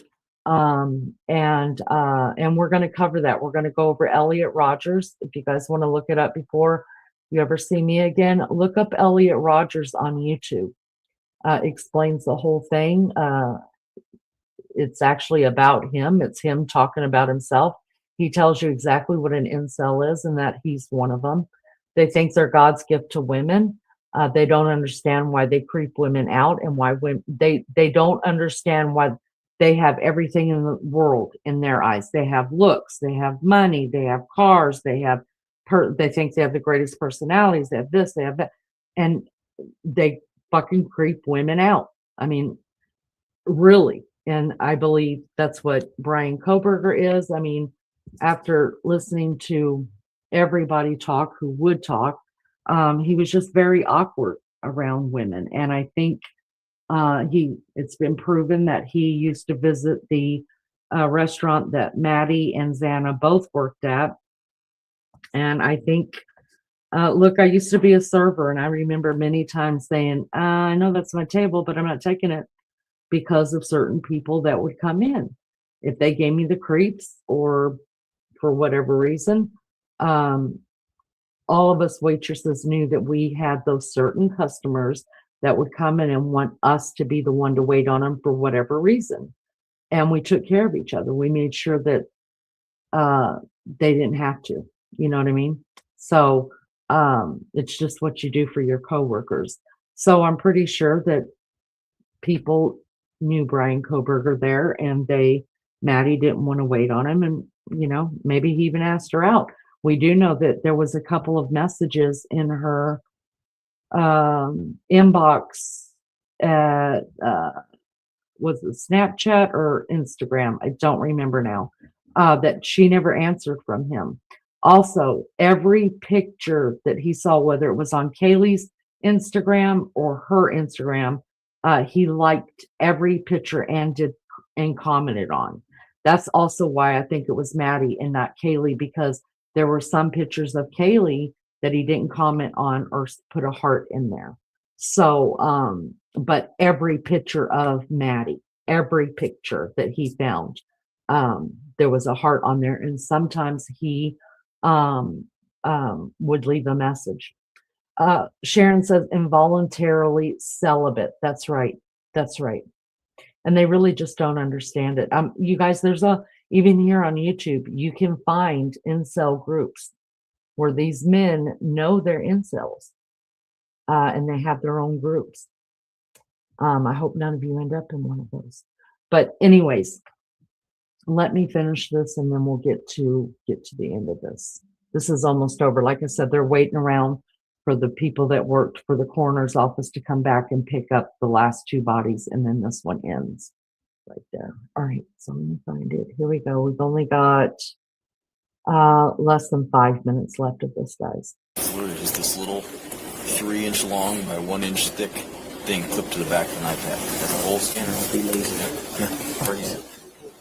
Couldn't your drone do that same thing? Yeah, kind of. Not to that level of preciseness with just the base software. You can get it, but fly your drone around here. Yeah. I had thought about that, but the game is anything on this one. I don't think so. I don't think the GPS can do it. Get it all. I want to walk around that dumpster. I've been over there twice now. Mm-hmm. I mean, with the back door being open and all that, it doesn't make sense if somebody would run around with it. It's so overflowing with crap. I couldn't find anything that remotely looked like blood, and it's all white garbage bags too. So I looked in the one. There's one right down here. Okay, kind of along the house. I looked in there. Same thing. It's actually relatively empty, but I didn't see anything that stuck out. Yeah. The only part that was interesting is there's a bunch of this like juniper shit. Yeah. Like growing over there, and you could walk by and stuff a knife in that shit. I think we need to come back up here in the day, yeah, tomorrow, and do walk all this. Yeah. We were pretty focused on knocking on doors and talking to people earlier. I mean, we looked in some areas, but when we walked to everything, but it was mostly like looking for blood. Yeah. And things like that. That's a knife.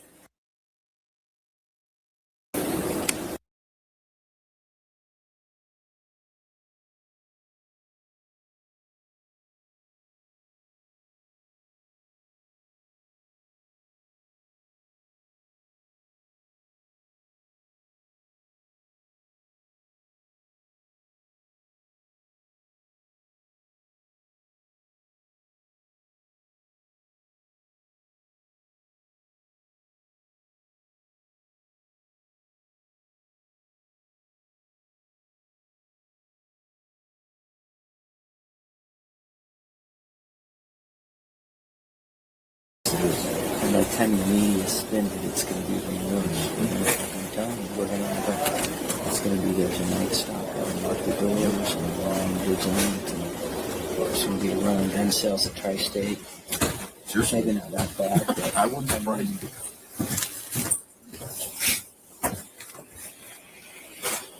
yeah, so there goes our safest city in exactly. I was telling her, man, just when campus was getting some momentum, and I mean, enrollment was up, and people were excited, and shit like this can derail that not worry.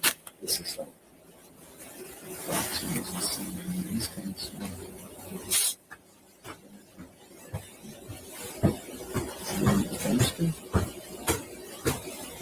I parked down on this. I thought it was going to be turned around and make this thing.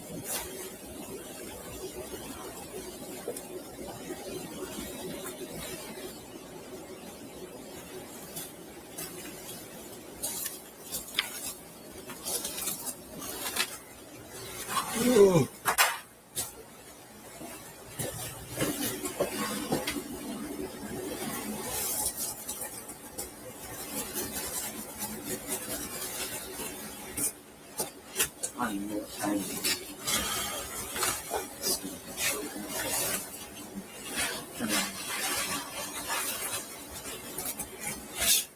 You sleep on my guest bed?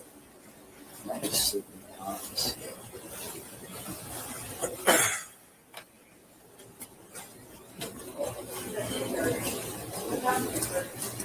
I used to do this all the time. Get up at 7 in the morning, go home, sleep for a couple hours, come back to court at 10. Go home, sleep, come back for afternoon court at 2. I hated that. This summer I built my house. I had working nights and then Tuesday, Wednesday, Thursday off. And Tuesday and Thursday were court days. I was missing here, so there was traffic. And I built my house and I asked them to take out the court time that summer. Just, I mean, I didn't know most of the time. So it was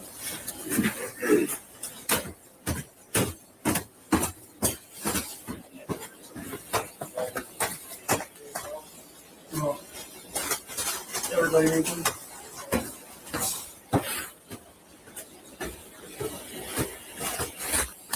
Yep.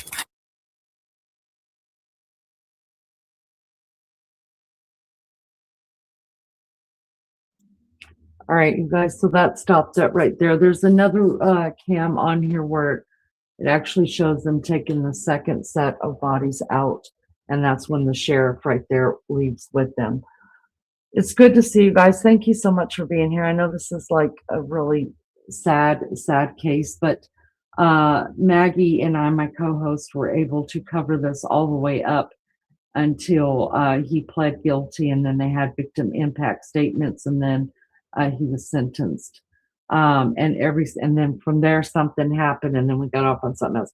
It might have been the Nancy Guthrie. I don't even remember, you guys. I feel like there's so many things that we pulled up recently, and then life gets in the way as well.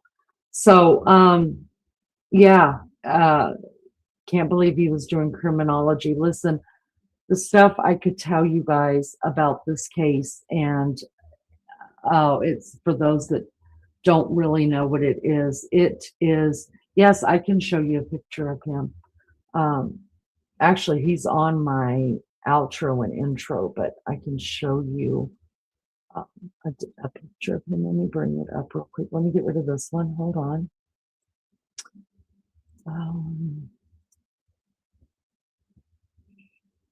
Oh, Brian.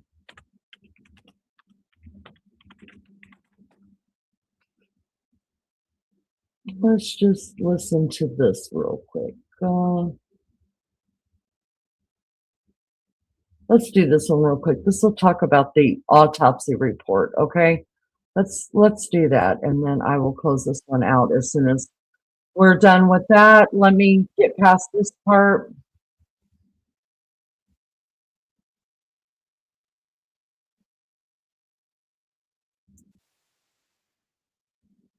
All right, let's just listen to the autopsy report, and that's going to show pictures of Bryan and all of the victims as well. We'll show this, and then I'll close this one out for tonight, and then we'll be back later on tonight or tomorrow. You know what I'm saying, in 24 hours. Well, less than 24 hours. I'll be back on, and we'll cover more of this, and we'll go over what an incel is. I'll bring all that up and let you guys see that and more disturbing video of this. All right, let's let me figure out where I put this guy. Right here. All right, you guys are gonna have to watch your ears because I can't control that. All right, and I'll put that on the screen as large as I could see it. Our source, you guys, is Court TV, Vinnie Politan. This one's called Idaho Student Killings Autopsy Reveals Gruesome Details. This was put out January the 28th of this year. All right, so let's just listen to this. This will give you a background, show you all of the victims, and show you the dumbass who decided to do it as well. All right, here we go, guys. Autopsy reports and the brutal murders of 4 University of Idaho students reveal the harrowing final moments. Investigators say the killers stabbed Kelly Gonzalez, Madison Mogan, Xana Kernodle, and Ethan Chapin more than 100 times. These new details showing the horror of the night, the violence of the night, and the evil within the killer. Tonight, we will go through all this new information and ask the question, why didn't prosecutors seek the death penalty for this monster? I'm Vinnie Politan. Thank you so much for joining us tonight here on Closing Arguments, and we've got some new material to show you from the Idaho 4 case. And let me tell you, worse than we thought. And we thought the worst of this guy. But could you imagine that the information as it's coming out, revealing a scene inside that home that you can't imagine, the attack on these 4 young people and what they were subjected to. Unreal. We've got the details for you tonight. Horrific bloodshed in that house. This was kill. This was overkill. This was, I mean, the picture that's painted in my mind tonight is a sort of a manic episode where this guy just has the adrenaline going through the roof and is just taking it out on the next person that he sees. And once you hear these details, you're going to be really surprised that he did not go after Dylan. Because remember, Dylan sees him. I don't know if he sees her, but amazing that in light of what we're learning now, that 2 people were spared in that house. Now, the other part of this, once you hear and you'll get the details of all this horror, the prosecutor gave him a deal. I cannot get over this. I still cannot get over this. And the reason being, it is a state that has the death penalty. And if you don't seek it against this guy, then who would wait till you hear the details? Who else would be eligible for this? This is who it's designed for. But the prosecutor gave him a deal. And that's why I always ask the question, did they get justice? And you can say, well, some of the families didn't want the death penalty. At the end of the day, should the worst of the worst be punished, the most severe?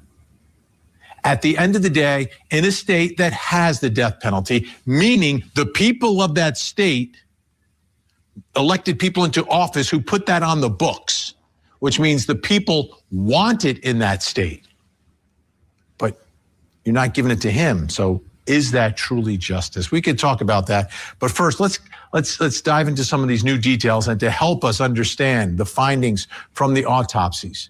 I want to bring in forensic death investigator, host of the very popular Body Bags with Joseph Scott Morgan. Joseph Scott Morgan is with us. Thanks so much for being here. This is going to be a tough course, fan. This is going to be a tough little segment, but I brought you in because you understand these death scenes. You can put some context and perspective for us. So I want to start with Xana, and let me read some of the stuff, and then you can kind of break it down for us. Cause of death: multiple sharp force injuries while also suffering abrasions and contusion of the head, torso, and extremities. Awake at the time of the attack.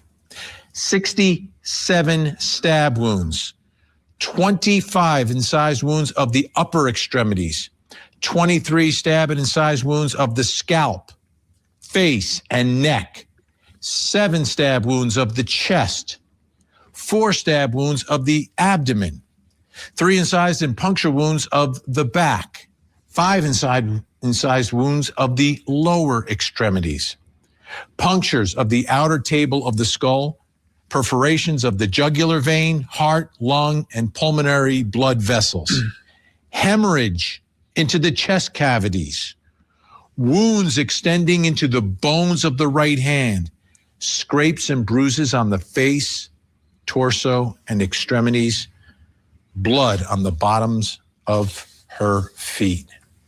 Joseph Scott Morgan, what story is this telling about what happened to Xana?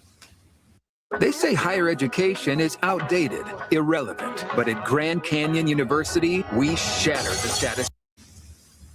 Well, let's start with the feet, Ben. I know that seems rather innocuous, but that gives us evidence that she was upright and mobile, at least for a few moments, that she fought. You don't get this contact trace blood elements on the feet without that having occurred. And then we move to the hands. This is evidence of an awareness, because these sound to me, at least, Finn, as though these are consistent with defensive wounds. So she's parrying any kind of attack like this back, trying to block. She's awake and alert at that moment in time. And then you begin to get into all of these other planes of the body that are insulted. So it's not as though that the perpetrator is merely advancing on her face to face. She's whirling about, okay, because you've got insults posteriorly, anteriorly. You've got them on multiple surfaces of the skull and the face. And it's not just sharp force injuries, Finn. They talk about incised wounds, which are slices. You have stab wounds, which are penetrative wounds. But then she's also got bruises or contusions, which means we're talking about, in addition to all of this, blunt force trauma. You mentioned a term earlier that I've heard you mention for many years, and I concur with this. This is, in fact, overkill. This is a frenzied event.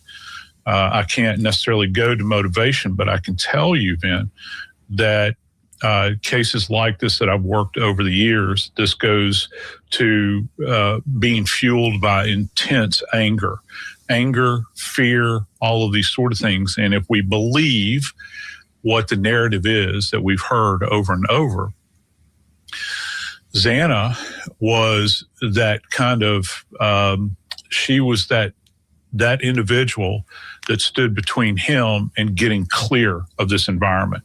He did not expect to encounter her. So he's like a caged animal, with emphasis on animal here, Vin. Let's get to our next victim, Kaylee Gonzalez. Cause of death: multiple sharp force injuries while also suffering asphyxial injuries and blunt force injuries of the head. Stabbed a minimum of 38 times. 24 stab and incised wounds of the scalp, face, and neck. 11 stab and incised wounds of the chest. 3 stab and incised wounds of the upper extremities. Punctures of the outer table of the skull. Injuries to the teeth and tongue. Perforations of the subclavian artery and vein, and hemorrhage into the chest cavities. Blunt force injuries, scalp laceration, bleeding around the brain, nasal fracture, scrapes on the nose and cheeks, bruising around the eyes, patterned bruises extending across the lower face, blood stains on the body, bed, and wall indicate her posture and position changed during this event. Being part of Lundy's culture where collaboration is way more valuable than competition, so it makes everything better. Hey, I'm Randy with BBQ Guys. Today I'm going to show you how to cook the perfect steak. What story does this tell about Kelly? When you think about this child, Vin, let's just go to, because I know a lot of people are curious about this idea of the external table of the skull. And the external table of the skull, there's a top layer to the skull, if you will. So this is a non-penetrative injury to the skull itself. So what this means is with the utilization of this blade, and keep in mind, this K-bar blade is very robust. At its heart, this is a combat knife, okay? Very resilient, very robust. So if you think about the blade itself kind of glancing off of the skull itself, it will in fact chip that external or outer table of the skull every time that this occurs. Then we begin to think about the hemorrhage that you see inside of the cranial vault. That's because of this concussive event where she's being pummeled. There's a lot of this pummeling that's going on here because the knife and a fist, or the fist wrapped around a knife, he's essentially doing this and then driving the blade, I think, into her face. And if anybody gets a chance to look at the K-bar, if you flip it on its end and you look at the base of this thing, it actually looks like a hammer.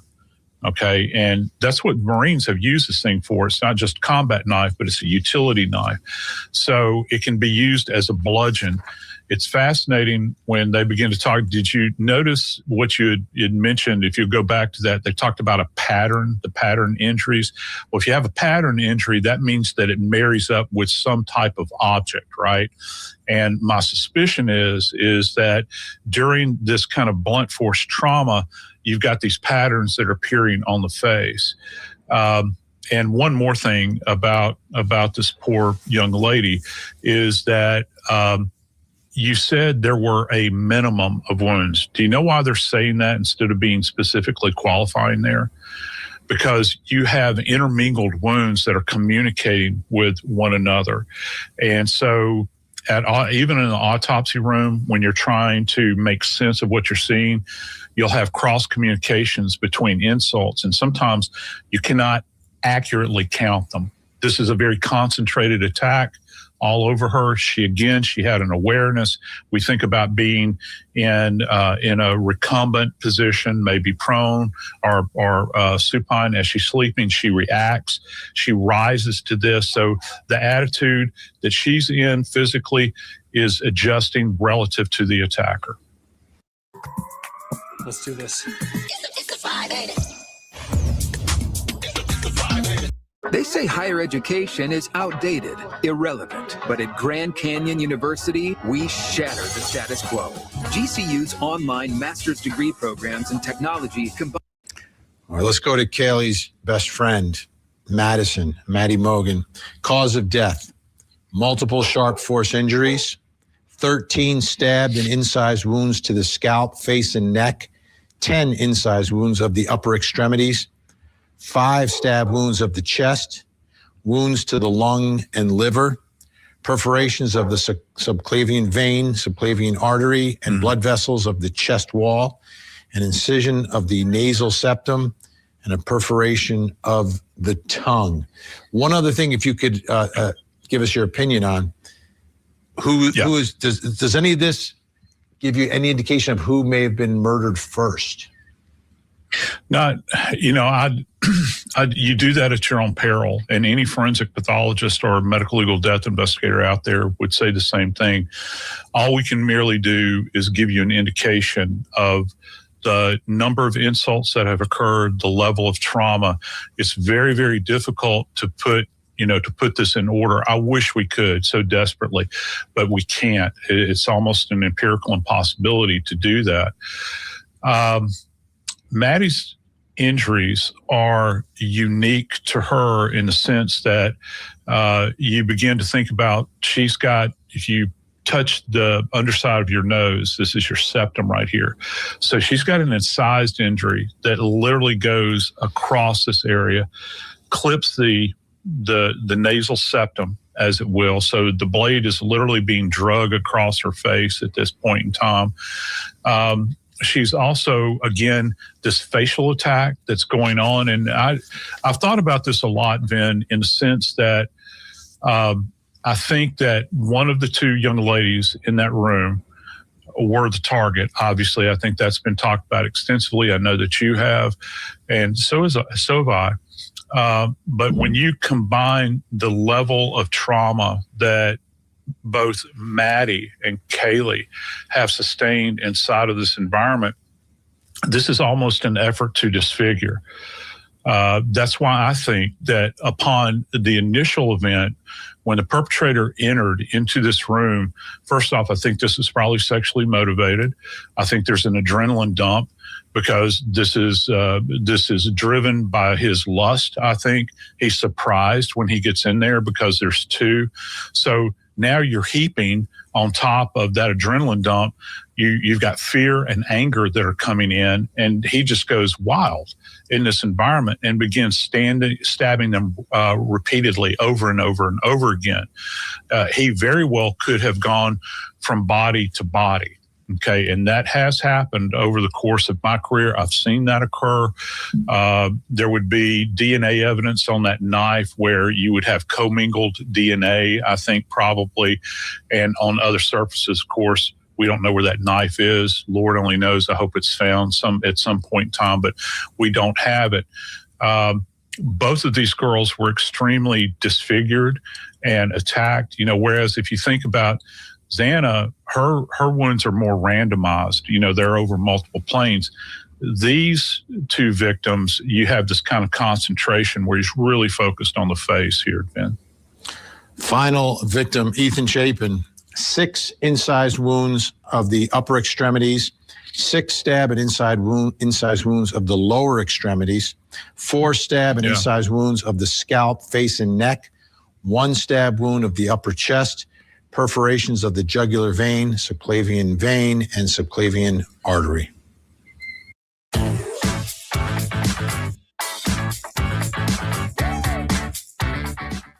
Michigan State University's new professional online MBA program gives you the flexibility to gain the same rigor. Yeah. So what stands out to me about Ethan's injuries, specifically the concentration is up here. For folks that are wondering where the subclave is, if you'll find your clavicle, your collarbone right here, the subclavicular clavicle runs beneath there. It's a major blood supply. So you're going to have a lot of internal bleeding with this. It doesn't seem as though that Ethan really moved from the position that he was in. But one thing that's always struck me as odd with Ethan, and I think you probably know where I'm going, Vin, are these insults that he has on his lower extremities. They seem to be incised wounds. And I don't, and look, in the heat of the moment, maybe the confined space in here, you can't explain it because you've got somebody that's reacting in anger. But in that concentration, they're that low on the body. I've never been able to make sense of it or what the purpose of that was. And of course, I don't think that we will ever know that, but Ethan certainly is traumatized to a great extent as well. There is not as much facial disfiguration with him. I don't think that the perpetrator spent as much time in his efforts to kill Ethan as he did the others. Joseph Scott Morgan, your insight is the best, and really, I think, gives us all a much clearer understanding of what happened here to these 4 victims, and we appreciate your time tonight. Joseph Scott Morgan, thank you. You're quite welcome, my friend. All right, let's bring in our think tank. Joining us tonight, criminal defense attorney, former head New Jersey County prosecutor Bob Bianchi, along with former police lieutenant, trial attorney Rick King, and finally, national parenting and family relationship expert, Dr. Sue Kornbluth. Okay, here's my question I'll throw out to everyone, which is the way this all ended was with a deal. The man who did all the damage that Joseph Scott Morgan just went through, and what these 4 children, they're young adults, but from my perspective, they're children. The suffering, the pain, the wounds, the evilness of what happened and what took place here. He got a deal. And this isn't a debate of the death penalty. Idaho has it. It's on the books. Bob, why don't you start us off? Well, Vinny, as a guy who's actually done death penalty litigation, and I'm not a fan of the death penalty, but I've been there. And one of the reasons I'm against the death penalty is because of the chaotic way in which it's administered and not administered. Random decisions by prosecutors to pursue it or not. Yet, when it was the law in the state of New Jersey, it's no longer. I understood that I took an oath that I had to follow the law, not Bob Bianchi's opinion, but what the law says. Now, as you indicated, this state has a death penalty, and this is exactly the reason I'm against it. If not the Kohberger case, then what case? How is it fair to be putting people on the death penalty for far less egregious murder cases? This is literally sadistic murder, multiple victims, a very solid case in the guilt phase. No doubt in my mind, a conviction in the penalty phase. If the death penalty has a picture of what case it is, it's the Kohberger case. So not only did the prosecution cave in giving it away, Vinny, I think you know me well enough to know, even if I felt I was going to lose, I'd rather fight the battle and lose rather than to give it away. You're going to have to take it from me. But they weren't going to lose. And the second and last point that I've got to make with regard to this is the prosecutor offers this deal without requiring the defendant to debrief fully and truthfully the reasons, what fors, where fors, how come, and motive. He lets the families now have to just kind of figure it out and kind of see this stuff happening over and over again, not really understanding why. I almost think it's like excuse me, but like some sort of emotional breakdown happened with the decision maker on this case, because there is no legal explanation in all the years I've done it. If there was a case that I would pursue for the death penalty, and I'm not a fan of it, it's this one. They say higher education is outdated, irrelevant, but at Grand Canyon University, I mean, for me, Vinny, I could not imagine, I could not understand for the life of me why this was not a death penalty case. I mean, this was obviously one of the worst kinds of ways to murder these beautiful young students, and it was full of so much rage and passion. Like he had an agenda to just take out whatever was going on inside of him, and just take it out on these innocent young ladies and gentlemen. And it's just so brutal that I can't imagine why this would not be a death penalty case. I mean, isn't this what the death penalty is all about?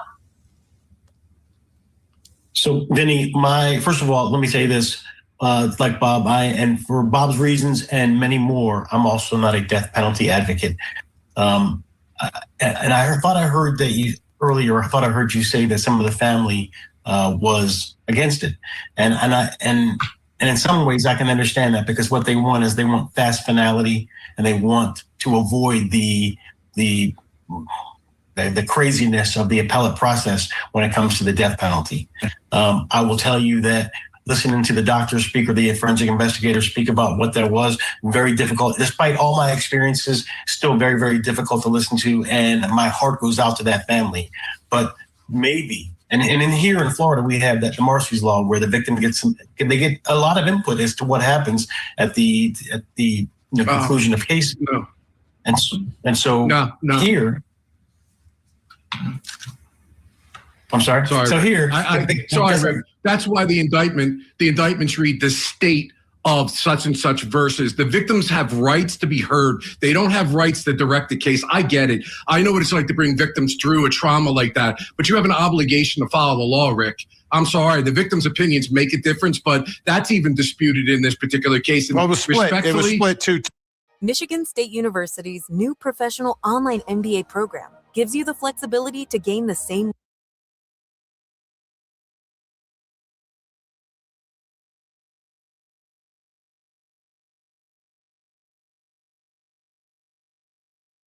And so here,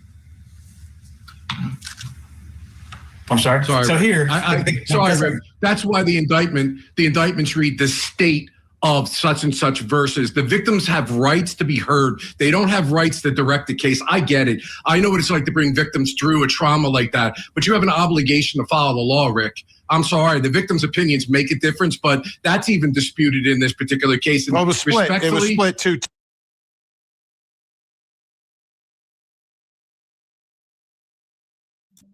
All right, guys. For some reason that ended right there. I don't know why, but okay. Thank you guys so much for being here. I appreciate you so much. Listen, I'm tired. I've been on almost 4.5 hours and I started late because I've got company here, you guys. So I'm having to do this whenever they're in bed. So what we'll do is later on tonight, I'll go live again later on tonight, and we will go in deeper because I have a lot to say about the two things that we just watched. It's a very, very interesting case. It's a very interesting case, and there's a lot to be talked about here. And also, I also want to show you guys pictures that were released of when BRYAN KOHBERGER was actually arrested. Of course, they took pictures of his whole body, his hands, his legs, his feet, his mouth, his face, his whatever, you know, like they do every criminal. And I was kind of taken back with his hands. So I'd like to show you guys that. I'd like to talk about a couple of other things, go over like what an incel is, go over that case again with y'all see I'm tired, so I'm losing it. Anyway, so we'll talk about that, but we'll go into a little bit deeper with it. And I'll come on, I'll try to get on a little bit. I'll tell her, I'll make everybody go to bed, y'all. Be like, y'all, go to bed. Go to bed, I gotta go live. But anyways, so we'll get into more of it tonight. I appreciate you guys so much for being here, and man, it's really nice to see you guys. It really is. I love you guys so much. Thank you to the mods. You guys rock the Casbah. You're always here. I appreciate every one of you. Anybody that's new to the channel, welcome. Find you a place. There's a place for everybody here. Find you a place and do that well. My favorite part of having this channel is chatting with people. So I love people that come in here and just will give me something else to chat with you guys about. I adore that most out of everything other than interviewing people. I love to do that as well. So I will see you guys later on tonight. And until then, you guys be good or be good at it. All right. Talk to y'all soon. Bye.